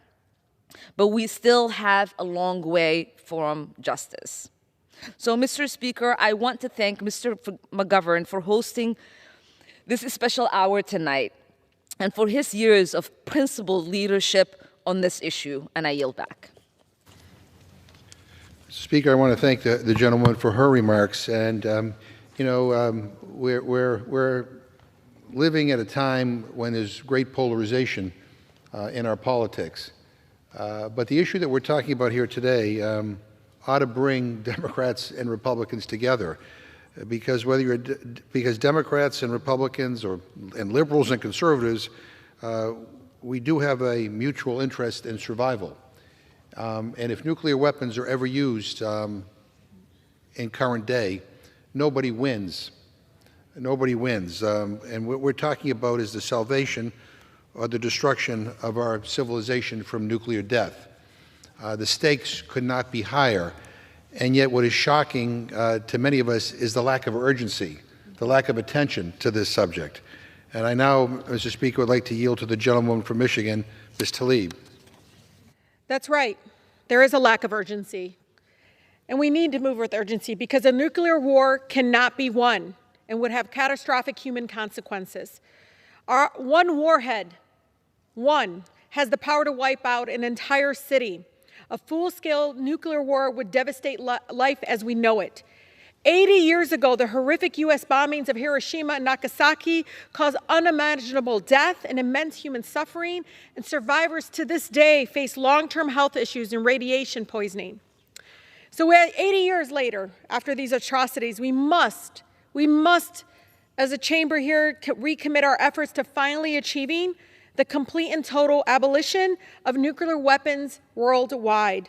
We must ensure these war crimes are never repeated anywhere. Nuclear weapons are tools of death and destruction. They cannot be used without disastrous consequences that violate international law and our shared humanity. The White House and Congress need to immediately work to negotiate new constraints to cap and reduce nuclear arsenals, especially with Russia and China. We must do everything in our power to prevent an unrestrained nuclear arms race. It's absolutely terrifying that in the United States, the president has the power to unilaterally decide to launch a nuclear weapon. Think about that for one moment. The use of just a fraction of nuclear weapons we possess, most of which are ready to launch within minutes of an order from any president, including the current one, would lead to mass destruction of unprecedented global scale. Members of Congress on both sides of the aisle should back common sense efforts to prioritize nuclear disarmament and adopt measures to reduce the risk of nuclear war. We must continue to work towards international agreements, Mr. Chair, with all 9 countries that possess nuclear weapons through comprehensive nuclear test ban treaty, as well as the treaty on prohibiting nuclear weapons. Again, we must come together. I cannot say this enough. The devastation, the consequences of any nuclear launch could be, again, life-changing around the world. We must continue to strive for a world free from the threat of nuclear war. With that, again, I cannot thank enough my colleague, Mr. McGovern, as he commits to banning nuclear weapons, and again, try to save us from any kind of life-changing devastation to our lives, to our world. Thank you. Thank you, Mr. Speaker. I want to thank Congresswoman Tlaib, all my colleagues who have been here today, because this is the most important issue, quite frankly, facing our planet. Mr. Speaker, we can never ignore the fact that behind the conference room discussions about the utility of nuclear weapons, behind the corporate lobbying for nuclear modernization spending, this is a story of human suffering. The Nobel Committee awarded the 2024 Nobel Peace Prize to the organization Nihon Hidanko for its efforts to achieve a world free of nuclear weapons and for demonstrating through witness testimony that nuclear weapons must never be used again. Nihon Hidanko is a grassroots movement of atomic bomb survivors from Hiroshima and Nagasaki. In 2 weeks, members of this organization, along with activists and citizens from Japan and around the world, will gather in Hiroshima and Nagasaki on the 80th anniversary of the atomic bombings. They will amplify this clear and existential message that nuclear weapons must never, ever be used again. This organization keeps alive the testimony of Hibakusha, the survivors of Hiroshima and Nagasaki. They are the witnesses to the indescribable, the unthinkable, the incomprehensible pain and suffering caused by nuclear weapons. Nihon Hidanko highlights the nuclear taboo, the concept that nuclear weapons should never be used, an idea that is under threat from the growth in nuclear arsenals from around the world. Among the organization's aims is an international treaty for nuclear disarmament. Treaty on the Prohibition of Nuclear Weapons, or TPNW, was adopted on July 7, 2017, and entered into force on January 22, 2021. It is the first legally binding international agreement to comprehensively prohibit nuclear weapons, with the ultimate goal being their total elimination. 73 nations are party to the treaty. The United States is not. Neither are the other 8 nuclear powers. We won't get there overnight, but we should not abandon the goal. My resolution, along with the gentlewoman from Hawaii, Representative Takuda, H-Res 317, calls for good faith negotiations with the other 8 nuclear-armed states to halt any further buildup of nuclear arsenals and to aggressively pursue a verifiable and irreversible agreement or agreements to verifiably reduce and eliminate their nuclear arsenals according to a negotiated timetable. I encourage my colleagues to support this resolution and join us in our efforts. At this time, Mr. Speaker, I yield to the gentleman from California, Mr. Takano. Thank you very much for yielding. My colleague, Ranking Member McGovern of the Rules Committee. I thank him and the CPC for organizing this very important special order hour. Next month marks 80 years since the atomic bombings of Hiroshima and Nagasaki. These were the only times that nuclear weapons have ever been used in war. I have to say that this memorial, this memory, this 80th anniversary milestone is not just historical, it is somewhat personal. and unexpectedly so, say beginning in 2001, 2002, when at the age of 41, I made my first visit to Japan. I grew up as an American, a Japanese American. One of my grandparents, the only grandparent, my grandfather Isao Takano, immigrated to the United States around 1916. He was born in 1898 in Japan, and he came from the environs of Hiroshima. Growing up, we would go to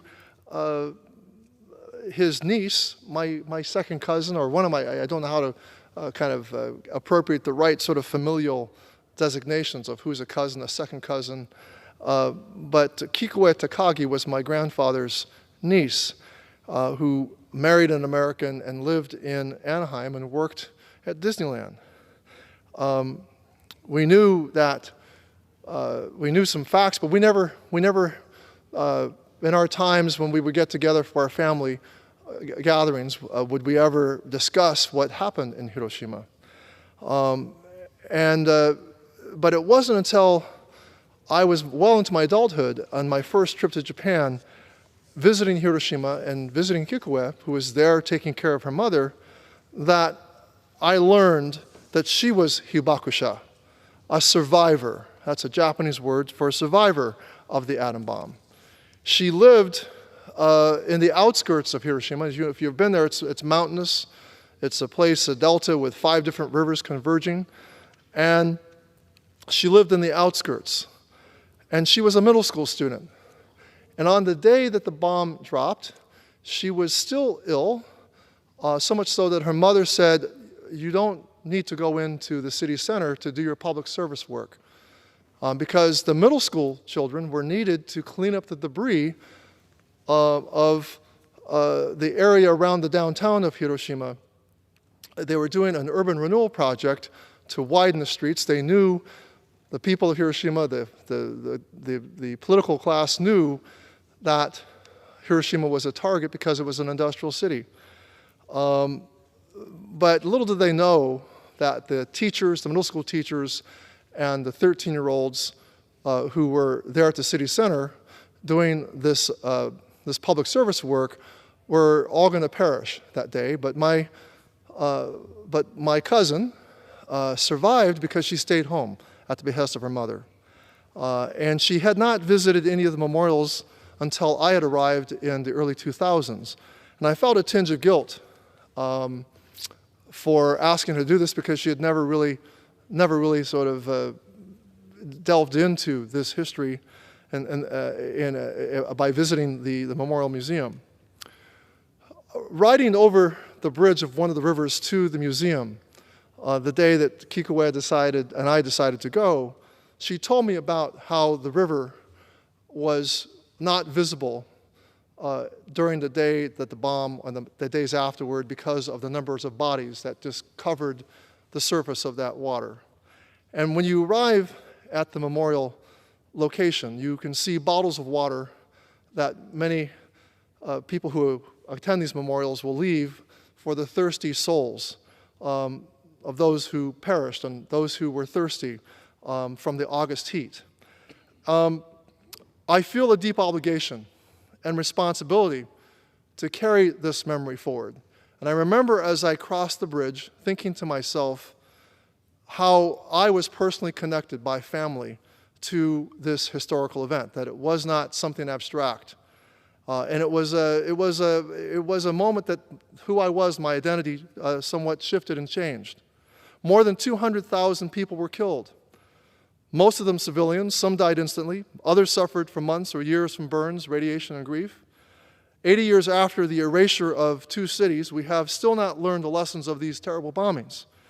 There are an estimated 13,400 nuclear warheads on Earth today. The United States and Russia hold more than 90% of them. Together, we control more than 12,000 warheads, and that's more than enough to end human civilization.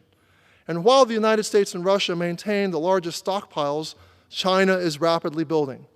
According to the Department of Defense, China's arsenal already has 500 operational warheads. And if current trends continue, it could surpass 1,000 by the year 2030. This growth adds to global instability and makes the case for urgent diplomacy and arms control.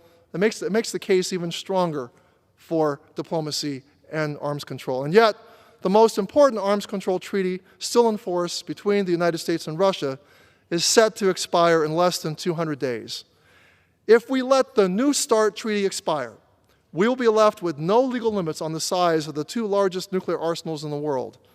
And at the same time, we are seeing headlines about strikes on Iran's nuclear facilities. These actions revive a dangerous question. Can we stop the spread of nuclear weapons through military force? I believe the answer is no. We cannot destroy knowledge with a bomb.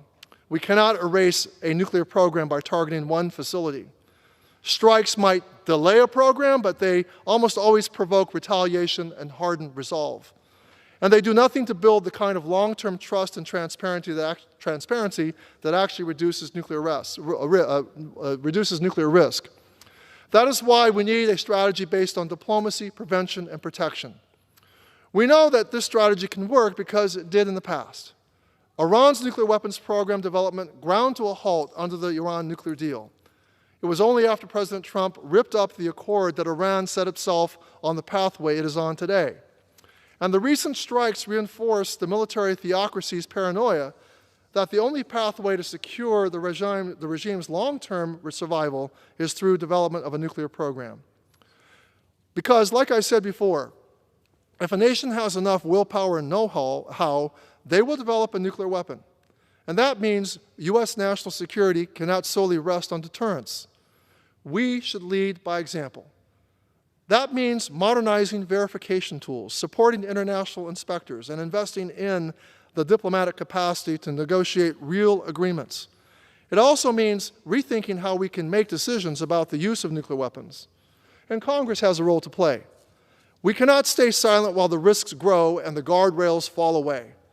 The American people deserve transparency about how nuclear launch decisions are made and who is involved in making them.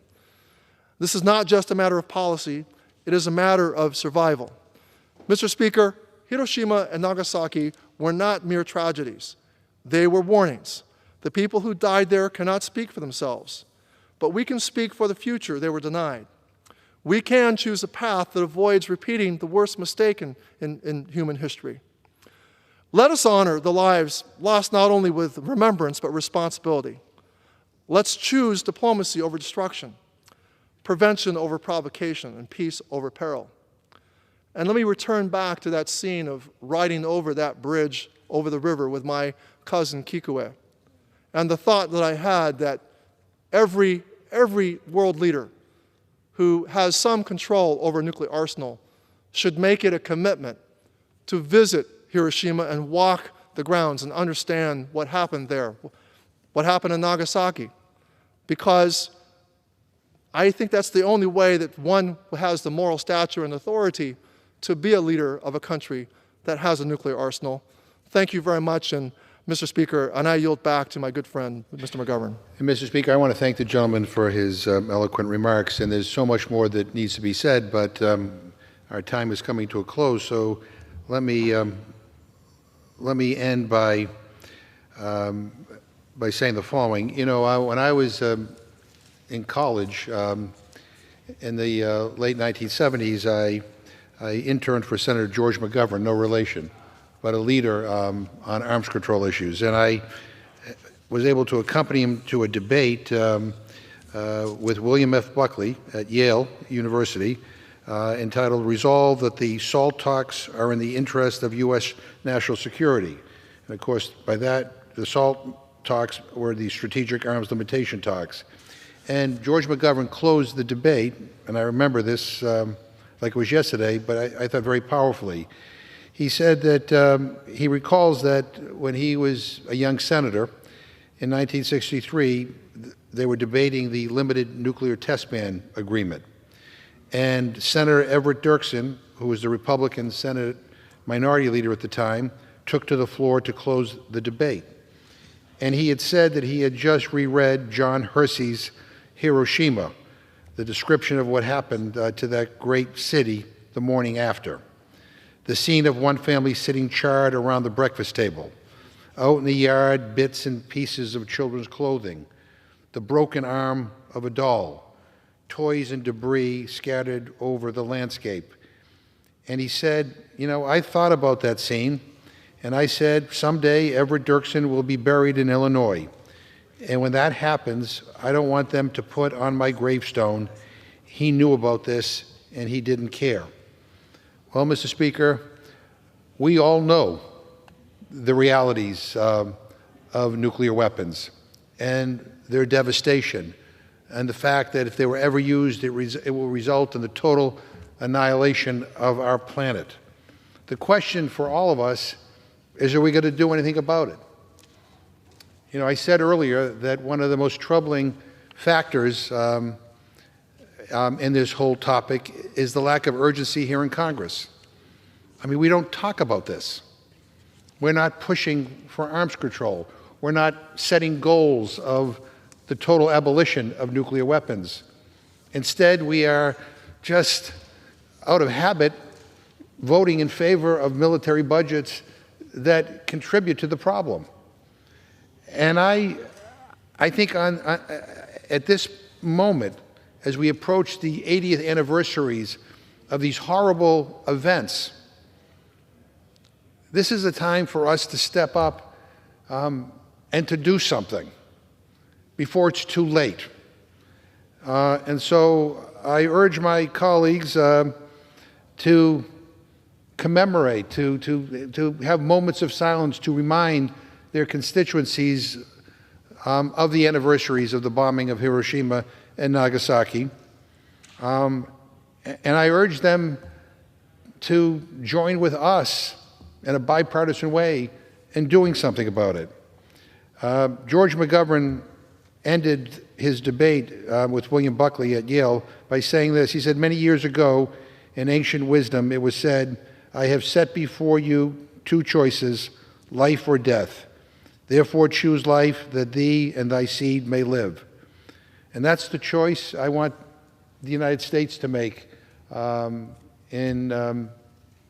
this moment. And I hope that we are up to the task, and I hope that we just don't continue to ignore the perils of nuclear warfare. And with that, I yield back my time.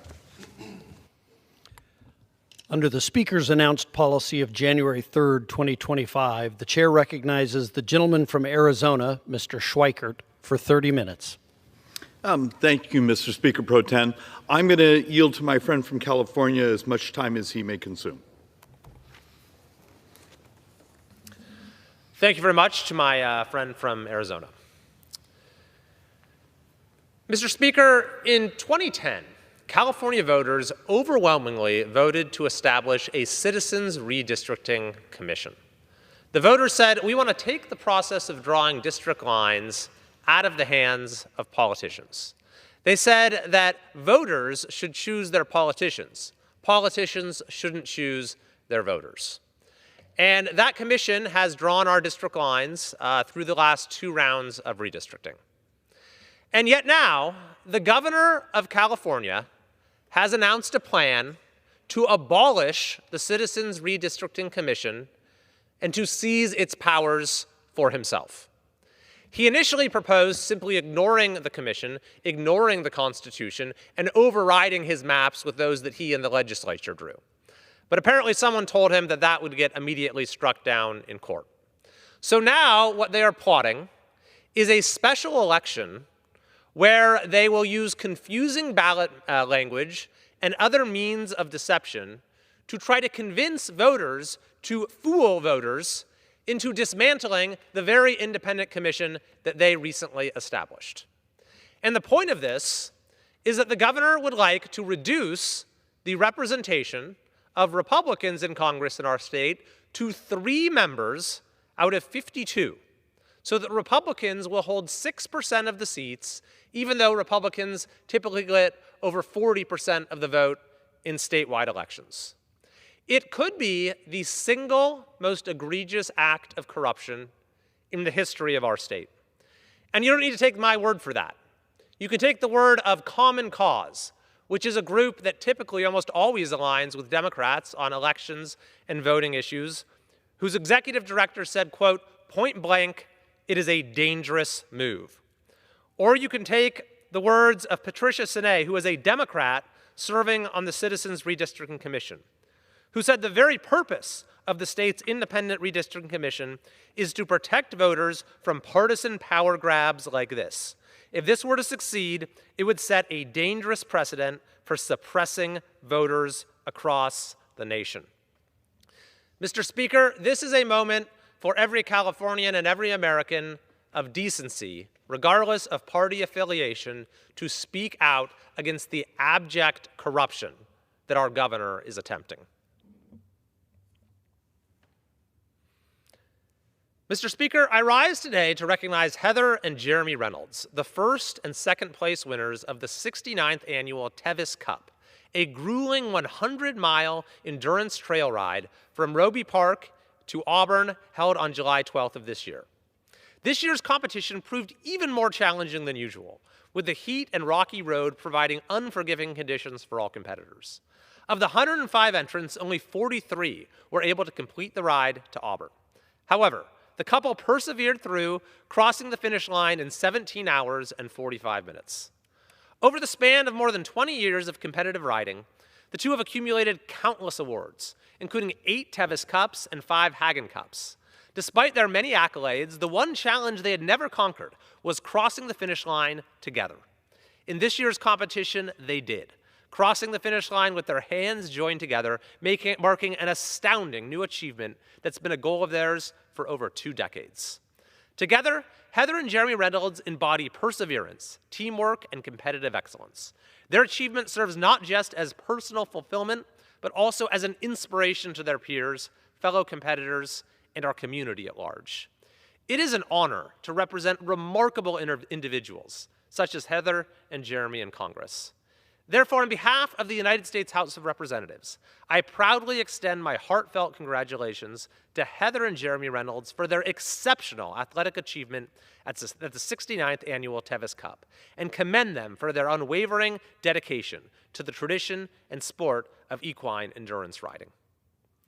With that, I yield back to the representative, my friend from Arizona. Thank you to my friend from California, and as we always say to Californians, don't take Arizona's water. Mr. Speaker Pro Tem, I know we're actually doing half an hour, so can I make a quick request of how many minutes are left?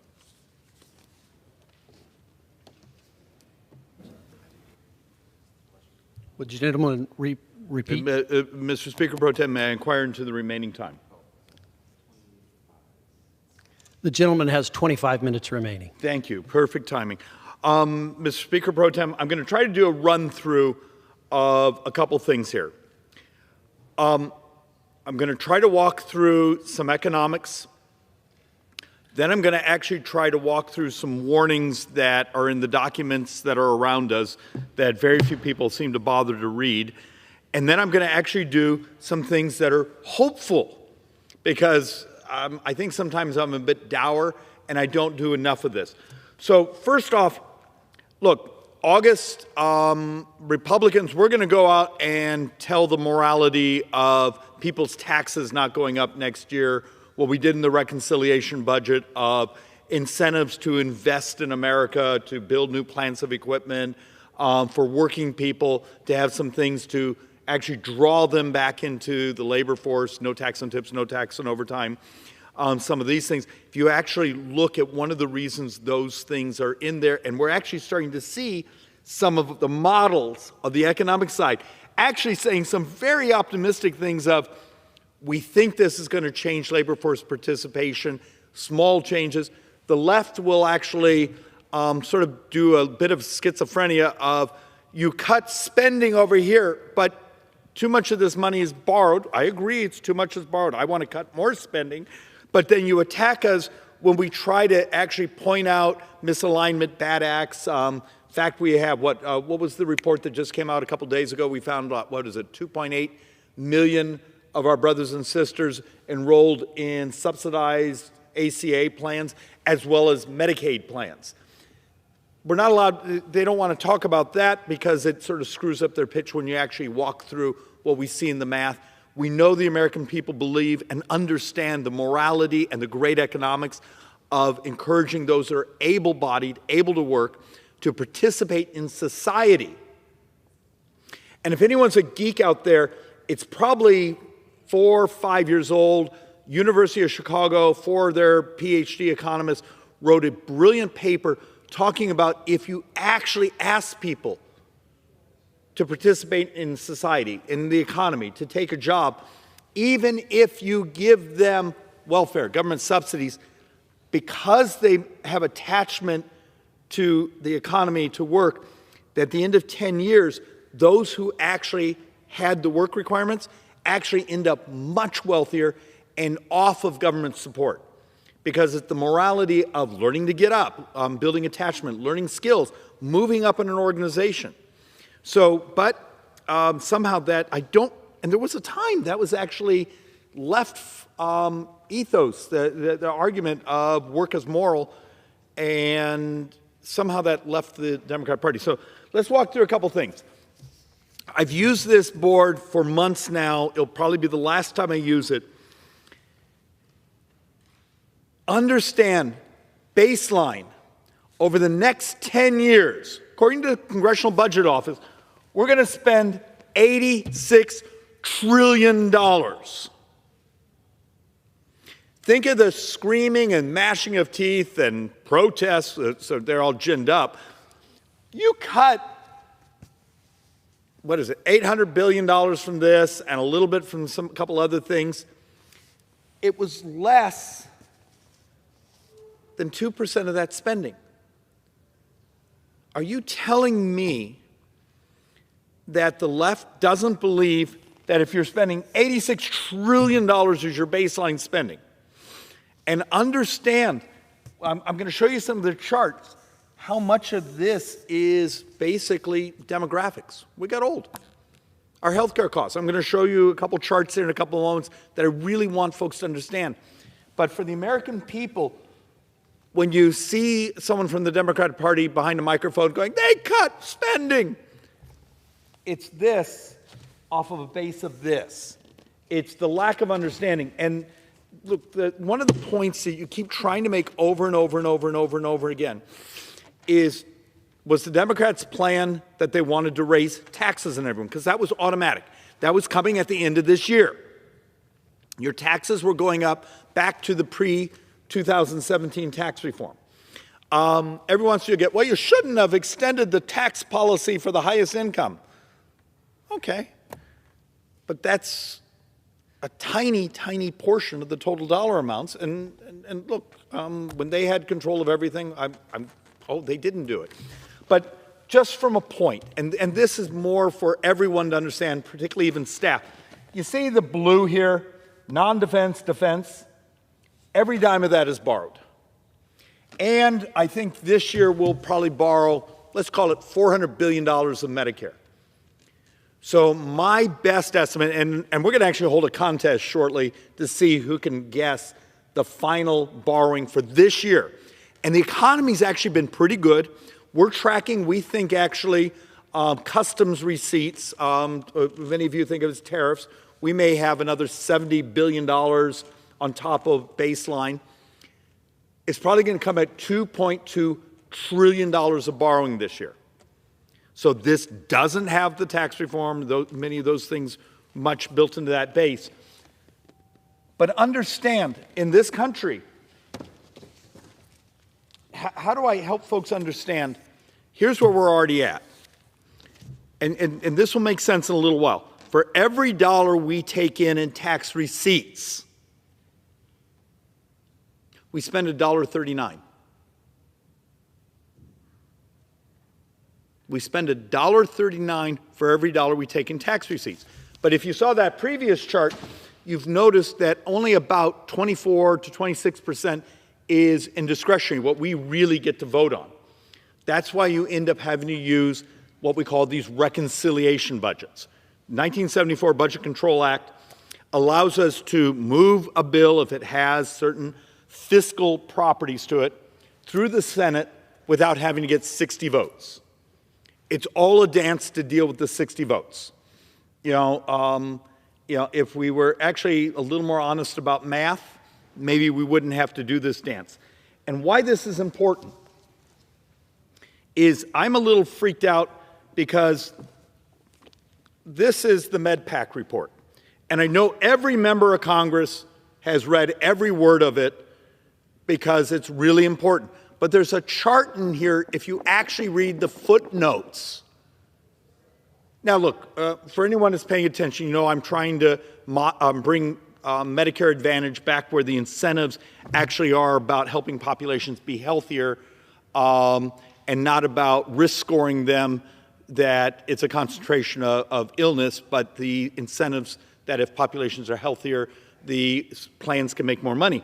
But inside here is also a great data point, Mr. Speaker. This year we're going to spend, let's call it $1 trillion on Medicare. How many of you would guess what we're going to spend in 7 years? The model in here says in 7 years, we go from $1 trillion a year on Medicare to $2 trillion. We double Medicare spending in 7 years. Now, part of that is demographics. Starting in functionally 30 years ago, we started having a lot fewer children. So today, if we took today and stepped back 20 years ago, we had about 35 million of our brothers and sisters who were 65 30 years ago. Today, we're approaching about 70 million of our brothers and sisters who are 65 and up, so more than double. Go back 20 years ago, the number of 18-year-olds we have is pretty much the same as the number of 18-year-olds we have today. And next year, the number of 18-year-olds goes down, and the year after that, it goes down, and the year after that, it goes down. Is that Republican or Democrat, or is it just demographics? It's a little hard to campaign on that. It's a little hard to attack the other side. But the fact of the matter is, if we all read our data, we don't have a choice. This is the Social Security Medicare Actuary Report. Another thing I know every member here has actually read. 7 years from now, Medicare Part A trust fund, which is about 38% of Medicare spending. The rest comes out of the general fund, and members' participation, I think, is about 15%, the fees they pay. But that 38%, that trust fund is gone in 7 years, meaning hospitals, surgery centers, everyone else, 11% cut. But I know we're all going to talk and work about how we're going to revolutionize the cost of health care, except one of the classic problems around here, Mr. Speaker, is for some reason on the left, and many of us on the right, we talk about health care as a finance problem. It's the ACA was a finance bill. It's who had to pay, who got subsidized. Medicare for All is a finance bill. I would argue the Republican alternative from a few years ago was a finance bill. It had a little better actuarial curve, but it was a finance bill. Who got subsidized, who has to pay? I beg of our brothers and sisters around here, open up your brain. We live in a time of miracles. We're going to have some conversation about how do you change the view of health care. It's what we pay. Can we change the cost by doing it better, faster, cheaper with technology, our brothers and sisters being healthier? Because if we don't, we have problems like it's on this chart. Today, 16% of all tax receipts go just to interest. In 9 budget years, actually 9 years, straight up, in 9 years, 30% of all U.S. tax receipts go just to interest. And heaven forbid, if we had a 1-point movement in interest rates, my math is 45% of all tax receipts would go to interest. So when you see people come behind these microphones, how many people are saying, hey, how how do we convince the bond markets? The bond markets are basically on the edge of running this country now, because when you borrow $6 billion a day, next year I think we borrow $6.5, maybe $7 billion a day. In 9 years, we're over $10 billion a day. Let's see, if we're six, that's what, $72,000 a second. And some of the crazy articles, because I have this aggregator on my news that basically a couple left-wing economists saying, borrowing doesn't matter. People are always willing to buy U.S. debt. Okay, let's pretend these left-wing economists are right. We can continue to borrow and borrow and borrow. They purposely sort of forget the punchline. Okay, let's say we could borrow forever. At what point is there no more services, purchases, government helping our brothers and sisters, because it's all covering the interest costs on the bonds? So let's say you're, I think, a little insane, but you believe we can just borrow forever. You're a monetarist, but even the fragility in the monetarists you saw in the previous few years of inflation, that their model didn't work. But additional to that, we're going to pay the interest. So in 9 years, baseline under a favorable interest rate model, 30% of all U.S. tax receipts go to interest, and heaven forbid, if interest rates were to come up 1%, because we have to, this year, or this coming year, I think we're going to refinance $11 trillion. The year after that, I think it's 13, because we stay so short on the financing term, and we sell short-term debt instead of longer-term debt, because it turns out there's not as big an appetite. So we're in this world where 9 budget years, $10 billion a day. So let's actually, I'm just going to run through a number of these things fairly quickly, just to sort of get a point. National health expenditures as a percentage of GDP. This will make sense in a moment. In 2033, so functionally, 8 years from now, over 20% of the economy will just be healthcare.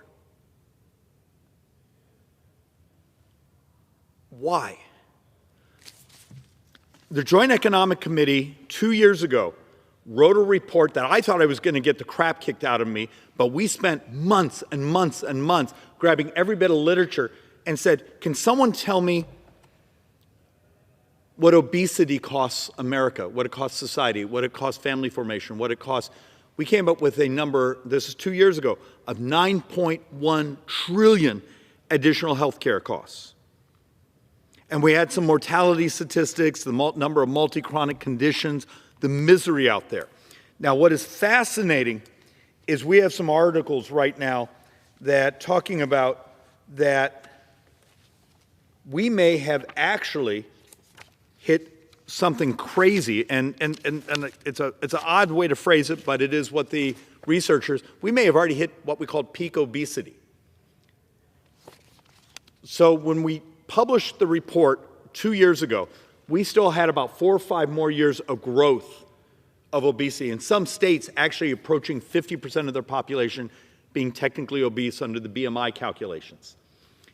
Looks like in the last 12 months, we may have started to bend the curve. We're trying to recalculate, is this a sign of incredible hope that we know so much misery in our society? Because there's a brilliant paper from about 7 years ago saying leading contributor to income inequality in America. Turns out isn't education, turns out it's health.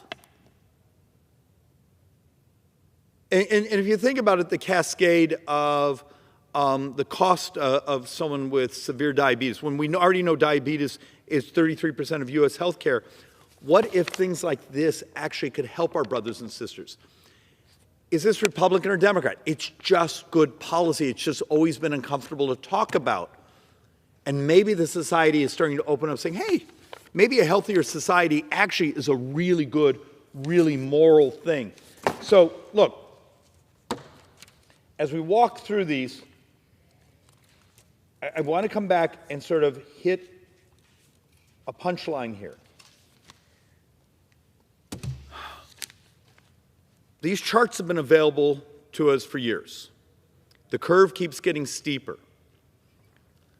So when you have someone say, I'm a protector of Medicare, great, I'm with you. It's an earned benefit. We made a societal promise.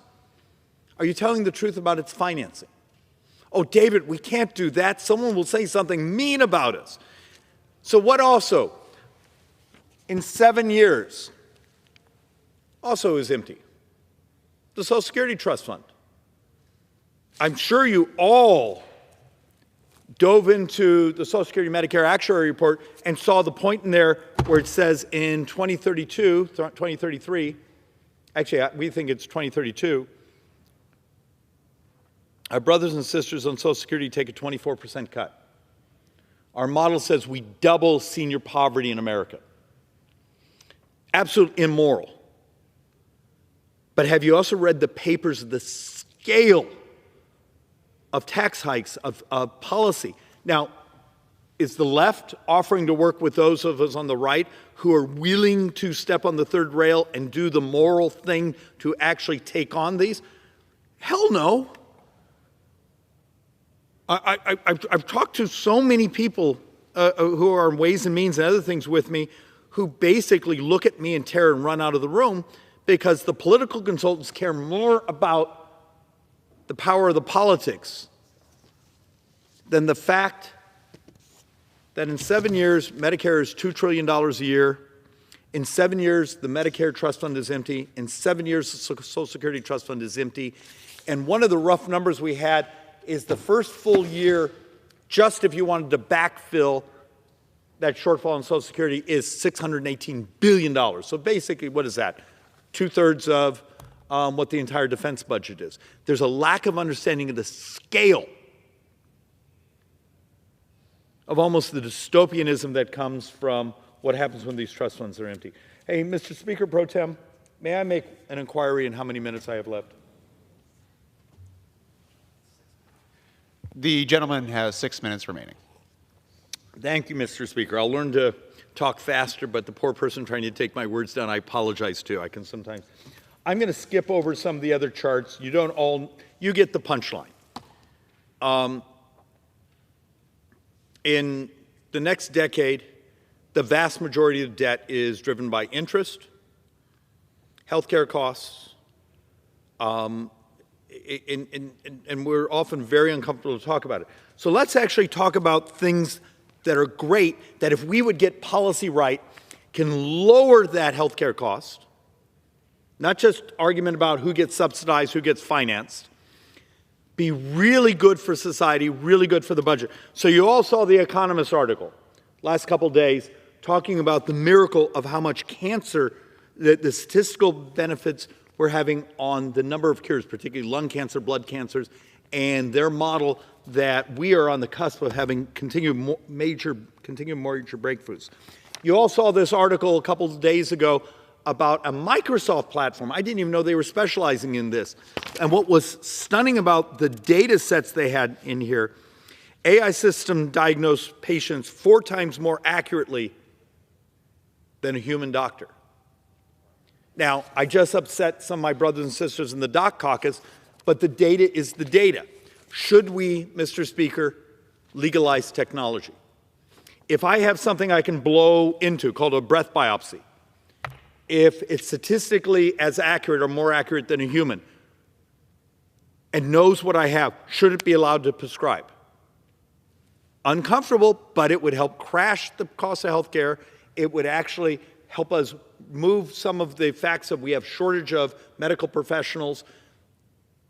We're on the cusp of these things. Matter of fact, many of these things, like that technology has been around for 5 years, except it's functioning illegal. We don't reimburse it and we don't allow it to prescribe. We are on the cusp. A few minutes ago, an hour ago, Altman, OpenAI, was down the hallway. He and I had a few minutes of conversation about a new healthcare stack that's going to go public in about a month. And he seemed incredibly optimistic that its accuracy will be off the charts. Should we legalize the use of technology to help our society be healthier? Should we allow it to prescribe? It's uncomfortable because this place is a protection racket. You've got to understand, Congress is mostly about one thing. It's about money. And the left pretends it isn't, the right pretends it's about money. And when you start to say, hey, maybe we could use technology as a competition to help our brothers and sisters be healthier and therefore change the cost of health care, someone's going to look at you and say, but I make money on that. You're going to now have me compete against a data system that's more accurate than I am. But over and over, new Apple Watch AI model can reveal hidden health conditions. Here's a couple of the things I've been most interested in last couple of years. Great article. I have a huge one. I did a whole speech on it a couple of years ago. AI discovered a whole new category of antibiotics. So you remember we were all panic-stricken that we had diseases, bacterial infections that we didn't have antibiotics for. The antibiotics weren't working. And AI designed a whole new category of antibiotics that in the literature said it would have taken humans 20 years to develop. Instead of being afraid of the technology, maybe we get our heads straightened up saying, in a society where we have a shortage of young people, our baby boomers like me with gray hair, we're getting older, we're going to consume a lot more health care. Can we embrace the technology? And that technology lets us free when you start to realize the things that are going on. We just had a doctor, a radiologist in our office, walking us through a statistical abstract on breast cancers and the scans and showing that his AI platform is remarkably more accurate, cheaper, faster, and more accurate. Why wouldn't we embrace that? Except we don't reimburse it. Because the barriers to entry here are protection rackets saying we're not fighting for what's the fastest, bestest, cheapest. We're often here because we know our incumbency. And look, we really are on the edge of miracles. How do I get the left, the right, to understand the math is the math? Demographics are the primary driver of U.S. sovereign debt. Now, it's hard to campaign against the other side on that, but maybe we could take a couple months off and actually do good quality policy and legalize properly vetted, properly certified AI to prescribe. The wearables. This August, I'm going to do an experiment with this Oura Ring, and I'm buying some Dexcoms to manage my... Have you all seen the app where you can take a picture of your food and it calculates its glucose and its calories? How do we create the incentives? Maybe we should look at the ACA, and instead of just smoking in 3 age categories, we could add a 5th category that's an incentive for our brothers and sisters that if you manage your health, 16% of U.S. healthcare is people not taking their drugs for their hypertension, for their statin. 16% is over $600 billion a year. There are solutions. We can make a difference. Embrace the technology, change the costs, have a healthier society, and it's the most powerful thing we can do for U.S. sovereign debt. With that, Mr. Speaker, I yield back. The gentleman yields. Under the Speaker's announced policy of January 3rd, 2025, the Chair recognizes the gentlewoman from Ohio, Ms. Kaptur, for 30 minutes.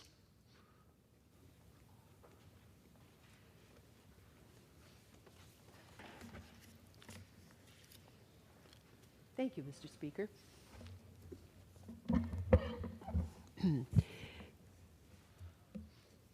Mr. Speaker, I'm deeply concerned about the devastating impact that President Trump's reckless tariff policies are having on our American automotive industry and its workers.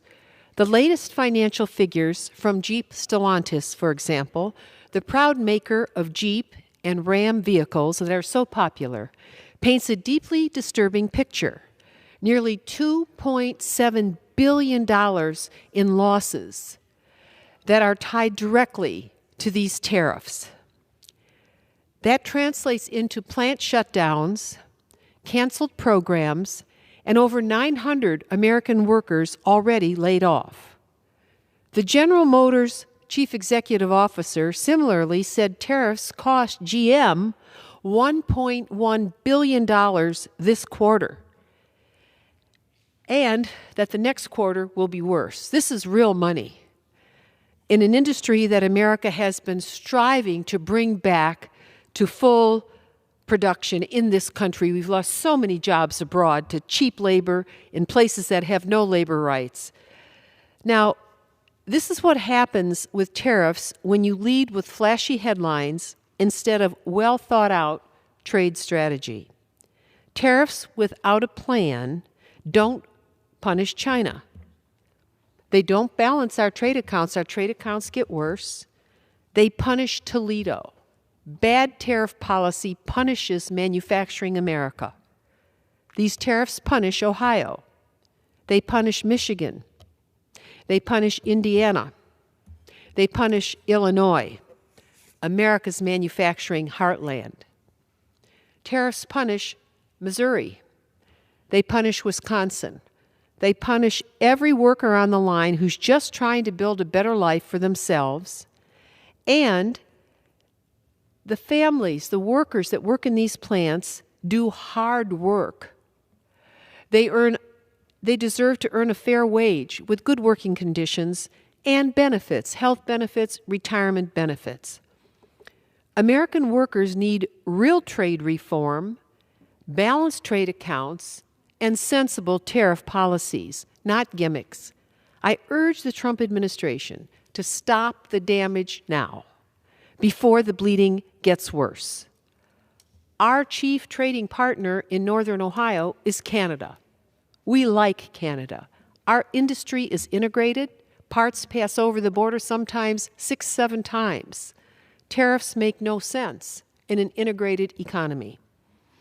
The American automotive industry needs investment here at home, on our continent, not more outsourcing. We don't need that. We need job insourcing before more jobs disappear and more families pay the price. Our communities need economic certainty, not higher prices, not pink slips, not utter chaos, and not tariff regimes that change every couple days. America needs a trade and tariff regime that yields good jobs, well-paid workers, and prices for cars and trucks that Americans can afford, and consumer goods that they can afford to buy. I urge the members of this House and the Trump administration to take a look at what is happening in the real economy. Let's fix it before it gets much worse. America doesn't need that. Mr. Speaker, I rise today to speak about the new horizons of advancing geothermal energy. Geothermal energy is one of the most fascinating, promising, yet underused clean energy sources in our country. The problem with this, you can't see it. You can't see it. So a lot of people, when they're walking, when they're in the woods, whether they're going to work, they never think about the power of the earth. But beneath our feet, due to the temperature differentials between the air we breathe and the temperatures in the soil, lies a constant supply of heat from the Earth's core. In developed communities, we have vast subterranean water and wastewater lines that have been built over the last 100 years, not just in this country, but all over the world, where we have more developed societies, and there is waste energy that's renewable, reliable, and constantly available in those vast underground big pipes that run through all of our cities and towns. Geothermal energy doesn't depend on the weather, doesn't depend on the season or geographical conditions. It exists as a consistent and dependable source for a clean energy grid, and when you go underground, generally you have a 45 to 75 degree constant temperature underground all year long. The United States has enormous untapped geothermal potential, enough to power millions of homes, while slashing greenhouse gas emissions and lowering energy bills. We estimate, just think about this, Cleveland, Ohio, a big city, I had the privilege of representing part of it for a long time. But their water and wastewater purification systems are the highest cost for that city. The energy cost of water wastewater processing is the largest cost in any city. Think about that. But every year when the purified water is thrown back into the lake, it leaves the plant, just that city throws into Lake Erie the equivalent of a waste heat load of nearly 400,000 barrels of oil annually. Think about that. That is waste heat that we as a country could be capturing. But that's just one untapped location along just one Great Lake, Lake Erie. Imagine if we could add in to Cleveland, Lorain, Ohio, Avon Lake, Ohio, Sandusky, Ohio, Oregon, Ohio, Toledo, Ohio, and that doesn't even count going north up into Detroit, and then on the north side of Lake Erie, the cities in Canada. There's a whole lot of energy wasted being dumped into the lake. We have to capture it. By investing in geothermal technology, communities across our country and world can strengthen energy security, reduce reliance on dirty fuels, create good-paying jobs in engineering, drilling, and maintenance, and lower energy costs for industry, for public facilities, for neighborhoods, and all kinds of companies. Geothermal energy has a small land footprint. It can even be co-located with other renewables or energy-hungry data centers, which so need it. If we're serious about building a resilient, energy-independent future, we need an all-of-the-above energy strategy, including unpacking the power that's already beneath us in the earth and being wasted. Check out Vancouver, Canada, and what it has accomplished with geothermal energy since the 2010 Olympics. They have really had a plan and a strategy that is remarkable. Check out a country in Europe called Szeged, Hungary, Szeged. That is Toledo, Ohio's sister city for 40 years.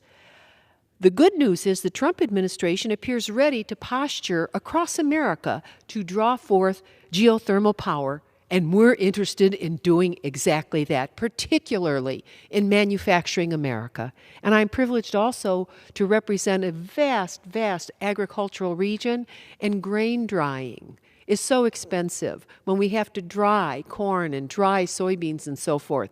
So the agricultural community uses huge amounts of energy. Let's create new jobs. Let's lower the consumers' energy bills. Let's strengthen America's energy security.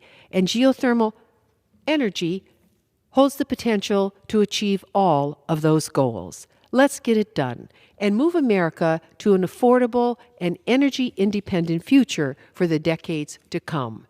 Thank you, Mr. Speaker. Thank you for letting me put on the record the future for this country in energy, including geothermal energy.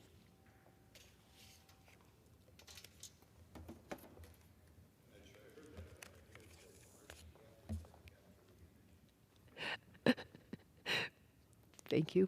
Mr. Speaker, I rise today to honor the extraordinary life and legacy of Ohio State Senator Mary Jean Valquette, a towering figure in Ohio's politics and history and a trailblazer for women across Ohio and our nation. Born and raised in Toledo, Ohio, Mary Jean broke barriers as the longest-serving woman in the history of the Ohio legislature. With her intelligence, fierce conviction, and unmatched oratory, she was a tough lawyer. She served our community for 24 consecutive years, often as the only woman in the Ohio Senate. Can you imagine that? She was a champion for working families, for labor rights, a defender of women's rights, and an early advocate for the Equal Rights Amendment. Her work helped create the Ohio Lottery to support education. She never wavered in her fight for fairness, for dignity, and opportunity for all. And though she chose a quiet retirement, her impact will echo for years and generations to come. She was always present. She always cared. She took her family's experience and she moved it into the highest levels of lawmaking in the state of Ohio. May she rest in peace, and may her courage, her grit, her fierce dedication inspire us all. We miss her, and we know that her works in Ohio have made a difference in the lives of our 12 million people. Thank you, Mr. Speaker, and I yield back.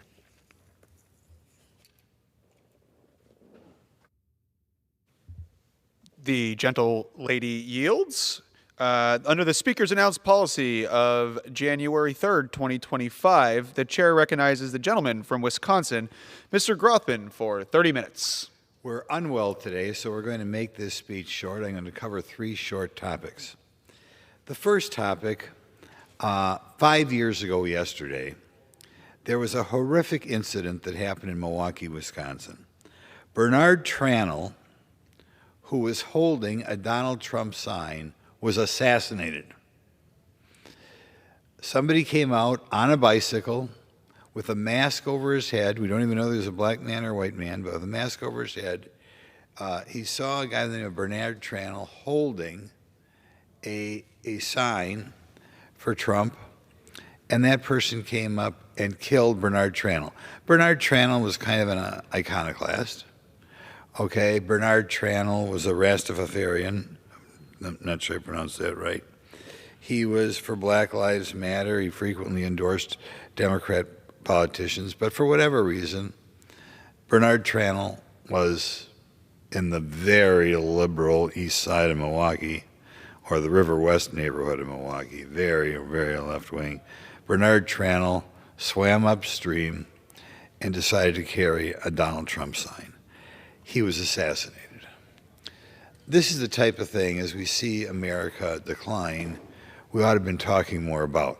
It's the type of thing that happens in Mexico. It's the type of thing that happens in Honduras, where during elections you can expect somebody is assassinated. You wouldn't think it was happening in the United States. One of the things we have to take into account when we look at this situation is not only is it something you would expect to happen in a third world country, but I felt at the time the liberal establishment in Milwaukee didn't treat it different than any other murder. And when you begin to shoot people for carrying a yard sign that people don't like, we're in new territory. But shot he was.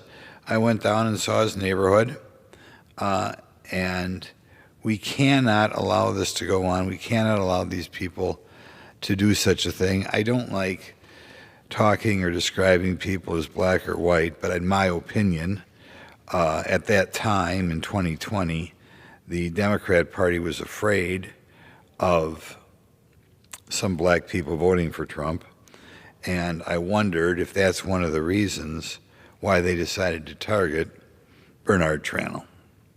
But target him they did. They shot him dead. The establishment in Milwaukee at that time implied that perhaps the reason he was shot had nothing to do with politics. We don't know it was politics. I mean, just because he was carrying a Trump sign doesn't mean that he was shot for carrying a Trump sign. But of course he was shot for carrying a Trump sign. In this very liberal neighborhood, the guy came up, they have pictures of it, the guy came up on a bicycle. How often do you have somebody, you hear about people being shot when somebody shoots out of a car, but here he was shot by somebody on a bicycle, so it had to be somebody in the neighborhood. I will say this, there was a time where Republicans stepped up and put a given amount of people available if somebody could turn in the person who shot Bernard Tranel. I'll say right now, I intend to tomorrow and next Monday find some people to put together and put a $30,000 bonus to anybody who can do something that leads to the conviction of the person who shot Bernard Tranel. And I'm going to contact the Milwaukee Police Department there. I'm told sometimes cold cases are a little bit people begin to make more progress. If $30,000 is thrown out there, I expect that hopefully will make some sort of difference. And like I said, this is a guy on a bicycle. It's not like somebody did a drive-by out of a car and was gone right after that. Apparently this guy lived within a few blocks of where Bernard Tranel was shot. Bernard Tranel, by the way, owned a print shop, so he had a commercial property there that people were aware of. Somebody has to know more. Somebody has to see where this bicyclist went. Presumably, somebody told the bicyclist, we got to kill this guy. We can't have him elevating the number of people who are voting for Donald Trump in this radical liberal area to 15 or 20%. So, in any event, let's not forget about it. The Republican Party should never forget about Bernard Tranel.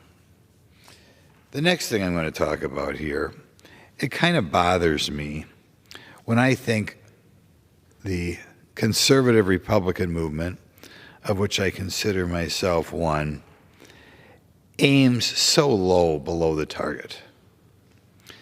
A couple weeks ago, we had a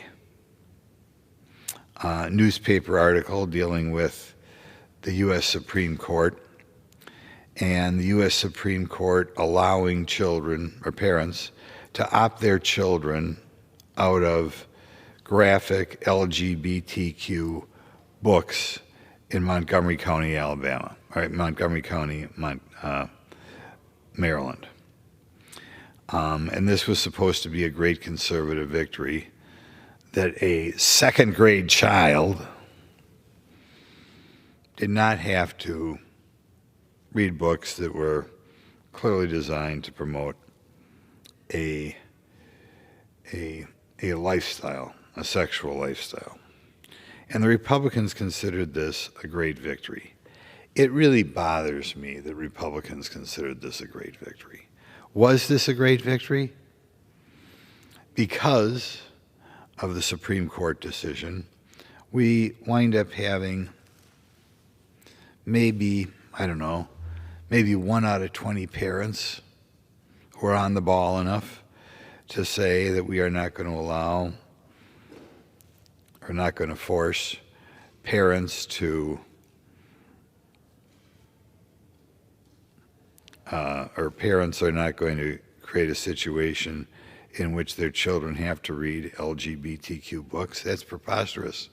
It never should have happened in the first place. But instead, they're pretending like this is a great victory. Another thing about this so-called great victory, 3 of the 10 judges on the U.S. Supreme Court ruled that this was no big deal. That, in fact, parents shouldn't be able to object to their children reading books of a sexual nature in first or second grade or up to 5th grade, apparently. I mean, that's almost beyond belief how far down we've come as a society. And the conservative news media, Fox News, that type of thing, they thought this was a victory. Can you believe that? We're handing out LGBTQ books in first and second graders. The Supreme Court, with 3 people dissenting, 3 judges, rules that we don't have to have children go here, and if 5% or 4% of the parents opt out, that's a great victory.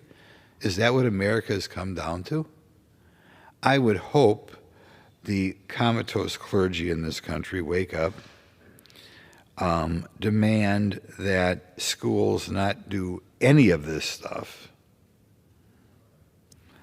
and begin to put elementary schools back where they were when I was a child, talking about reading, writing, not talking about LGBT, and not as saying it's a great victory if like 1 out of 20 parents says you don't have to give this to your kids. So let's dial it up, America. Let's dial it up, conservative news media. This was a horrific sign that 3 Supreme Court judges would have the nerve to say that parents shouldn't even be able to object to this, much less the idea that it's even in the schools in the first place to be objected to or otherwise. So there's your second issue of the day. The conservatives should wake up, you comatose people. Wake up, you comatose clergy. We do not have to have LGBTQ books in, couldn't exactly tell here. I think it's 5th grade, 4th grade, 3rd grade, and 2nd grade. I know down to 2nd grade. I mean, just unbelievable. Now, my third topic tonight, we passed the Great Big Beautiful Bill, and I voted for the Great Big Beautiful Bill. There were a lot of good things in the Great Big Beautiful Bill, but there were things that were highly questioned, and there's no question the number one defeat that I had in the Great Big Beautiful Bill was spending money on what they call low-income housing tax credits, in which a property developer, with some conditions, but was given tax credits equal to 70% of the cost of a building. In other words, he got to build the building, but the government would pay for 70% of the building. That's preposterous. Prior to us increasing the amount of credits, I felt I was in good shape. We had the Heritage Foundation editorialized against it, the Wall Street Journal editorialized against it, the Cato Institute editorialized against it. I thought all with just completely common sense, not to mention the average congressman should say it's not up to the government to pay for a private citizen's 70% of a private citizen's building. But that's what we have, and the Republicans, when the bill left the House, at that point, about $12 billion a year was spent on this. The Republicans, and we were told and given pep talks about how we're going to cut spending. Oh, man, we're going to cut spending. Wow, this is historic. Actually, increased spending on low-income housing tax credits in the House. That's preposterous.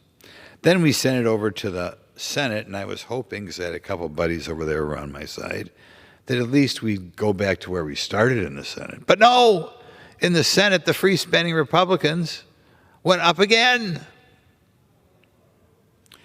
It's something we ought to spend a little bit more time looking at, how this was able to happen here. Why, with all the conservative think tanks types explaining it's a train wreck, why anybody with an ounce of common sense realizes it's a train wreck. The Republicans went ahead and upped spending on this program, first in the House and then in the Senate. So I hope the press corps is not going to forget about this program, and hope continues to follow it. The Washington Post, of all newspapers, pointed out, looking at about 4 or 5 different projects in the Washington, D.C. area, they found that the cost of some of these was over $1.2 million a unit. Is that possible at the time we had this supposedly tight budget? We're going to spend over $1.2 million per unit? Just unbelievable. We're going to give the chair here a bonus on something I noticed when I was back home. My good friend from Ohio decided to talk a little bit about all the wonderful things we could do with gambling proceeds. When I was first involved in politics, gambling was considered a sin and it was against the law because we knew we were taking money from the poorest people. Now, at least in Wisconsin, we've gone from, I believe, 1 small casino to have to be 15 casinos, including some huge casinos. In Wisconsin, they have separate slot machines in many bars. In the helpful Wisconsin, they sell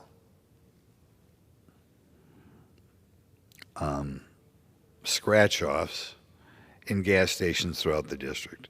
The reason it was brought up to me, I noticed that in some of these convenience stores, they're now selling $50 scratch-offs.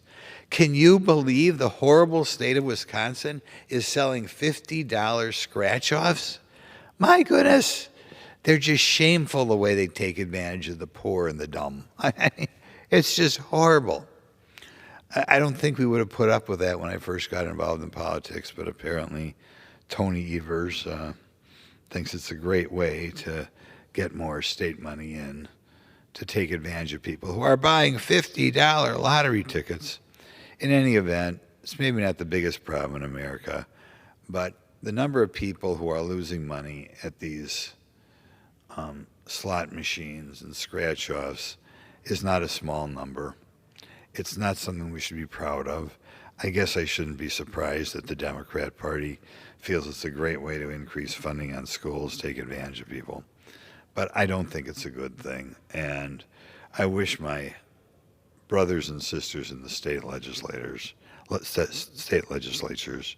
would get rid of some of these ridiculous machines and ridiculous scratch-offs and stop taking advantage of the most vulnerable people in our society. Thank you very much. There's 4 different topics for you to remember. We covered the increased gambling pushed by state governments as they want to have government play a bigger and bigger role in life. We covered the ridiculous Republicans who think it's a victory that 3 Supreme Court judges ruled that you have to allow LGBTQ books in 2nd or 3rd grade. We covered Bernard Tranel, the poor guy who was assassinated for carrying a Trump sign 5 years ago yesterday, and we covered the low-income housing tax credits. I think the most questionable program in our Internal Revenue Code and probably in federal law altogether. Thank you very much.